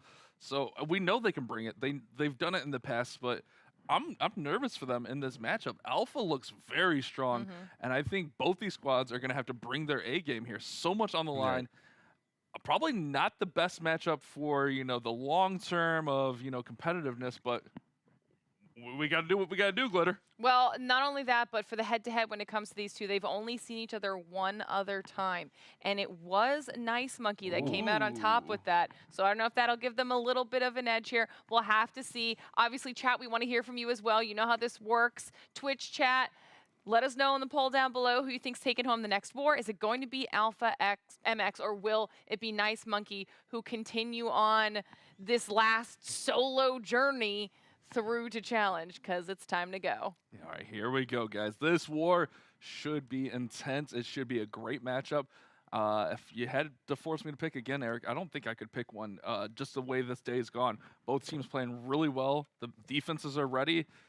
Oh, I'm nervous. How you feeling? I mean, when we came into the night here, I was thinking that Nice Monkey in the upper bracket was going to be the match of the night here, but this one might be able to take the cake here. Let's kick it off here with Indy coming in from Nice Monkey as we started with a zap into Electro Titan Smash, making sure to remove all of the threats there to the Flame Flinger, while at the same time getting the Town Hall activated with the Lightning, and now there's no defenses in that area that can outrange the Flame Flinger on its way to the Town Hall. The Warden can connect to the area that was taken out with the Lightning, get the funnel formed, and get ready for the Electric Titans to go right towards that defensive queen and then cross to the Eagle Artillery. I like that little sneaky goblin in there, also pulling any potential Teslas up also. Sometimes you'll see a Hog Rider do that, but that sneaky does just the job as well. Then Visibility Tower being down is nice. Earthquake activated the Town Hall, so all he's got to do is wait for that Flinger to go over there. Flinger's starting to go a little bit to the south, so he's going to have to cut this off rather quickly with the Electro Titans. Jump Spell goes down. We saw Indy use Queen Charge Hybrid earlier, now using the Electro Titans, showing just a little bit of that versatility and why he joined this Nice Monkey team, just because he can use all these different attacks very effectively. Needs a Eric, this Flinger is not cooperating. It's fine, but it's fine, Eric? Bash. What's fine? Maybe, I don't know. Eric, I don't know what's anymore. fine? He needs to get. You're right. He needs to get it to turn back here, but at least It's going. it is not able to cross walls like it used to be when remember the Flame Flinger It would just came out. It would just automatically remove walls when it made contact with them. So it is circling back to the Town Hall. Everybody else taking the jump through to the middle base there, and the Ward ability giving the protection while that Rage Tower is active, but he's still taking a lot of damage, including this Town Hall damage, and that might kill a lot of troops here. The healers are in the range of the Town Hall now. Titans eventually get through there with the Rage, but the couple healers go down there from the air bomb. Eagle. They're going to have to bounce back. Yeah, Eagle's firing. Monolith's down there, and it's going to be tough. I don't think this is going to be able to get there for Indy, but obviously want to run it up as much as possible. This percentage is low, and this is not the start they were hoping for, as Indy is struggling to get through here. Got a few Titans up, but all the healers are now down. Yeah, I think the biggest problem, like the overall plan seemed pretty solid. I think the biggest thing they need to change here was obviously wall break into that defensive queen compartment, but the jump that he had to use there kind of threw off the overall pathing, because the Flame Flinger was able to strike at the Battle Builder over on the right side of the Town Hall, and you see the walls that were over there, and it's connected to the jump, so everything got boxed in by that defensive right by the defensive CC in the core of the base, and then they circled around and walked through the walls that were unexpectedly opened by the Flame Flinger. So I think the only mistake here that he really made in this attack was he just needed to shift that Flame Flinger slightly further off to the north, and as a result, it is going to be a 71% for the open attack here for Nice Monkey, a low percentage and an early opportunity for Alpha MX Esports. Leaves the door wide open. Very unfortunate there for Indy, who we saw triple in the last war with the Queen Charge Hybrid. I think this base was all right for it. Like you said, just that jump was a little bit awkward. The Flinger kind of giving him a little bit of problems here. Oh, man, just a little bit of a heartbreaker of an attack. But you see this sometimes on these Electro Titan smashes where it looks like the pathing's good, it looks like everything's good, but the Titans and everything get kind of caught up, or maybe they go towards the Town Hall, and they just start fading into oblivion. I mean, he had to use a couple freezes because they did go in towards that single, towards the Town Hall, right. And then you just don't have the spells for the back end. So it is a little bit of a misstep there for Nice Monkey, but I mean, they still get a lot of hitters, but we've seen Alpha. They've got hitters too, and they're going to look to take advantage of that defense right there. Yeah, and like you said, you get very little amounts of spell support when you actually send Electro Titans in, because you invest so much into the Lightning to set up the attack initially and get the Town Hall activated with the Quake. Like, it is a very effective attack, and it is normally very strong against these box-style bases. But knowing that it is very strong against the box bases, then the defenders can start to test and make sure that it is potentially not going to work on it, or at least less often going to work on it. But now we get to see a return fire of the same attack, but with a little bit different approach here, using lightning up at the top of the base to go after, what was it, Inferno, Expo, Cannon, and Air Defense. And the Flame Flinger will move off to the right to go to the Monolith, and everybody else is going to be making the path towards the Town Hall here. He needs the ward to split off to the left. These ones make me nervous, man. This is... It does. It's a little cross clip of the Town Hall. I mean, but honestly, on Indy's attack, the Titans kind of went this same kind of direction, got through the Town Hall no problem. Gonna have to use that jump effectively. Here comes the Clan Castle troops, at least a few of them. Hard to say what's in there. I want to say it's gonna be Ice Golems, at least one Ice Golem with the few archers coming out initially. Got King working in, trying to cut off and push these Titans back through the middle. Here comes more archers, Rocket Loon, and then finally a Hound. Okay, so Hound will stall everything up just a little bit, but once it pops, the Electro Titans will basically disintegrate it. Should have a nice path right to that Town Hall. I like these balloons getting out in front there, seeing the traps triggered before the healers arrive into the core of the base there. Got the Tornado Trap triggered. Let the Titans make their way in, freeze the Town Hall, and give the protection that he needs there. I think he's got the healers in a good spot here. Town Hall's rough. I mean, it's going to go down here. The King of Possibility. He's got healers kind of spread across all of the different moving parts of the attack here. So they're staying alive, which is the most important thing here. Right. And that is going to give him a chance to pull through the backside. And I think the only big threat of the backside here as the World Champion starts in is this defensive King, but he's so far from where the Queen is right now, or from where the World Champion is. I mean, I think he's got a solid chance of pulling through. It's tough to call. King still does have Phoenix Egg also, which once the King gets knocked out, the Phoenix will hatch, give him a few extra seconds of life, and then the Phoenix will go around targeting defenses. World Champion still has Seek and Shield. He still has 2 Headhunters to help deal with this King. So if he can get through this multi-target Inferno, which he should before getting to the King, could have a nice advantage. But that bow, look at that bow doing some work here, Eric. Yeah, but he doesn't, if he gets the Inferno and he gets the Expo down, then the Witches could end up carrying it through. He doesn't even need the King to survive here. Look at that. He does get the Expo down. The Headhunters arrive to help get through the defensive King. If he can get that King out of the way here, the Witches can carry through and finish this. What you got? Oh, he's got it. And look at this. She picks up the Wizard Tower as well. And with that Wizard Tower, the Witches will not be stopped. 2 Witches versus 1 Archer Tower. And he'll spot enough skeletons to power through. So there we go. Alpha MX Esports with an unorthodox approach here with the Electro Titan Smash. And they lay waste to this base here as Lexnos himself goes down for Nice Monkey side of the war.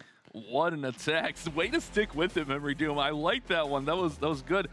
World Champion was clutch there at the end. Being able to get through that multi-target Inferno and the Expo was massive. And that's the 3-star start that they need. Now, easy math here. They're up 29%. Thank you.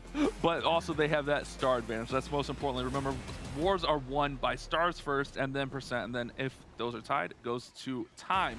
But Alpha came out right out the gate here, firing. They got the 3-star. It was close, but they get the 3-star nonetheless. It's like one of those, you know, if you ever bowled, that pin barely falls over, it doesn't matter. It's a strike on the scorecard, you know? That's right. And those Headhunters at the end there were so perfectly timed there to help him get to the defensive King. And I think he could have got to the defensive King anyways after that Wizard Tower went down, because the King fires, or he strikes really, really slow. So those Witches are very, very powerful if you can get the splash damage out of the way there. And those Witches, they did some work. That's why Witches are my favorite troop in the game.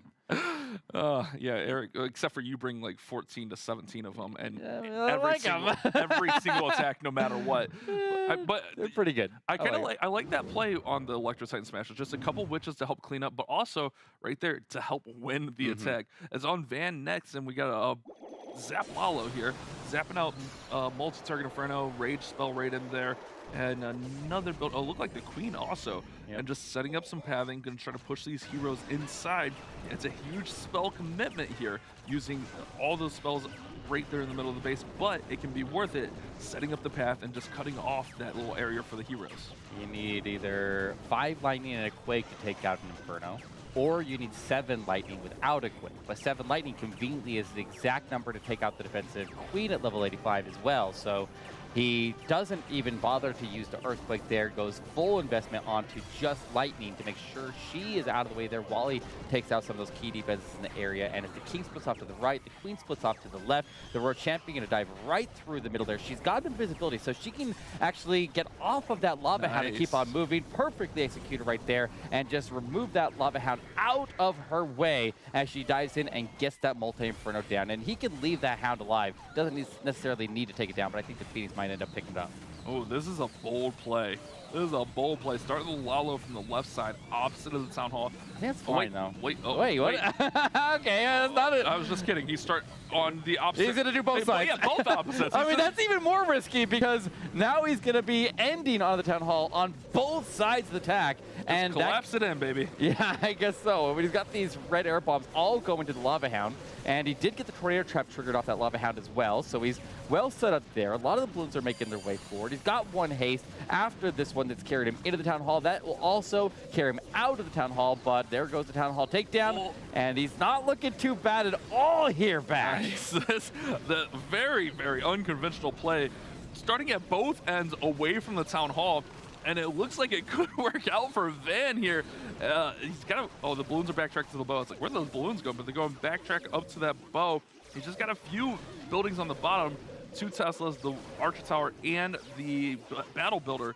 They can damage these balloons, but cleanup looks fine. He's still got plenty in there. We just popped a Hound up on the top of the base there. That's going to burn his poison and cost some of his cleanup there. He's got now balloons coming up behind the Warden now, but the Electric Owl will try to defend against those. Yeah, Warden and he's able to get through the Teslas with the extra balloons there, and he can throw the remainder of his troops down wherever he wants because he does have cleanup on that defensive CC, and he'll take it down with plenty of time to spare. So there we go. They get that triple that they desperately needed after that first miss, and they will give themselves a chance to tie up the stars here if they can stop the next attacker from Alpha MX Esports. That's the response they needed. They faltered in the initial phase there, but getting this triple, very clean triple at that, is a great response. Now Alpha, if they can, put up something, they don't have to go too crazy. Even if they do miss, they should still be in the advantage.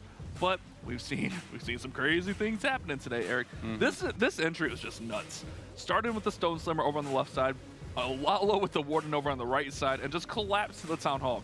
I would never have the courage to do that. No. I don't know how these pros do attacks like that because, like, you would just have to have so much patience.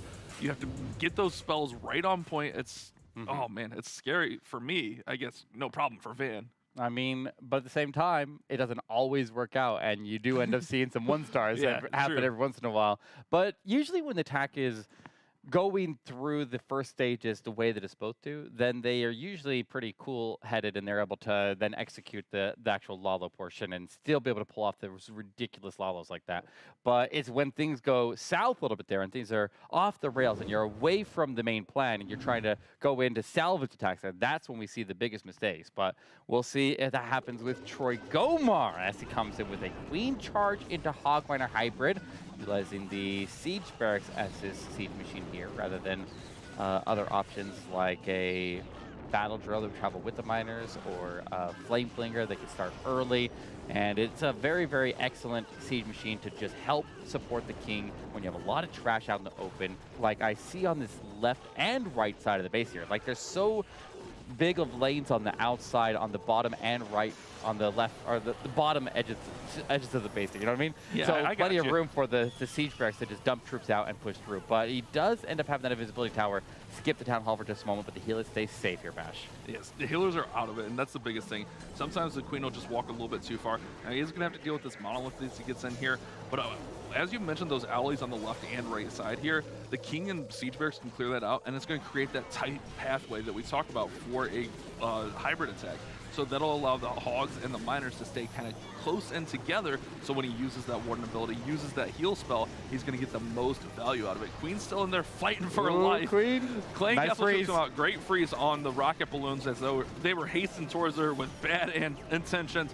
Now he has no problems taking care of the Rocket Loons and the Super Minions. He's going to go ahead and Warden ability the Hogs and the Miners as he works towards that multi. I like this start for Troy Gomar. This is beautiful pathing. That Queen was able to remove one full quadrant out of the base there, making so with the King and the Siege Barracks working on the outside, the pathing for the Miners and the Hogs was very, very thin, making so that they can maximize the spell potential there and make sure that those heal spells hit every single Hog and every single Miner as they made their way towards the Eagle Artillery. Easily powered through that. Look at this Queen still going. Yeah, this Queen's still powered through, and she's actually got a little bit of funnel out in front of her a little bit to dive back into the scattershot compartment. This is beautiful. Troy. This is crushed here, Bash. Wow, what a Queen Charge Hybrid. Honestly, like if you look at the base, it almost looks like, yeah, go ahead and put your King and your Barracks here. It's perfect for that, right? Like, yeah. It looks like the perfect spot.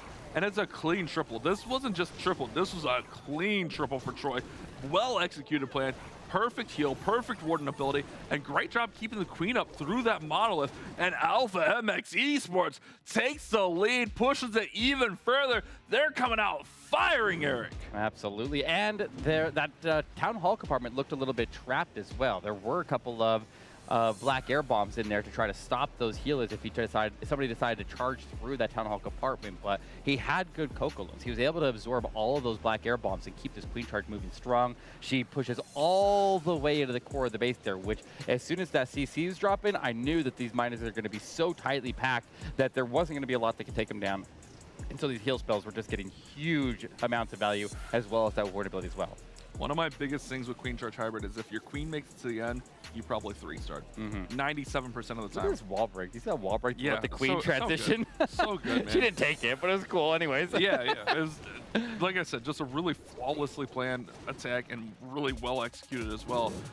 And that's going to push Alpha way ahead here. I mean, Nice Monkey's not out of it. They did just get a triple themselves. So Evil pegging there at round 2 of our attacks. But that's going to keep the pressure on them. They had that 71% miss. Alpha looks like they're just playing out of their minds right now, living up to the hype. You know their Twitter's going crazy right now. Absolutely. And like they put up what 13 stars in their previous round here as they're trying to climb out of the early stages of the lower bracket, and so as they have Nice Monkey drop on top of them, it's a pretty intimidating team here, but they're handling the pressure very nicely. But now we get to see Nick making his way in, and this one looking like it's going to be a Blizzard and a Lalo. Super Wizards dropping out of that blimp into the Rage Bell, and then the invisibility protecting them. What do we got on the defensive CC? Looks like a couple of goblins are coming out of there. If he can get a full CC pull here. Nope. And did he just lose the Super Wizards? Yep. I mean, he got his primary target. They got blew up with the Town Hall. Yeah, but notice how he doesn't continue to invest the invisibilities there. As soon as he sees that the Super Wizards got their primary target and the invisibilities were... The Super Wizards were not allowed around to be able to continue to use those invisibilities, he quickly is able to just stop using those invisibilities and save them for the heroes as they make their way from the left side of the base. It's very nice to have those for a little bit later for the Royal Champion or, you know, the Queen, whatever may need them. The rest of the Clan Castle came out. It was a little bit of goblins, and we got a couple more ice golems out here now. We'll go ahead and throw in this Lalo pretty early here, to be honest. Just pairing it along with this Royal Champion as he starts working towards that multi-target Inferno. He's going to have that sweeper on the back end. I love that freeze on the Rage so that Inferno Tower doesn't get raged up. Use the invisibilities now on that Royal Champion to push her through. And this is looking strong. There's still a lot of base to remain with 13 loons still in his comp. I like this ward ability timing right there, able to soak up a bunch of the red air bombs. He hits the Rage and or is out of haste, I'm not sure which, but either way, more red air bombs are popping across the middle base. Those ones end up making contact without protection onto these balloons and end up taking out the whole pack. And Nick, he might be in trouble. He's got more balloons for the backside to go pick up the Arch Towers. It's a matter of getting the scatter shot, and these Expos are tearing up his World Champion, and this one looks like it's going to go to a defense. And I don't know what he could have really done differently there, like maybe a little bit more value out of the Super Wizards, but honestly, they got some pretty solid value. Like that didn't seem to be the problem here. Yeah, it seemed like maybe wanted a little bit more, obviously with the number of invisibility spells there, but it was just too much there. I don't know, maybe, it seemed like the King and Queen went the right way. It seemed like Royal Champion maybe could have let it develop a little bit more. You're right, though. They are in a big pickle now, with this being in the 70s on this 2-star, and Alpha already with 2 3-stars of their own. They need a defense from whoever's on defense here. They need a defense with this next attack, as this one's going to work to 73, maybe 74. Yeah, the minion stays out of range, so might be able to get 74%. But man, that was just devastating. It just seemed like it was just too much for that Lalo to kind of get through on the back end. The Tesla is on the inside of the base there, in the core of the base, not doing many extra favors here. And obviously, with the Super Wizards not cooperating perfectly, I still don't think the Super Wizards were that much of a problem. Like, I think he overwhelmed that, or he overcame that pretty easily. I think the problem, though, was his queen ended up attacking the wall out of the left side compartment and going to the town hall compartment rather than circling around off to the left side. And that's the difference that the extra value out of the Super Wizards could have gotten, because you can see that she moved into that compartment where she would have been better off just circling out off to the outside of the base there and then punching in more where that World Champion is standing right now.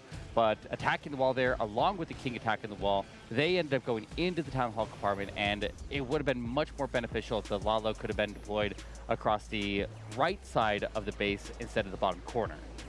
Yeah, that's tough, man. Very, very tough. Oh, just not going nice monkeys with Eric. I'm getting a little bit nervous for him, to be honest. But at the same time, if you're Alpha, you're feeling good, right? Oh, yeah. You're feeling nice. Oh, yeah, brother. Oh, yeah, brother. If they happen to get a 3-star here, that's going to be very, very tough for Nice Monkey to overcome.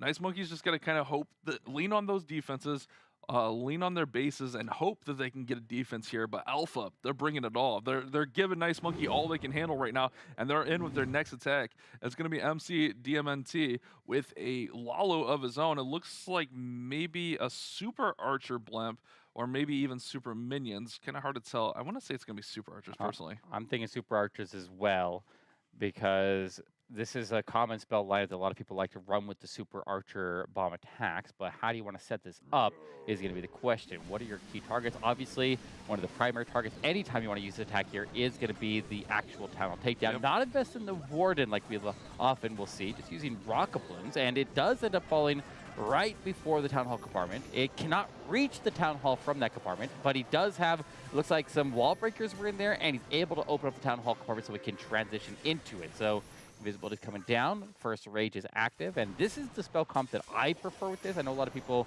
like to go in with like you can go with like 1 Rage or 2 clones, or there's a lot of different spells. You can double clone, or you can use 2 Rages to just refresh it.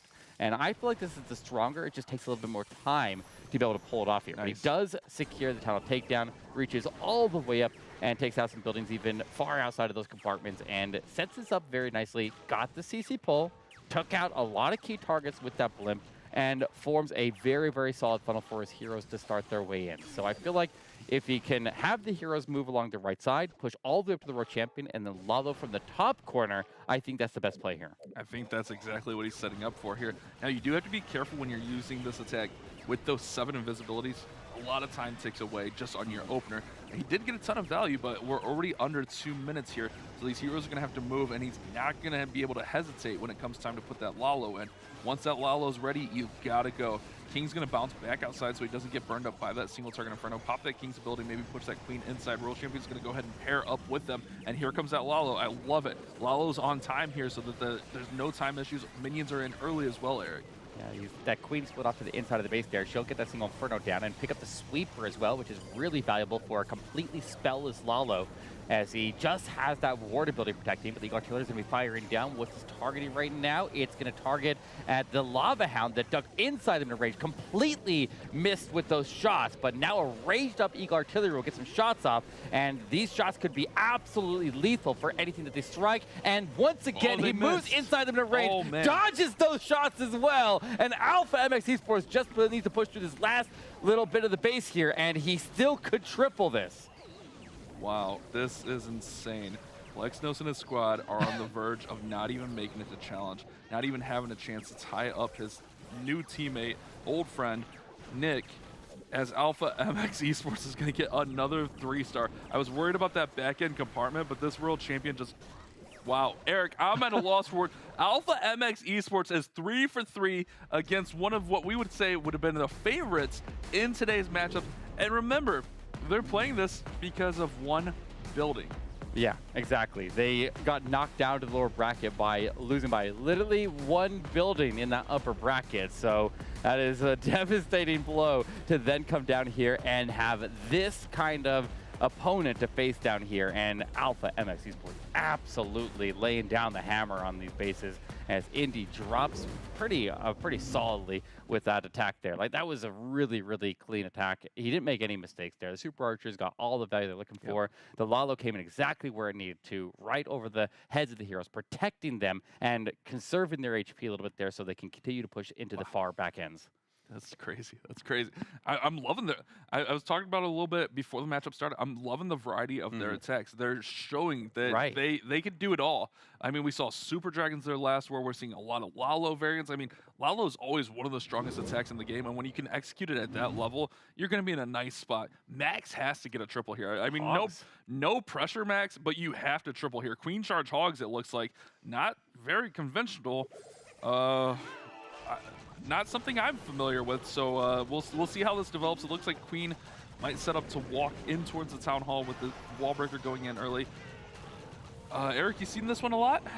Okay, so the Queen Charge Hogs are an interesting play here because they're kind of a high-risk, high-reward attack. They can be very, very powerful, but they are very, very poor at going in for a backup. But honestly, at this point here, like, it's either going to work or is not. So you need to get in here, and it might be worth the risk to break out the Hogs here. They are one of the attacks there that commonly will have some 1-stars because they just can't activate, they can't attack the Town Hall or have any way to activate it there if you run into problems. But as long as he can get this Queen Charge to move in and secure the Town Hall takedown and to handle the defensive CC, then we can see over on the right side of the base there, if he just pushes this Queen the same amount of time that Flame Flinger stays alive, it'll release Hogs of its own, and then the additional Hogs being deployed with him, they can all join together and have a nice, clean, sweeping motion across the base here. Overall, looking very solid on the start. I love the entry on this, but Max has to triple here. We've discussed that, no matter what, because Alpha's got three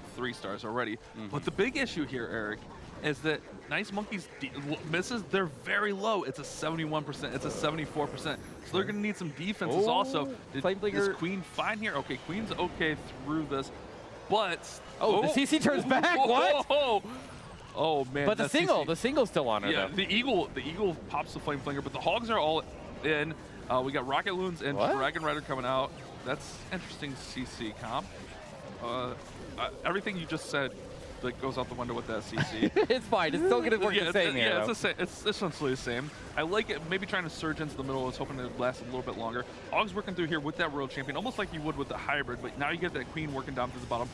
The invisibility tower goes off for the second time, and she was caught up there. Finally gets through the monolith. This one's pushing through, Eric. It's got a chance through here. You just got to make sure he uses these heroes to the full potential, as that World Champion still has her ability, and Queen might go down here. Watch the Queen get that expo down. If that Queen survives, I think he's got it under control. Queen. There it goes, got it down! And his World Champion can make it right in with the King still providing tanking onto the scatter shot. Diggy will get the stun. Frosty throwing out Frostbite, slowing up the attack rates of these defenses and providing distraction at the same time. And the Queen survived on the outside, but yeah, you're right, Time's still a major factor here, but the World Champion still moving very strong with ability attack. There's the throw. And he's got it. I think he's got the triple here. Wait, the defensive CC. Queen's going back. Queen's going back. Oh, this Queen is so clutch here. Yeah, he's got it. He's got it. Everything. Max is going to keep him alive with his war, guys. Their chances for challenge are still up for grabs. There we go. Scroll up. Okay, but that's just the first piece of the puzzle. Even if they 3-star out, Alpha's got to miss, and they got to miss big, Eric, because Bash Math here. Bash Math. Granted. Alpha's up 55%. Assuming, you know, before this attack started, Alpha's up 55%. So they need 2 huge defenses. And, I mean, I'm not trying to be pessimistic for Nice Monkey because they're really good players, but Alpha MX Esports, their lowest attack of the day has been 82%. True. The odds are stacked against Nice Monkey. If you're Alpha MX Esports, you've got to be feeling amazing right now. Yes, your opponent just 3-starred, but you're up so big that you know you can coast and get this war secured. It's going to be a close finish here, but I think Nice Monkey's going to need some things to bounce their way to have a chance. Right, but you also have to remember that we also saw a lot of very close misses where people were almost 1-starring against against Nice Monkey's base when they fought against Taco Are we Esports. in early? So, Okay. yeah. Looks Zap. Like, oh, it was, Zap Hydra? Yeah, Zap Hydra here. So go into the skies with the dragons on this one here, with a couple of Inferno Dragons able to take out. What did he get out of that? It looks like he got just an Inferno, a Spell Tower, and a couple Battle Builders without Lightning. Relatively small investment, but he'll drop in Sneak Goblins to go secure the Town Hall takedown. They're successfully able to do so, and an Inferno Dragon will just go in and collapse in that right-hand trash, and some of these lighter defenses that can't really fight back, only ground expos in the area, and he's got a pretty decent funnel, but he'll start in at the bottom of the base here. I thought he might come in from the top, but I guess it's about an equal amount of value on either side here. I just feel like the funnel was better set on the top side. It seems like Wanzhou may be their dragon specialist. He did Super Dragons in his last attack and 3-starred. We kind of caught off guard by that. And now we have a Zap Hydra, a really kind of classic attack here, going in on this Town Hall 15 from Van. Let's see if he can push through here. Wants to try to get the triple and really secure this war for his squad. But that sweeper was really just causing a lot of issues. Dragons are kind of spread thin now. Oh, all those dragons on the inside. Look how many he's got in that little clump around the CC You're right there. The CC, there's 4 of them over there. Okay. Yeah, they're hanging out behind the sweeper there, and they came back after just cleared out a lot of trash in the area, and they're going to set this up pretty nicely. Now the Royal Champion deploys over the left side of the base. They're behind the King. The King does not have the Phoenix. Actually, the Warden has the Phoenix here, so we'll see how far he ends up surviving here. But lots of distraction around the Monolith. All those Barbarians from the King's ability, and he's going to get the Diggy to stun it as well. Okay, he's got a chance here. This could still end up tripling with the Queen still moving strong. This is looking like it's got a chance. Queen's got ability. Royal Champion gets through that. Everything else can be reached by the Queen and the Dragon. I don't think that Dragon makes it very far with that air defense up. But with Queen with ability and full health here, this is looking really good.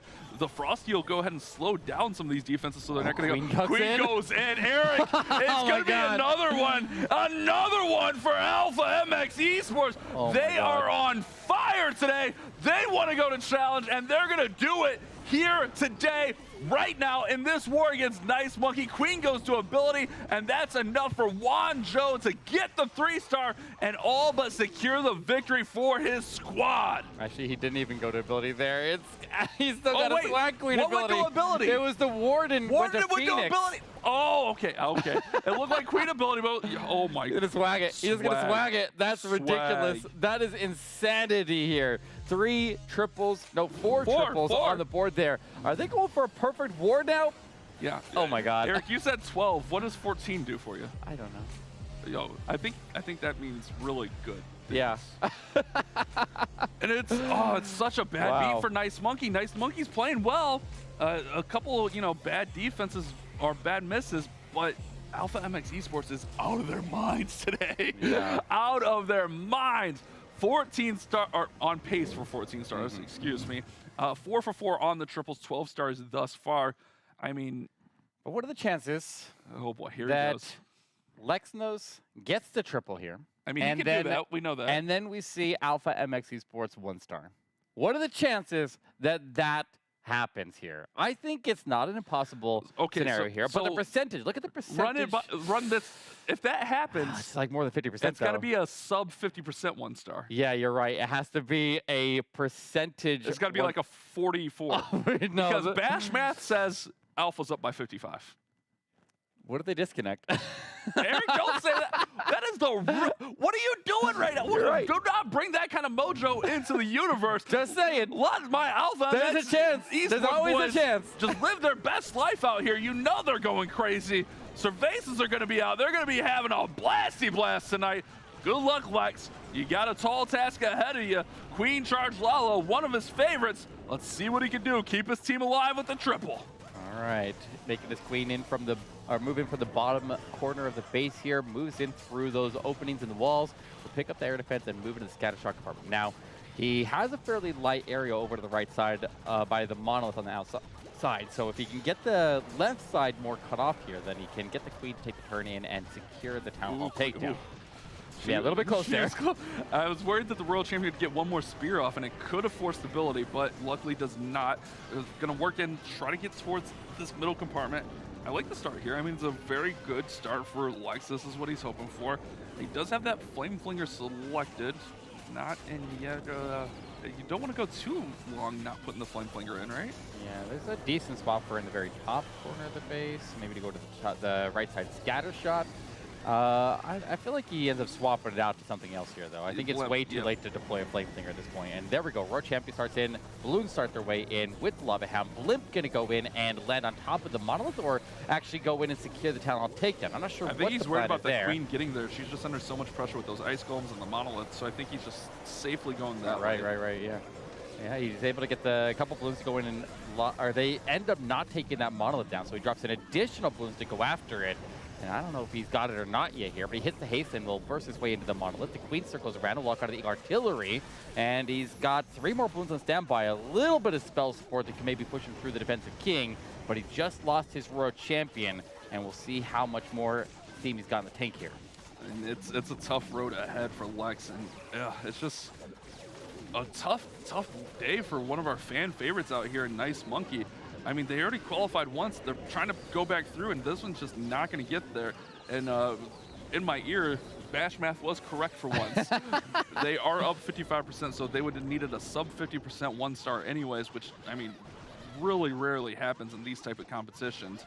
But Lexnos, unfortunately, going to end up with the 2-star, and this one's going to be pretty much out of reach now, Eric. Yeah, that's a rough spot. They did play well. Like, they still got 12 stars, and we've said that 12 stars win a lot of wars here, but Alpha MX Esports were just playing on a whole nother level than everybody else today. They performed absolutely phenomenal, and they are looking like they're going to secure their spot into the challenge phase there as the last, or the 7th team to make it through. I guess there's one more match after this, but the very, very strong performance from them definitely deserved their spot, and that, unfortunately, I mean, after they actually go and secure it after this next attack here. Yeah, because you put way too much bad juju in the air, Eric. If what about the 0 star? Yeah, you owe Alpha.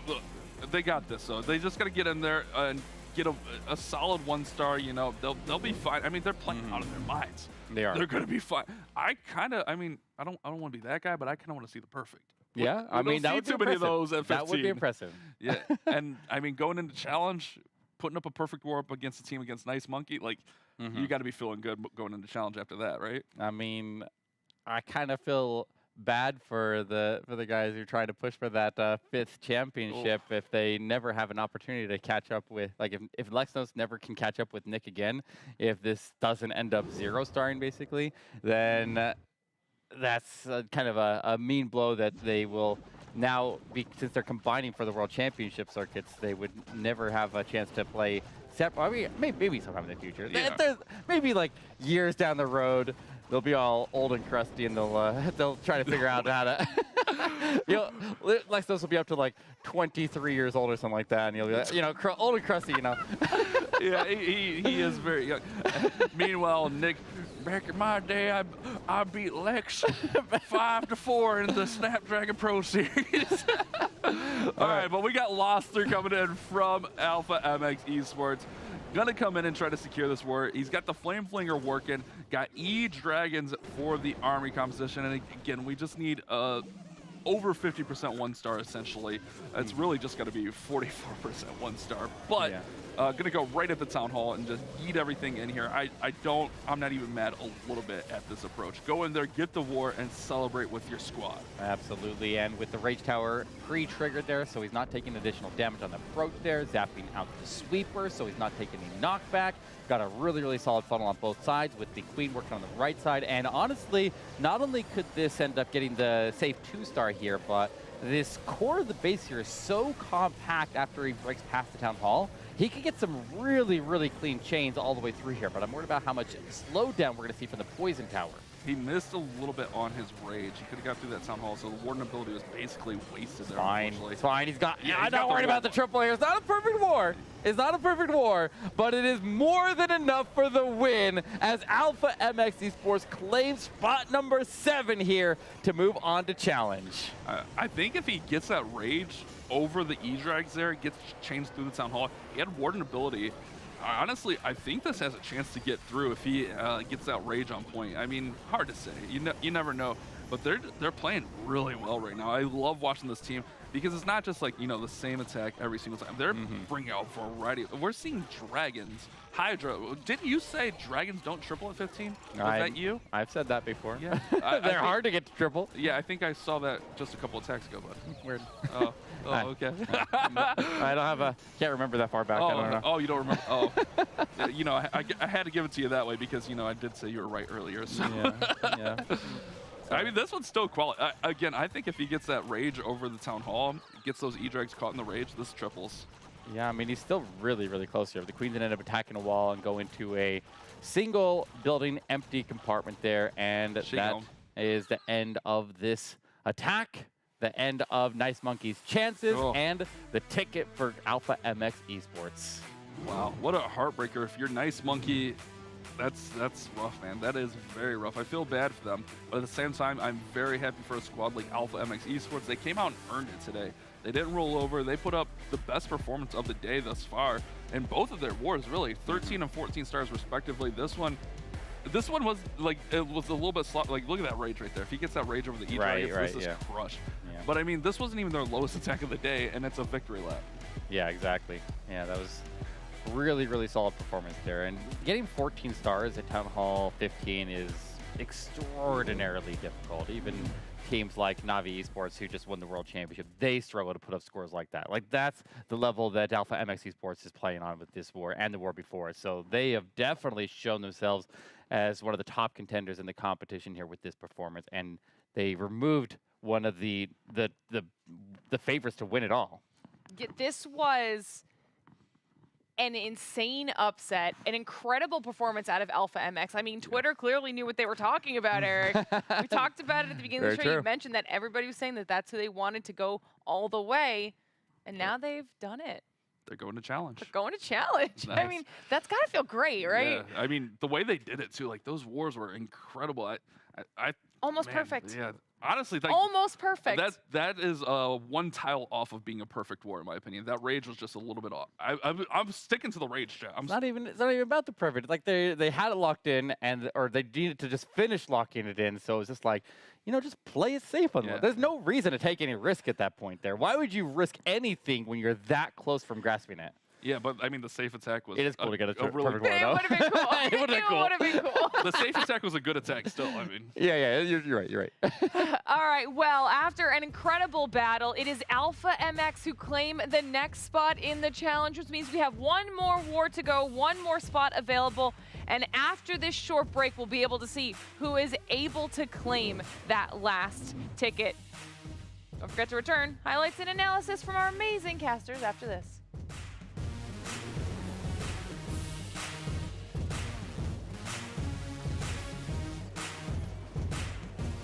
The Snapdragon Pro Series powered by Samsung Galaxy is brought to you by Snapdragon Elite Gaming, Galaxy Z Fold 4, Monster Energy, DHL, and the U.S. Air Force.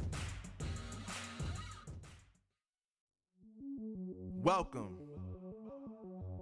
to the place where dreams come true, where everything you want can be yours, if and only if you're willing to work for them. You're willing to hurt for them. But most of all, you're willing to be first for them. Ha! Look, I'm going straight to the top. I don't know how I would stop, like it or not. I got some goals that I'm hitting. You hear what I'm spitting, it's hot. Look what I got, whole lot of passion and pain. The road to success is insane. Stay out my lane, cause I'm on a mission. I'm getting what stands in my way. Yeah, I'm a beast. I wouldn't play with me, baby. The way that I'm training is crazy, and I do it daily. You wanna talk about drive? I got more drive than Mercedes. I've never been lazy. I'm in the room, it's a red alert. You wanna compete? Well, get better first. I got 10 toes in the dirt, push through the hurt just to show them my worth. I'm the best. Yeah, I'm the best. I never stress. I know what's next. I'm who they test, like we playing chess. But I'm unimpressed, so now let me flex. Ha. Yeah, I'm a work through the struggle and hurt, cause I know my worth, and I gotta be first. Ha. Yeah, I gotta be first. Look, I don't want anyone's sympathy. I understand what it's meant for me. I give my focus and energy. If it's meant to be, then it's meant to be. But mentally, I'm undefeated. They hear that and say I'm conceited. Like there's no reason. Like I don't beat them and come back again just to teach them that when you work under pressure, you reach higher measures. They'll try and bring you down, but you cannot let them, and only get better and focus on cheddar. Eye on the prize and you'll become a legend. Like when I'm in the room, it's a red alert. You wanna compete, well get better first. I got 10 toes in the dirt, push through the hurt just to show them my worth. I'm the best. Yeah, I'm the best. I never stress. I know what's next. I'm who they test, like we playing chess.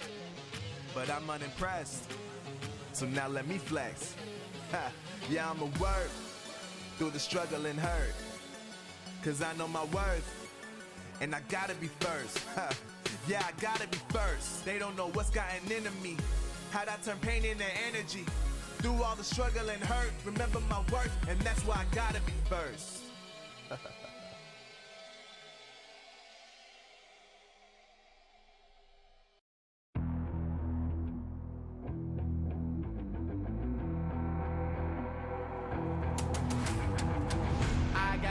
I'm on the mission, snap any minute, casually winning. Stop tripping on me, stop dissing on me. Yeah, I got a dream, can't take it from me. My fire's burning, now I'm always learning. Tell me where to go, man, I'm on a journey. Yeah, I can't explain it, I get excited. Keep a 300, King Leonidas. Strap in, cause it's gonna be a long ride. Working on me every single day and night. There comes a time when your worlds will collide.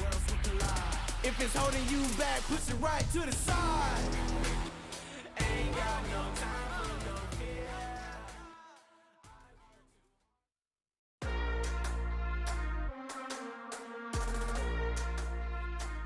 Welcome back to the Snapdragon Pro Series. Another war is in the books, and it is one of the biggest upsets in SPS history as Alpha MX take down Nice Monkey, who will not be seen in Challenge now, Bash. Yeah, they're out. That was elimination, but congrats to Alpha MX moving on to Challenge. They played out of their minds. Yeah, I mean, massive performance.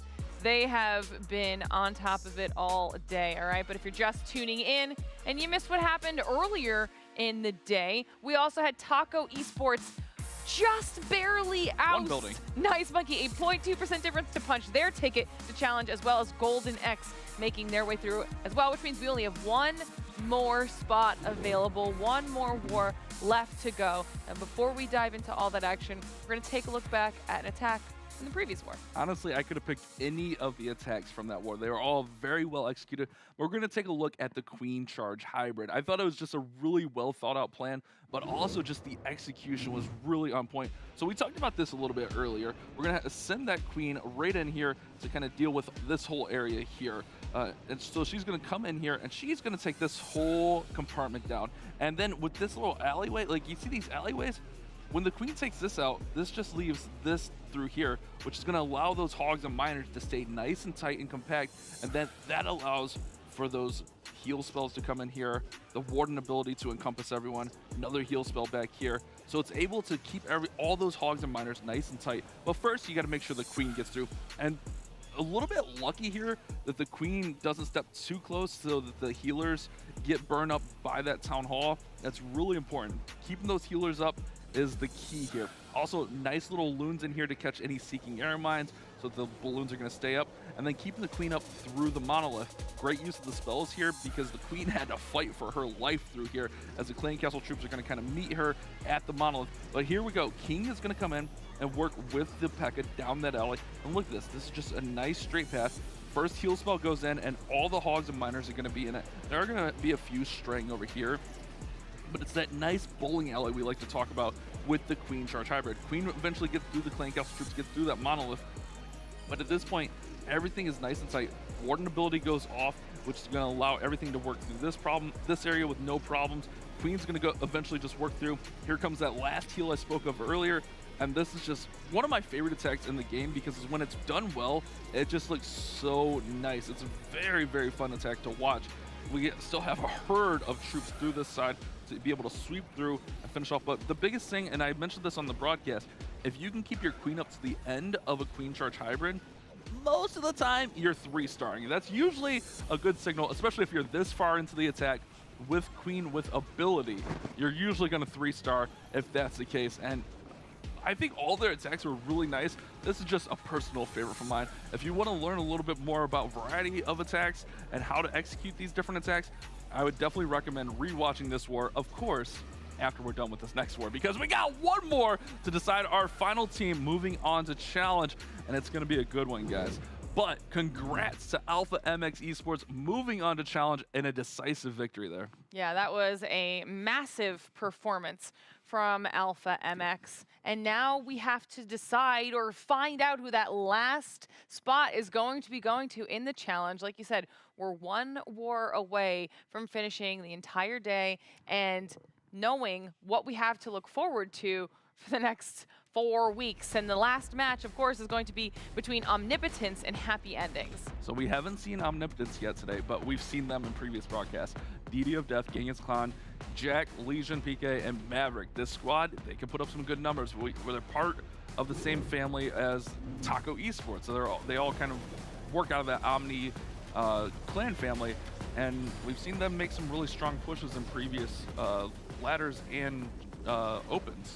Absolutely, and I'm kind of curious to see what their stat line looks like, because everybody else has been running around 11 stars, and I think that's what we've been expecting. But the teams that have been winning today have been breaking above the averages that we have seen as from their standard stat lines here. So I'd like to see how high they are or where they are in comparison to everybody else there to get an idea of what we're going to be expecting them out of this war here, because honestly I haven't seen them play a lot since Town Hall 15 came out, and I don't really know what to expect them and how well they've adapted to the meta.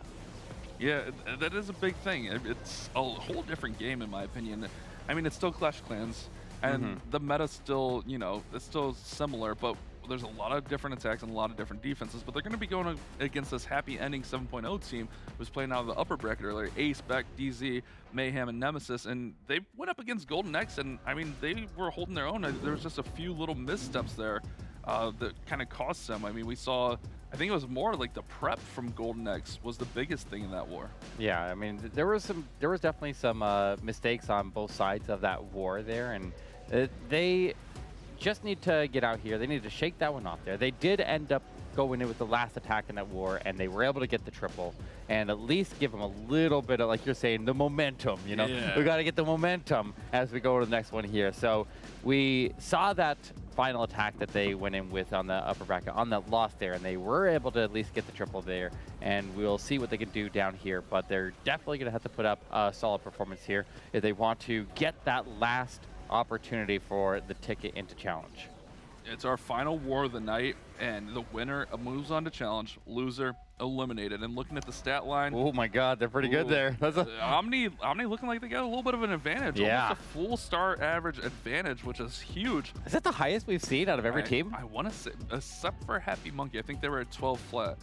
Happy Monkey? You mean Nice Yeah. Monkey? Or Happy Nice Endings? Monkey. Nice Monkey. Nice Monkey. He's blending teams together here. There's Happy on the screen. Nice Monkey. I think Nice Monkey was at 12 flat. Yeah, exactly. But yeah, a 36% hit rate is very, very, very solid here, especially as they're playing through just bulk wars when they're playing through the ladder stages, which tends to generally have a little bit lower hit rates as they're just playing war after war after war after war all night long, and there's a little bit more yellow going on. But but now when they're focusing here, we get to see exactly what they're capable of, and now we get to see them decide who is getting that ticket to the challenge. And we've actually seen this a few times tonight already, but when it comes to the head-to-head between these two teams, they haven't played yet in Split 2. Ooh. So it is yet again another first-time occurrence of running into each other when everything's on the line. Yeah, and these wars have been interesting in this situation where the teams haven't met yet. I mean, anything can happen. I mean, it's esports. It's Clash of Clans esports. Yeah. 5 attacks, 5 defenses. Anything can hopefully happen, go wrong, go right, left, right. All right, it's the last war of the day. So I'm going to ask for official predictions. Who's going to get the last ticket That's not even into the challenge? That's not even I'm fair. asking for them. What's your gut telling you? Don't even give me math because we might not Well, trust it after tonight. I don't have math because we haven't seen Omni So I guess True. I'm going with Omni because I haven't seen them. Oh, just a little I don't. a little wild card. I don't have numbers, so sure. I'm gonna go with Omni because they've been. I feel like they've been influenced by Taco Tony. Okay. And I feel like Okay. even though they're all in the same gaming group, they're all generally Omni players, right? And I feel like he can provide some additional moral support across the borders there and help carry his next to the team, just like Chiramon. I don't know. So- Provide them tacos, deliver them tacos, send them tacos. I don't know, something. You get a burrito. So what I'm hearing here is that all of us have just universally put faith in Tony. Yeah, somehow he's Tony on the can team. do no wrong at this point. I mean, I owe him after giving him bad numbers. So. Yeah, true. Sorry, Tony. Yeah, he wants his friends to go hang out with in Challenge there, and maybe in San Diego as well. All right. I will take it. I will take it in chat, of course. For the final time today, we want to hear your thoughts as well. Let us know who you think's going to get the final ticket to Challenge. Who's going to win the last war of the day? Will it be Omnipotence, who we haven't seen yet today, or will it be Happy Endings to close everything out? I am excited to get into the final war. Are you guys ready? You've got the energy? Oh, you know we're ready. Energy? Is that All even right. a question? Let's do go. it. Let's have a war, Eric. Been drinking a lot of Monster. He's got Monster energy. Shout out to the sponsors. Oh, Hey, what? Monster keeps us hydrated. Caffeinated? Something? I don't know. Some kind of aided. All right, here we go. Mayhem, who actually had E-Drag 2-star going E-Drags this war. So we'll have to see if Mayhem can kind of fix that 2-star. It was an 88%, but it seems like this may be one of Mayhem's favorite attacks as the E-Drags are getting ready to come in. Yeah, I like that there's some chain potential for off of the cannons on the far right top side of the base there, so we could maybe get the air defenses down really, really early. We see Yeti coming on the right side, and E-Drag coming to the... Is he going to come in for the very bottom? Now, we've talked about this. We've already talked about this a lot, where if the E-Drags are coming in onto the flank of these sweepers, it can cause a problem. But it looks like he's sneaking behind it and pushes Heroes heavy into the Eagle Artillery, and that Blimp will sail through and secure the Town Hall under the protection of the Warden ability. I'm a little bit worried about some of these E-Dragons going left and going outside and splitting off from the main pack here. Heroes are in the top, so the Heroes should be able to keep that funnel tight. But, okay, Town Hall falls there. We'll have to see what happens through the middle. I mean, it could work out. They could go right around this Town Hall poison and then just kind of chain through here pretty nicely. There's not really too many threats on that bottom side for those 3 E-Drags that broke off there, but you do want to keep them pushing and chaining through the middle of this base because that's usually where the beef of the defenses are, is in the middle. Yeah, but I think the biggest thing that he needs to deal with here is getting this defensive Rook champion down. He's used up a lot of spells there, trying to keep this center pack of E-Drags that did go to the core there and got some great value in there, but he was able to get through the bulk of that area of the base there. If he can get this defensive Road champion down, then his Road champion has a solid chance. But now we see a Tesla farm popping up at the top corner of the base there. Ground Skelly's going to be stalling up the Road champion and his Queen up in that corner, and that's going to slow him down significantly here. And that Tesla farm alone could stop his attack in his tracks. I think you're right, Eric. The Royal Champion had to go to ability. There's bombs going off. There's skeletons going off. And this one just died. It was gone. Oh, it's gone. Yeah. Everything's gone. Uh-oh. Yeah. I mean, that's the impact of well-placed Tesla farm in the backside of the base there like that. And I think that Tesla farm was well-placed to stop a variety of different attacks there, regardless of what angle he came in at. So nice defense here for Omni. A 76% hold right out of the gate here. Definitely puts them in a strong spot here. Open up with E-Drags is kind of like a gut feeling there when you see a base there, and some players have an eye for it, and some people just like to throw it on every base, but not this team. Like they'll analyze the base there and evaluate. And honestly, it was really, really close here. Like I like this pack of E-Drags that went to the core. They got the monolith down. I think if they would have split off a little bit earlier and gone directly to the Royal Champion, they could have got some chains in the backside a little bit better. But one way or another, the Tesla farm in the top corner was going to give him trouble. Yeah, that was a rough positioning there. I love the Royal Champion placement. I mean, it wasn't bad. It's just some of these attacks at 15, they just fizzle, man. Like they're going well, and then they just fizzle, whether it be a Tesla farm or a Raged Inferno like we saw earlier.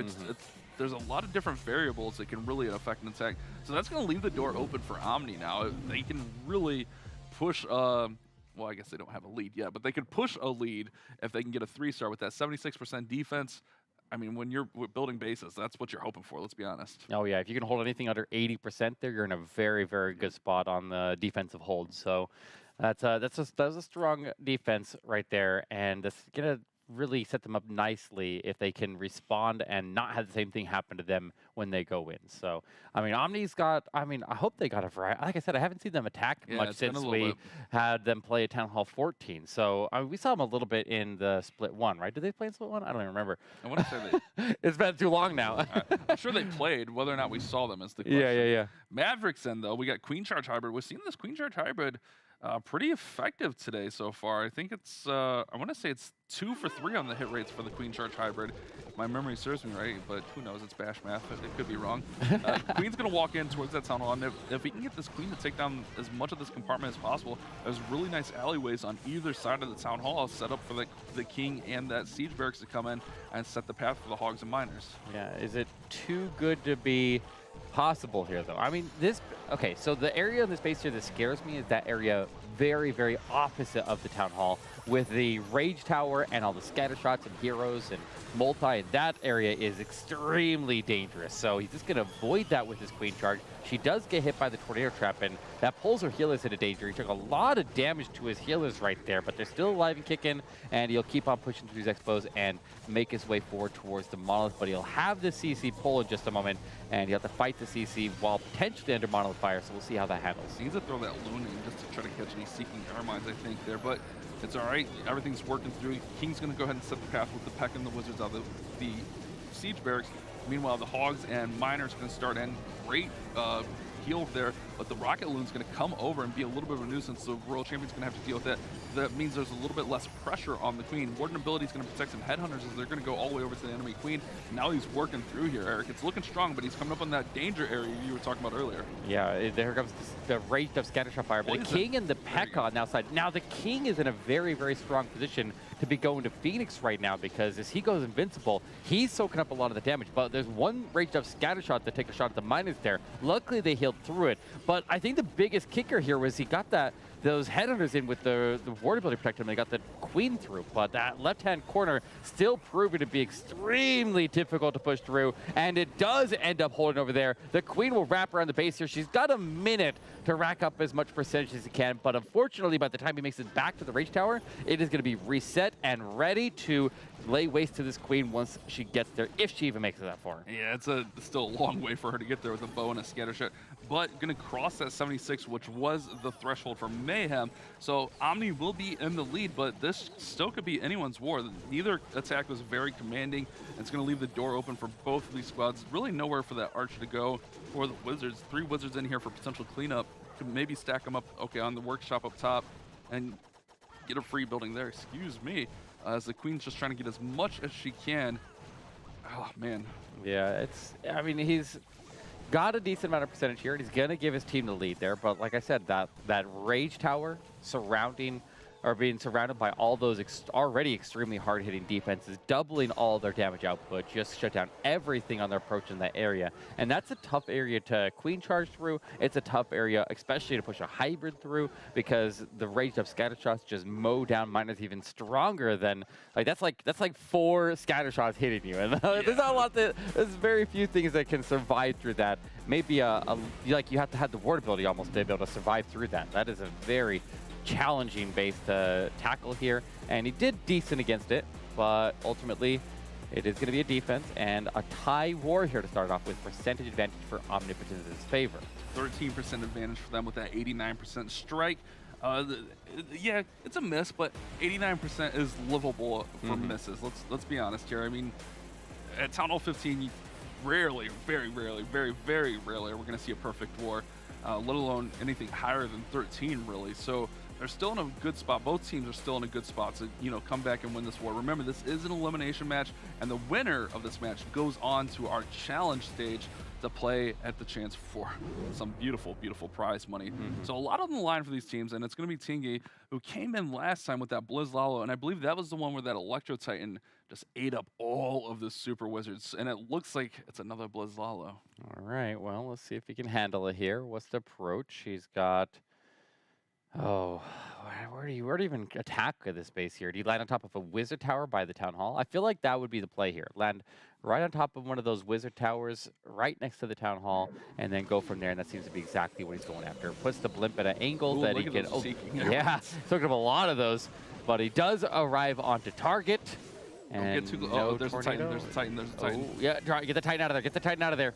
Oh, is it standing too close? It's far enough away. It's far enough away. He needs to stay invisible. If that thing walks forward there, those super wizards are going to get evaporated. He even gets some chains through. And can he actually take that Titan down? No, they're wait, yeah, no, yeah. Wait. Oh, it goes invisible too. Now it's walking away. He gets an archer at the very bottom of the base there, and he'll lure the Titan off. But luckily, that Electro Titan's aura damage was not able to take down those super wizards, and he got full value out of that blizzard. And now we can start to make his way through the heroes. And as Tingy gets the heroes started here, I want to really quickly thank our partners at Snapdragon Elite Gaming. When winning matters, guys, think Snapdragon Elite Gaming. A huge shout out to them, man. Such a fun day of wars. You guys, if you're enjoying this, check them out. Just a really quality sponsor. Really thankful to have them on board for this tournament. Here we go. King and Queen working through that top side. The Electro Titan gets dealt with no problems. Got to set the path here. Get as much down with these heroes. I really like the pathing for the heroes here. Lalo's going to start in opposite side here over at that 3 o'clock compartment. Could have maybe waited a little bit, but doesn't want to wait too long, so I don't mind it. I can respect it. Oh, Tornado's going to come off and pull some of those balloons out. Has the freeze on the multi. Hero's still working on the opposite side and still has Royal Champion yet to be deployed. Yeah, I think the only thing you could really have, like, I'm not a big fan of when people go with the heroes on one side and Lalo on the other. I like when the heroes get the cross-tanking. It can still work, though. He needs to get the defensive queen down as the biggest kicker here. And the advantage of coming in from the right side with the Lalo is he will have direct access to the defensive queen a little bit earlier than he otherwise would. So she's not being engaged right now. She's going to end up picking off the warden if he's not careful here. He does not have a way to deal with her. Happy Endings seeming to be making some mistakes here as he... Where was the headhunters there? I don't even know. They were somewhere. They must have got taken out. I didn't see them going either. Spring chest, maybe? I don't even know. Yeah, so they didn't make it very far, that's for sure.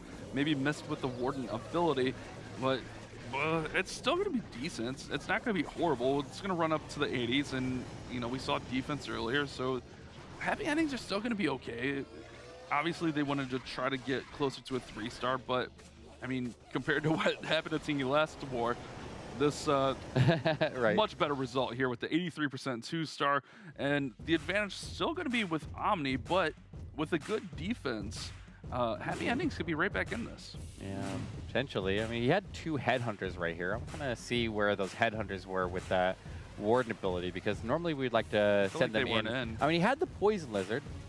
They had to have come in from the right side, right? I think they weren't in. They're there. Oh, so they came in. Clipped. What happened to them, though? They didn't get clipped by warden ability. You're right. And then the scatter shot hit him. A giant bomb hit him. They locked onto the queen there. But you're right. They did not pass through the warden aura when he popped the ability. They should have maybe come into a little bit higher angle there. And that defensive queen absolutely shredded him, killing the warden, killing a whole bunch of his balloons there. You cannot leave that defensive queen standing. She is a huge, huge, massive threat. We know that all the way back from Town Hall 9, how big of a hassle she is to get down. Yeah, it's important to deal with that queen, and just a little bit, just a couple tiles. I mean, we've seen where this game could be a game of a couple tiles. We saw that earlier in the day. We're seeing that now.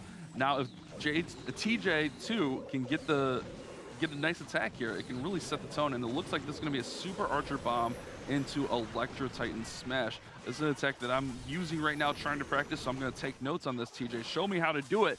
Here we go. Double clone's going to go in, and that's just going to clone up a ton of super archers. They're going to try to get the monolith, get that poison tower, get the town hall. Also, maybe be able to get that scatter shot. Lots of value to be had if the super archers cooperate.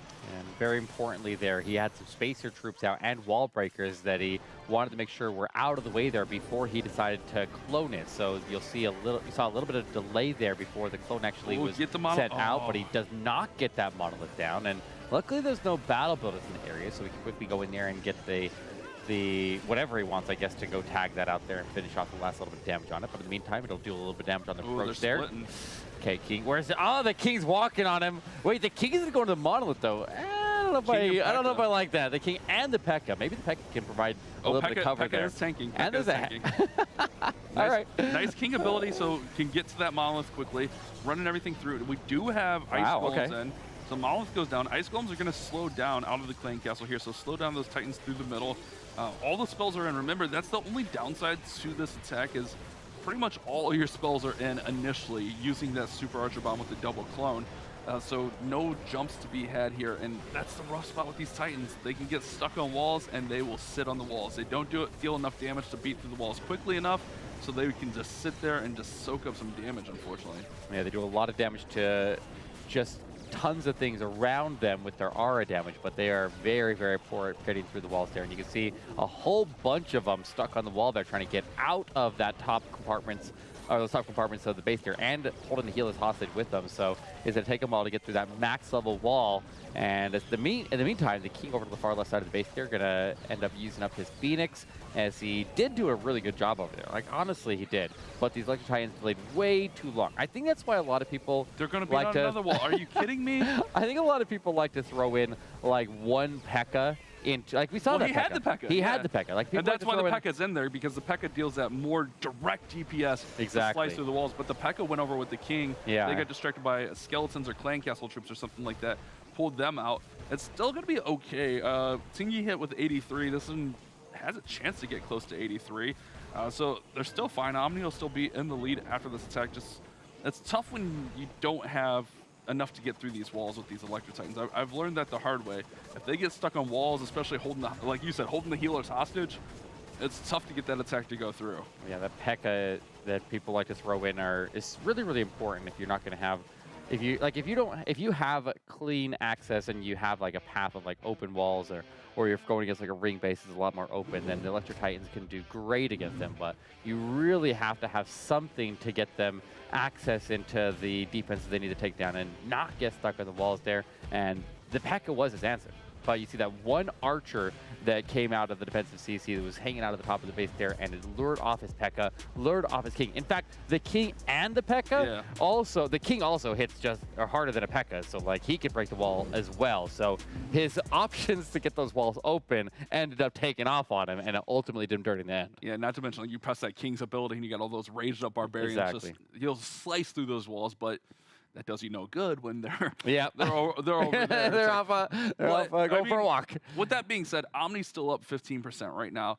It's a 2-star battle, which is fine. I mean, anything could happen here. We still got 3 attacks for both these squads, but I think this could be one of those wars where, you know, the first team to get a triple could really put a lot of pressure on and really force some mistakes from their opponent. And Beck 29 is going to be up next, and it looks like a Queen Charge Ice Lalo here. So the Ice Hound is the super version of the Lava Hound. It's going to let off a little freeze spell when it pops, and it will still have pups, but they're going to be ice pups that'll actually slow surrounding targets. Yeah, very useful for slowing down in attacks when you have like the defensive Queen still standing. Ice pups can slow down our attack speed and give you a chance to take her out a lot easier. But he will be opened up with the Blimp, just going to sail in a Yeti Bomb to cut the funnel here for the Queen, and it's going to potentially pull the CC.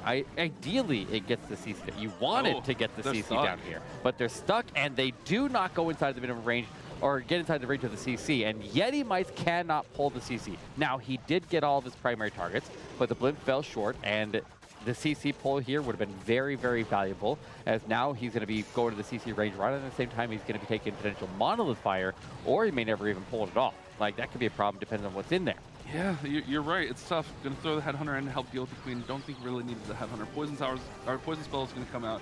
The Headhunter does pull out a couple of the Archers, so I mean, it's tough to say what's in there behind the Archers. We've seen a lot of variances. Sometimes it's Ice Golem, sometimes Electro Titan, sometimes there's more Archers. It's hard to say. Healers do take a little bit of damage, though, and the Queen needs to make her way towards this Town Hall.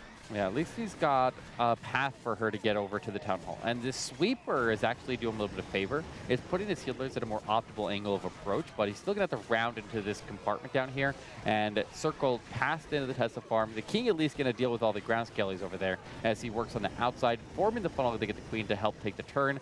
But he's going to have his freezes on standby, depending on exactly how these healers end up working their way forward here. But with the Sweeper, put him in a pretty strong position here. He's actually going to be okay, I think. I think he still needs to put a freeze, though.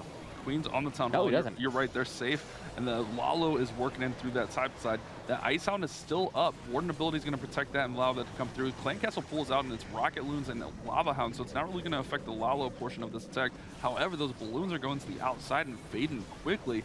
almost all the balloons are down. The Royal Champion standing in the middle of the base, and the Lalo portion of this just got shredded. Royal Champion's through there on the top side, and she's just stuck. Queen's still working. I mean, this is still got a chance. Time's going to become an issue at some point, but... Diggy gets a stun. There we go. Diggy gets in there, gets the the monolith. Yeah, okay. Did not need the freeze. Yeah, you're right. I didn't need the freeze there. He could have delayed that freeze there. But he does get his Queen to survive past the Royal Champion, and that clears the way for his Royal Champion to move through. She's still got good HP. There's not a lot of damage left on the base here. He's got one blue left on standby that he can throw down on his last Archer Tower. Or Cannon, I guess, would be the more optimal spot. He throws on the Archer Tower, though. Beautiful. And yeah, I think he's got it. This Queen's coming back. There we go. Back picks up the first triple of the war. Down on percentage, but with a star claimed here. And that is going to potentially put them in the lead here. So now they need to get a defense to be able to actually move into that lead position. This is a huge momentum swing. I mean, obviously, Omni still has a hit through this volley, but that puts a lot of pressure on Omni's hit. We've seen these attacks kind of fizzling and not going the way they planned. I mean, honestly, I don't think that was 100% to plan because this Lalo just gets ate up. It kind of splits all out.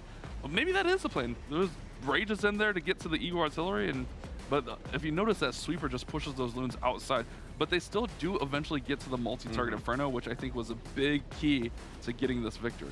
I mean, I don't know that he even needed the multi necessarily. He just needed to thin out a lot of these point defenses so that the Royal Champion can move through. She can handle the multi-inferno. That's not really a problem for her.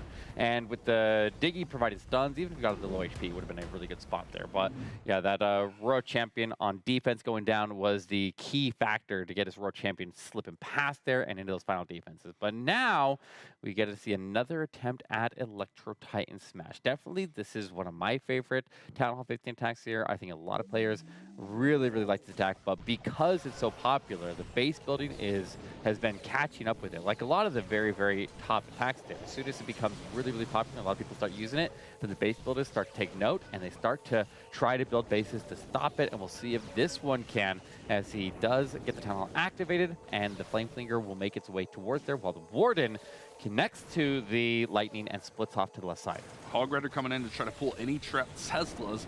You don't want those Teslas popping up and dealing damage to your Flinger. The Flinger's in charge of getting the Town Hall now.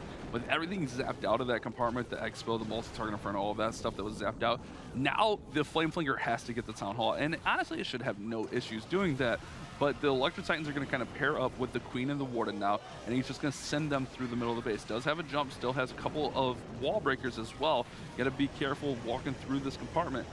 Clan Castle hasn't been pulled yet, so that'll be an interesting factor. I think that's been one of the big keys here on these Electro Titan smashes is what's in the CC, and it's a Lava Hound rocket loons. I feel like they crushed this Clan Castle. Yeah, and I think it's, if you're not going to get the CC pull early here, this is one of the stronger attacks that can power through the defensive CC very quickly. Like Titans are exceptionally good at handling any defensive CC with and without a poison there, and because you don't have a lot of spell support after using all that Lightning, you definitely need anywhere that you can conserve spell support. But yeah, Flinger's not. Oh, Tesla's. Okay. This might be a problem. The Flinger is getting low on health, and it has not targeted the Town Hall. Oh, the Queen's come. Okay, Queen. Oh wait, she's on the top of the spell. She can't reach. She needs to get out of there. She needs to get to safety here. If she can circle out and south and get away from the Town Hall, he's going to get some safety behind the Electro Titans and still have the healers here. And if that Electro Titan goes down, then the Queen would pick up the healers. But the healers get shot by the scatter shot and go down. Flame Flinger is working on the Town Hall. Actually, it has enough HP. I think he's okay there. Yeah, this is actually looking like it's got a chance through here because the Flame Flinger took out the whole Tesla farm, all but that last one right there. That's and impressive. There's still Clan Castle troops out. Royal Champion just popped her ability. Got to keep an eye. He still has a freeze, so use that freeze to your advantage here. Love it. Beautiful freeze. Got to get the King working through here. He's got to tighten on the outside. Town Hall eventually fall. Get through the multi here. Perfect. Clan Castle troop. Eric, I think this is a triple. Yeah, I think you're right. Rocket Loon's going to finish off the Town Hall. Yetis with the Yeti mites. Yeah, this is nice. This is done. Yeah, and he had so much fire on the ground there. Even if the Rocket Balloon didn't go after the Town Hall, I think the fire damage would be ramping up there so much that it would just overwhelm it. So even with the Battle Builder right there, that is way too much incoming damage to stop it from going down. That is a triple here for Omnipotence, and that is how the Electro Titan attacks are supposed to go when everything goes smooth. So Tiggy maybe need to toss that base out there. It's one of the most popular Town Hall 15 attacks, able to take his base down. And that's going to allow Omni to keep their lead. The 3-star from Beck was clutch, but Omni's like, don't worry, we got one of our own. Honestly, I love this attack from Legion, and really, like, the Flinger just took a little bit longer than expected to get to the Town Hall, but really, I think this just went 100% to plan. The plan was solid. Having that clan castle, I think if there's ice golems in there where the clan castle met the Titans, it could have been a bigger issue. But since it's Lava Hound, the Titans just shred through those pups. It's not like the Queen getting caught up there. Right. The Titans just zap. They have that aura, just zip, zap, zip, zap, zip, zap. The pups are gone. How's it again? Zip, zap, zip, zap. Okay, thank you. Yeah, I got you. Yeah. So Omni's in the lead still. Yeah, and if you didn't know, Electric Titans actually attack both air and ground Yeah, troops, so they'll they can attack the Lava Hound directly and help pop it, and then the aura zip zap, and they instantly evaporate it. He's so learning. He's learning. I figured it out now. I knew what I was missing now. Yeah, exactly. All right, so we got us a war on our hands, but I mean, Omni's still up that 15% that they were earlier. ITP Ace coming in with the E-Drags. 14 loons, that's heavy on the loons. Let's see, do we go into the sweepers or behind the sweepers, Eric? This one here, I would say you're coming in. There's no chain potential into the sweepers if you go in through the Eagle Artillery. Always it's ideal if you can get the Eagle Artillery down early into an E-Drag attack here, but I feel like it's almost like you blimp the Eagle Artillery and the Inferno down, and then you charge the E-Drags in right behind the top. But he's gonna flank. He's gonna flank it. Nah, this makes me nervous every single time. And now we're gonna see if these sweepers knock him too far off to the left here when he comes in on their side. And I'm not a fan of generally attacking sweepers from the side like this, and we'll see if it causes any problems as we already start to see the knockback as the E-Drags get pushed further off to the left side. Town Hall's going down here, raged up, freeze on it. So that goes down, no issue there. But like you said, we got the sweeper, get that one sweeper just chilling in the back there, and that could be a real issue. The multi-target's not going to deal a ton of damage, but it's going to, never mind, it's not going to deal any because it's dead. No, it's okay. He's actually got enough out. He got that first sweeper down so quickly, and he got enough for the E-Drags to stay put in the core of the base there. He's able to get some of those key targets down, and he also destroyed the defensive CC, and I don't think anything ever came out of there. So if there were any Ice Golems or Lava Hounds or anything like that, then they would die with the CC as it goes down to the E-Drags directly. So now, with the King of the Road champion making their way towards that defensive Queen, looking good there. Poison reallocated to go in there and take the defensive Queen down, and he's looking all right here. He's got freezes and a Road champion ability. Yeah. I'm just worried about this King on the backside. I guess if you get the chains through there, and this is where that sweeper's just being a little bit of a nuisance. Good freeze on a World Champion Seeking Shield, gets it down. Electro Titans are it's Phoenix over there fighting the Arch Tower by itself. Great freezes. I love the freezes here. But the Royal Champion's gonna go down. She does get the air defense stuff, and this just isn't gonna have enough gas through the backside. Phoenix is up top. Phoenix has got a minute 23 to go ahead and get all of this on the top side, so the percentage should be fine. This E-Drag is gonna fight through. Honestly, E-Drag doesn't have too much. It's got the Teslas, but it'll be able to get a few more buildings as well. I love the sound effects of the Phoenix. I'm a voice actor, just in case anyone's hiring. No, I'm just kidding. You're not going to get any jobs with that. Wow, Eric Toxic. I'm sorry. I told you, chat, he was bullying me. You thought I was kidding. Let's see if we can get through. This should have no problem getting over 80%. Only with a few troops. Look at that chain. There's a Black Air Bomb. Yeah, all right. Chain through the King. Black Airline's going to get that through, but there's 4 buildings still up there for the Phoenix. Plenty of time for the Phoenix to get through there, and that's a nice thing. So when the Phoenix, if you're unfamiliar with these new pets at Town Hall 15, the Phoenix kind of dormant until the hero gets knocked out. When that hero gets knocked out at max level, it's 8 seconds that they get immortal. Is it 8 or 9? 8 seconds invincibility. Yep. Yeah. So they get 8 seconds where they're immortal, and then they get passed out, and the Phoenix comes up and just does stuff like this. Yeah, exactly. And it's nice when the Phoenix spawns, because not only does it make the hero it's attached to, in this case the King, invincible, but the Phoenix stays invincible for a little bit and has a chance to clear some air traps. So some people like to throw the Phoenix onto the Warden with these E-Drag attacks there, and that's a pretty strong way, but it depends on how much damage he plans on having his King take there, and unfortunately it is not enough in the end here. So 84% on that one, and now an opportunity for Omni to be able to continue to stay ahead here, or we'll see what happens here. They could get a star ahead on this one here, which would be really valuable. Yeah, and the 4th volley, my favorite one, because I think it adds so much drama to the war, but it also has that heavy significance of setting the tone for the end of the war. And it's going to be on Genghis Khan. It looks like we got a Lalo of sorts here. We got a 4 Skelly Donut. Skelly Donut? Yeah. With 1 Skelly? No, you're wrong. Yeah, I think it's Blizz. You're right, I think it's Blizz. Well, he doesn't have a poison, though. Like, why would you not bring a poison? He's got the Titan. So he's going to Blizz the Town Hall, true. pull out the Clan Castle, and then the Titan will go with the heroes, and then hopefully it's something the Titan has no problem dealing with. Or, you know, it's something like Ice Golems, which isn't a big issue. Right, and now he'll have the Super Resist come out there. They nuke out the Town Hall. A bunch of Ground Skellies come out, but he instantly takes all of them out as he strikes at the Town Hall. So Super Resist do duck into the Town Hall poison. They do end up dying out, and he did use up all of his invisibilities there. So he got a moderate amount of value. I don't know if it's enough, though. Yeah, I kind of agree with you. There wasn't really an overly crazy amount of value on this base for the Blizzard. Sometimes you just want to get that Town Hall out, though, instead of a little bit of pathing. Here comes that Electro Titan to help out with the Ice Golems, which honestly aren't that huge of a threat to the Queen, but with that ticking aura, it will still help out, maybe help pop that third one just a little bit quicker. Wall Breakers coming in, setting the pathing here with the Sneaky Goblin so that everything can work in towards that Queen compartment, into that Scatter Shot as well, and then hopefully push a little bit further into the base with that final Wall Breaker. Yeah, I'm curious to see where he decides to put in the Royal Champion here. I feel like she needs to come in and get into the sweepers and maybe into the Multi-Inferno Monolith area. It would be nice if he had any additional invisibilities that he could help push her through, but I feel like she's going to end up having to come in at the very bottom of the base and just support the King because he doesn't have the invisibilities to support through the defensive Monolith. Queen taking a little bit of a beating from this Expo, not what you want. You want that Queen to survive as long as possible, and you're right there. There goes the Royal Champion in through that 6 o'clock position, and she's going to kind of pair up with the King. Queen goes to ability, King goes to ability. That's not ideal here. You wanted the Queen to kind of get tanking from the King. Wallbreaker comes in and just breaks a compartment that doesn't matter really.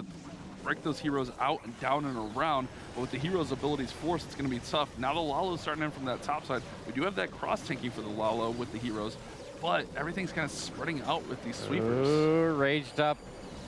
These raged up multi-infernos with sweepers knocking him back here is going to be very difficult to get through. He does get the King and the Queen. They end up getting taken out by the multi-inferno. The Blues are going to start to get melted. Now he's got red air bombs going off. Huge amounts of incoming damage here. Trying to freeze. I mean, he's not quite out of it yet here. He's going to get these multis down. He got the defensive Royal Champion. Okay, he's done. He doesn't have enough for these last few defenses, and it is going to be a hold. This is the defense that Happy Endings needed. They were hoping for something like this. I mean, they were hoping for something a little bit lower, but this keeps them in the ball game. With them being down 1% coming into this attack, this one keeps them alive. If this is a 3-star, it really, really limits their chances here going into the final attacks. But with this being a defense and a manageable percent, they can 3-star, they can get a high 90s and still hopefully get a defense and have a chance here.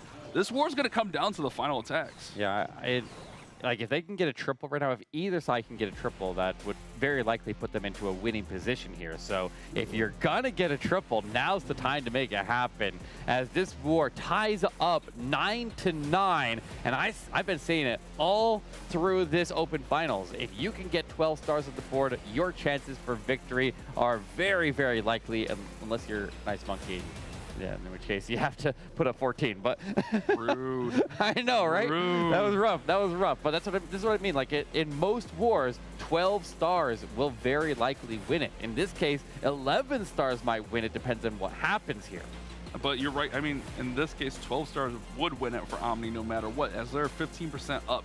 So if they 3-star on the final attack of this war, they will get the victory. However, Happy Endings, you want to get that 3-star, maybe put a pressure on. You at least want to come in with as high of a percent as possible. And I like this selection here. Queen Charge Lalo and Nemesis was the one to triple at the end of their war last war. So Nemesis already feeling good today. Came in with that Queen Charge Lalo against Golden X. So let's see what Nemesis can bring to the table and see if Nemesis can get that pressure on Omni. Yeah, I really feel like he's the best player on this team here. I've always been impressed with what he's able to do, and his Queen Charge Lalos are very, very impressive, but a lot of pressure here, and you just can't go blind with these attacks here and let the pressure get to you. And I feel like when you get that pressure building, you get that tunnel vision, and you just go dark, and it's hard to concentrate on multiple things at the same time. So that is where the pressure being ramped up here for this attack is going to have an impact. But if he can pull through, he can put even more pressure over to the final attacker for Omni. So just don't mess this up here. You got a really good amount of value there with that Yeti Blimp, able to take out that entire top compartment of the base there and set the funnel for the Queen.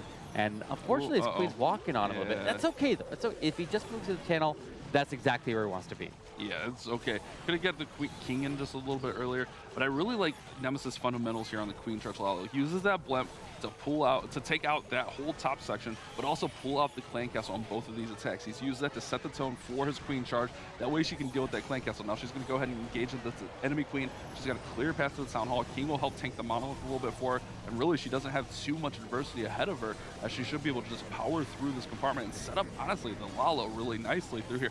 I'm liking this approach here for Nemesis, and it's got a really strong start. Yeah, I feel like he would have been better up with the King running the Phoenix there rather than the Frosty. But Frosty's hanging in there, and Frosty getting some Frostbites onto the Monolith, which is going to slow down its attack rate and actually delay the Frosty going down and delay the Queen getting locked onto. There's the CC pull as he gets those super beams out. He's not under any threat right now as he pushes that Queen forward. He can pop her ability, get through. Oh, he lost his Queen through the ability. That might change everything here, Bash. Oh, no, Eric, and that's what I was talking about earlier. That spear from the Royal Champion can go through the ability. If she already throws it and the ability goes off, it's enough to finish her off, and that's exactly what happens there. If he keeps Queen up here, his chances are so nice.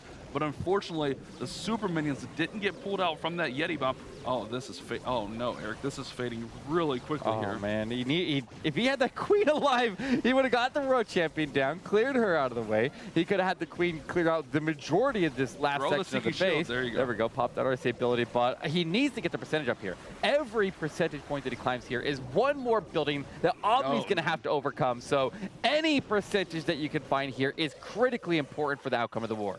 And on top of that, your chances to get into challenge. Yeah, this is all or nothing here, and man, it is rough. Man, Nemesis. If Nemesis keeps that Queen through ability, it's tripled. Yeah, I feel like no you're right. doubt in my mind here, because Royal Champion would be down. She was fine. Like, if she gets through the Royal Champion, I don't know, with the Tesla farm, she gets at least some of that down. It's at least a lot higher. But it's going to be in the mid-80s as this one finishes up.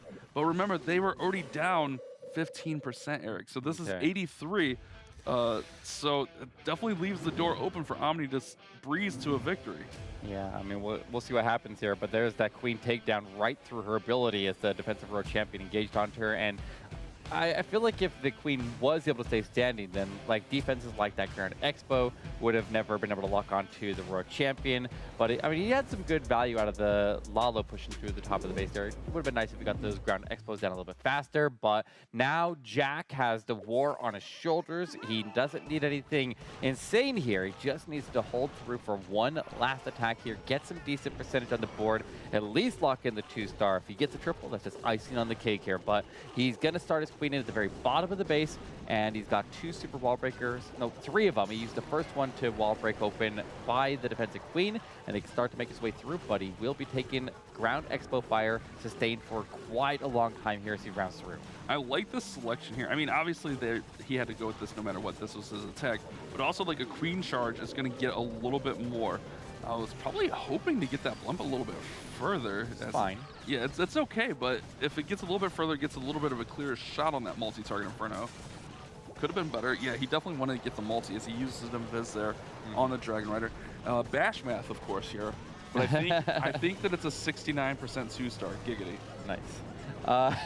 Well, he's got this Queen able to take out all of her key targets there. Her healer stays safe as he rounded past that multi-inferno and got that Expo down. So he's got the King coming down the line, and the King is kind of stacking with the Queen here. Not ideal, but if the King can just pop his ability, surge his way forward, get him past the defensive King, and drive that Queen into the artillery compartment, he's in a pretty strong position here. But it's kind of odd that he decided to take the town hall so late, because he doesn't necessarily need to 3-star here, and to take the town hall late and go for like a 3-star nothing kind of plan, that is, I mean, okay, now there's some logic behind that, because you have to remember, as he went into the attack here, he didn't really have any opportunity to change the army. Like the other attack finished and he had to go, so there's no time to change the army, so he had to go with it, whatever he had prepped, and with only a 2-star required, he's okay here, maybe? That town hall needs to get activated here, Bash. He's got to freeze the crap out of this invisibility tower. Okay. Uh-oh, Eric. No! Uh-oh. No! Eric! No, Bash! It's gonna happen. No! way! Oh my God! The balloons are going away. This is what I was saying. What? Does he have any backup? This is what I was trying to say. Why did he throw RC in? He did not need to throw RC in. He's got no way. They just lost. They throw! Are you kidding? Why did he throw RC in, Eric? Oh my God, I cannot believe we just witnessed this.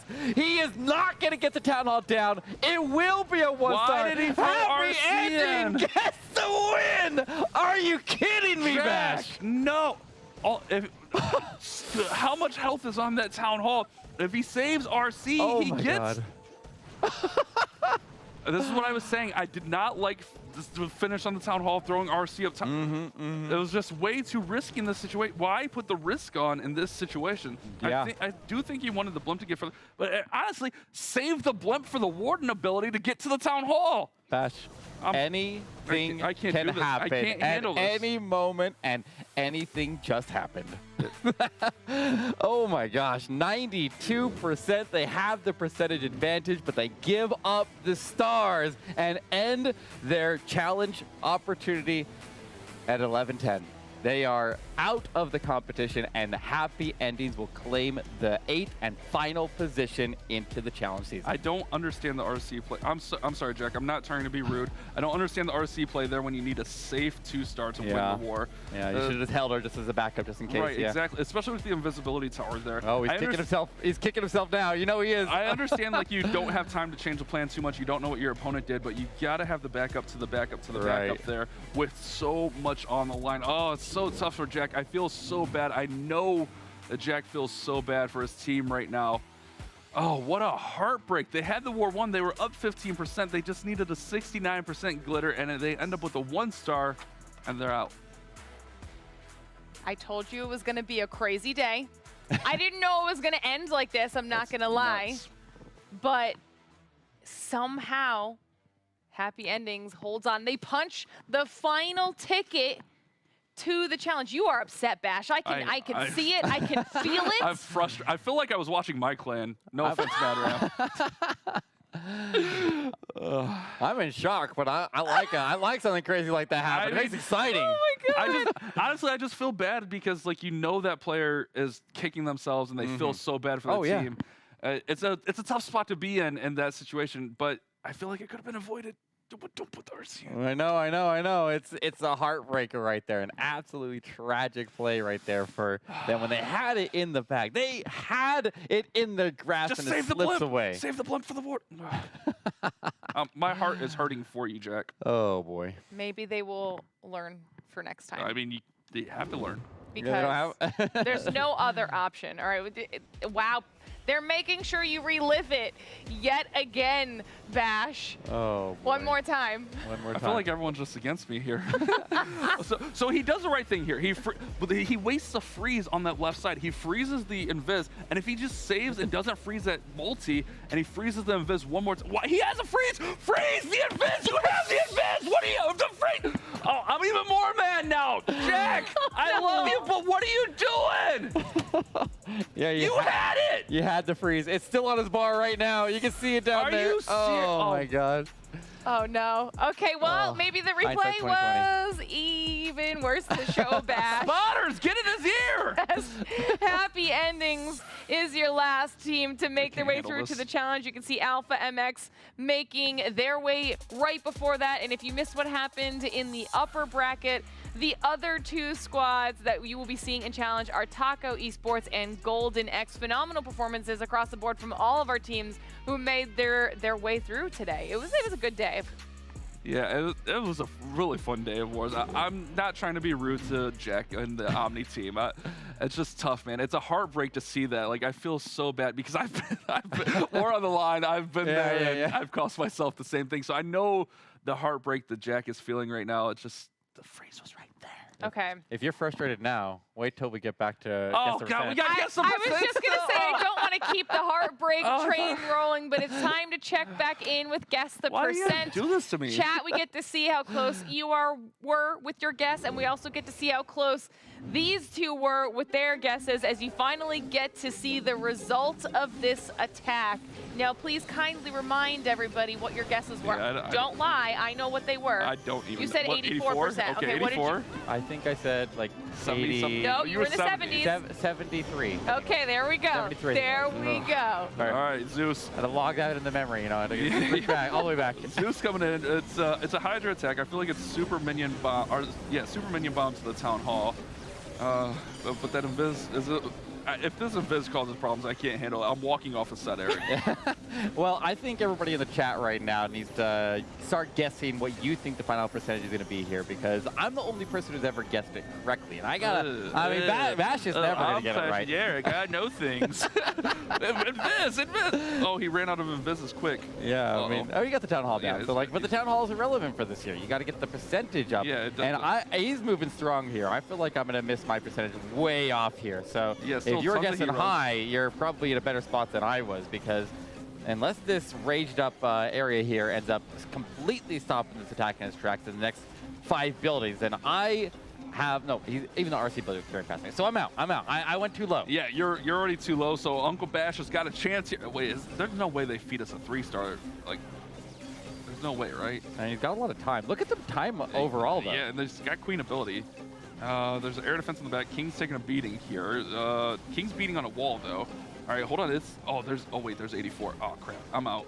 I'm out. He's got so much time. Yeah. Did you guess Glitter? Did you put a guess? I did. I said 83. I tried to price this right, Bash. Yeah. Now we're all wrong. Yeah, we're all wrong. But Maybe I price this right win! Winner! Let's go! maybe chat's right. I think chat I think Tony just DM'd me and he said he got it right. Did he? Yeah. How does he know? Well, he just said he got it right. Does Tony's never Taco wrong. Tony can't be wrong. I mean, but I mean, he's still got the queen ability here. It's in the 90s. Like, how does this continue on for a minute? That's the question. Like, it had to have been like an archer just. I'm gonna laugh if they gave us 100% on the very first one. The queen's dying here, right? Mate, he's got the unicorn though. Yeah. Or what if it's a time fail on the very first one? Is it what we were thinking in rehearsals? 98 time fail? Yeah. Maybe. Oh, I expected a lot to maybe go wrong with that blimp though. But like, the queen finds safety here. Like, this is clearly a type. The queen and the unicorn could easily, eventually, take out the rest of the base here. So what could you possibly get here in 20 seconds? I feel like 98. I feel like you get like one more building. 97. It's done. You think so? It's done. No. That wall is going to be the That wall is slowed down a lot here. Oh, so in rehearsals we were thinking time fail and we would have been dead on. Yeah, I know. Yeah, you know. Just stuck with our gut See, feeling you guys gave us that fake attack. They're playing mind games with us. Well, GG's. I guess it stands that I'm still the only person who never got it right. Yeah, You but were still wrong. I technically won this round, though. I technically Price is Right won. You got closest, but it is not It's not a win, though. closest. It's It not is a win. guess- I'm taking it's not it. I'm guess taking the it. I'm closest taking it. I win. Nope. I mean, he can take it. He's had a rough day with numbers, but it's still not the win. Why you gotta do that to me? Oh, look. After Tony's war, I completely changed my math system. Again, Tony, I'm so sorry for being the wrong number in your ear. You got the win anyway, so don't listen to me. But I completely changed my math system. I'm keeping track attack by attack from now on. We'll get math right now. You were just keeping Tony on his toes, Yeah, okay? Yeah. You know, All right. give him that adrenaline rush. Exactly. All right. We made it through Guess the Percent. Let us know if you guessed it right. Anybody in chat. No one up here on this desk got it right because production was able to fool everyone with the very first one out of the gate being a time fail.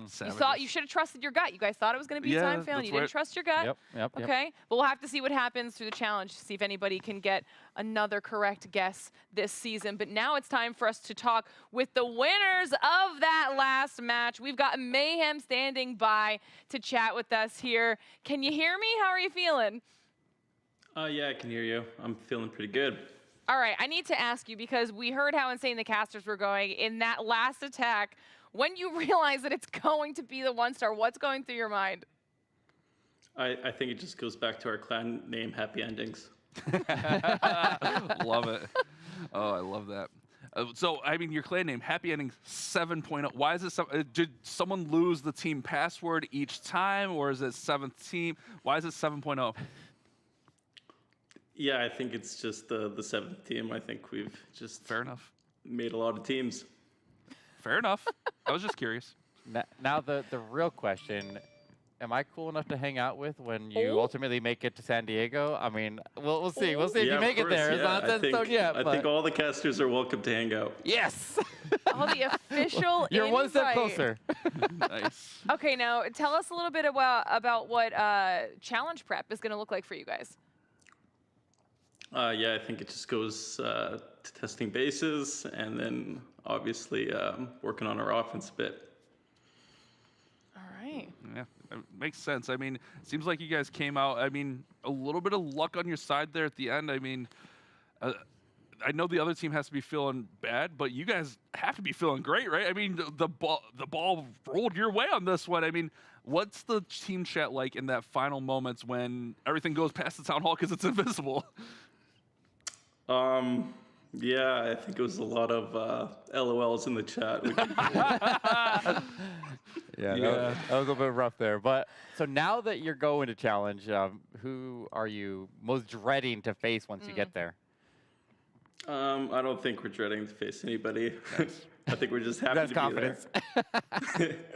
I like it. I like it. Well, Mayhem, it's been a long night for you guys, so thank you so much for jumping on and chatting with us. Before we let you go, give me some shout outs and let everybody know where they can find you on social media.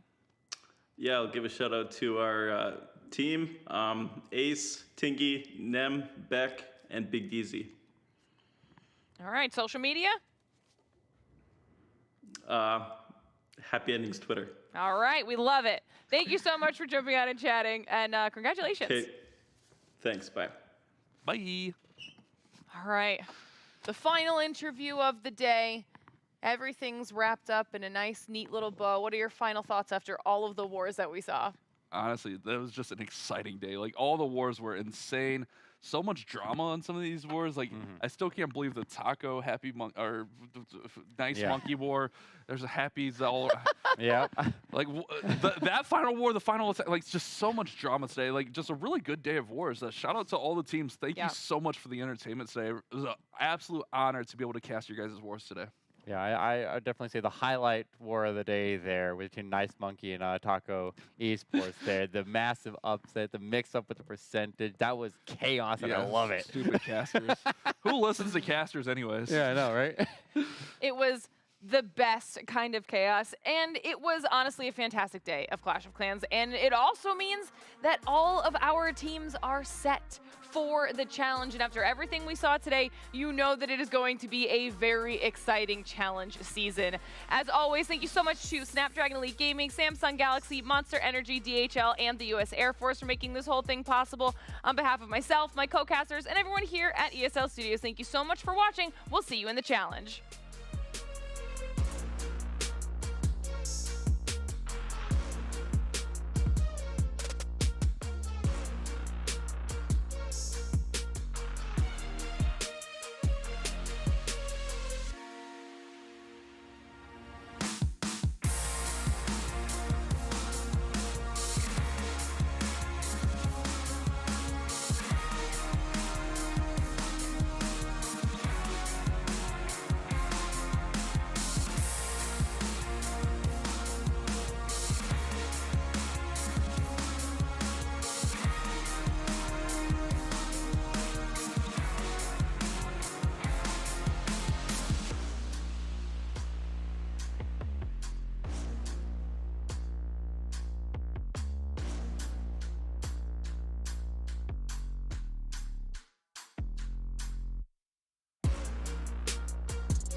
to get it. I'm on the mission, snap any minute, casually winning. Stop tripping on me, stop dissing on me. Yeah, I got a dream, can't take it from me. My fire's burning, I'm always learning. Tell me where to go, man, I'm on a journey. Yeah, I can't explain it, I get excited. Keep it 300, King Leonidas.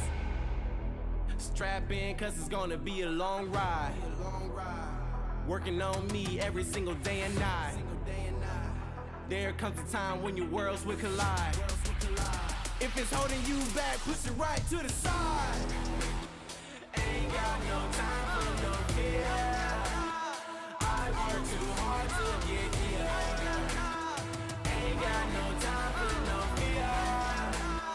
I work too hard to get here. I don't got the time, put me in, coach. I've been going hard, time to let it show. Everything raw, give it to me now. Let me have the spot, man, it's going down. Gotta get it here, I don't wanna wait. Take what I want, then I go train. Gotta get a win, I won't lose the game. This is my year, I ain't gonna break. Strap in, cause it's gonna be a long ride.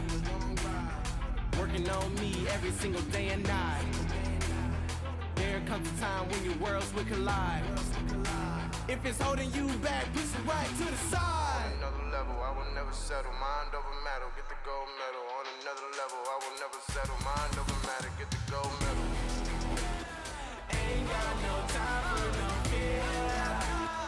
I work too hard to get here. Ain't got no time for no fear. I work too hard to get here.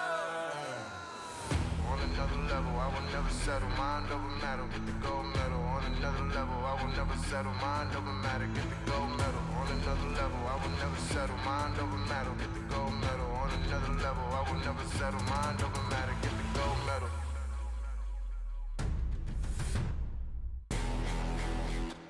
Ain't got no time for no fear. I work too hard to get here. Ain't got no time for no fear. I work too hard to get here. Ain't got no time for no fear. I work too hard to get here. Ain't got no time for no fear. I work too hard to get here.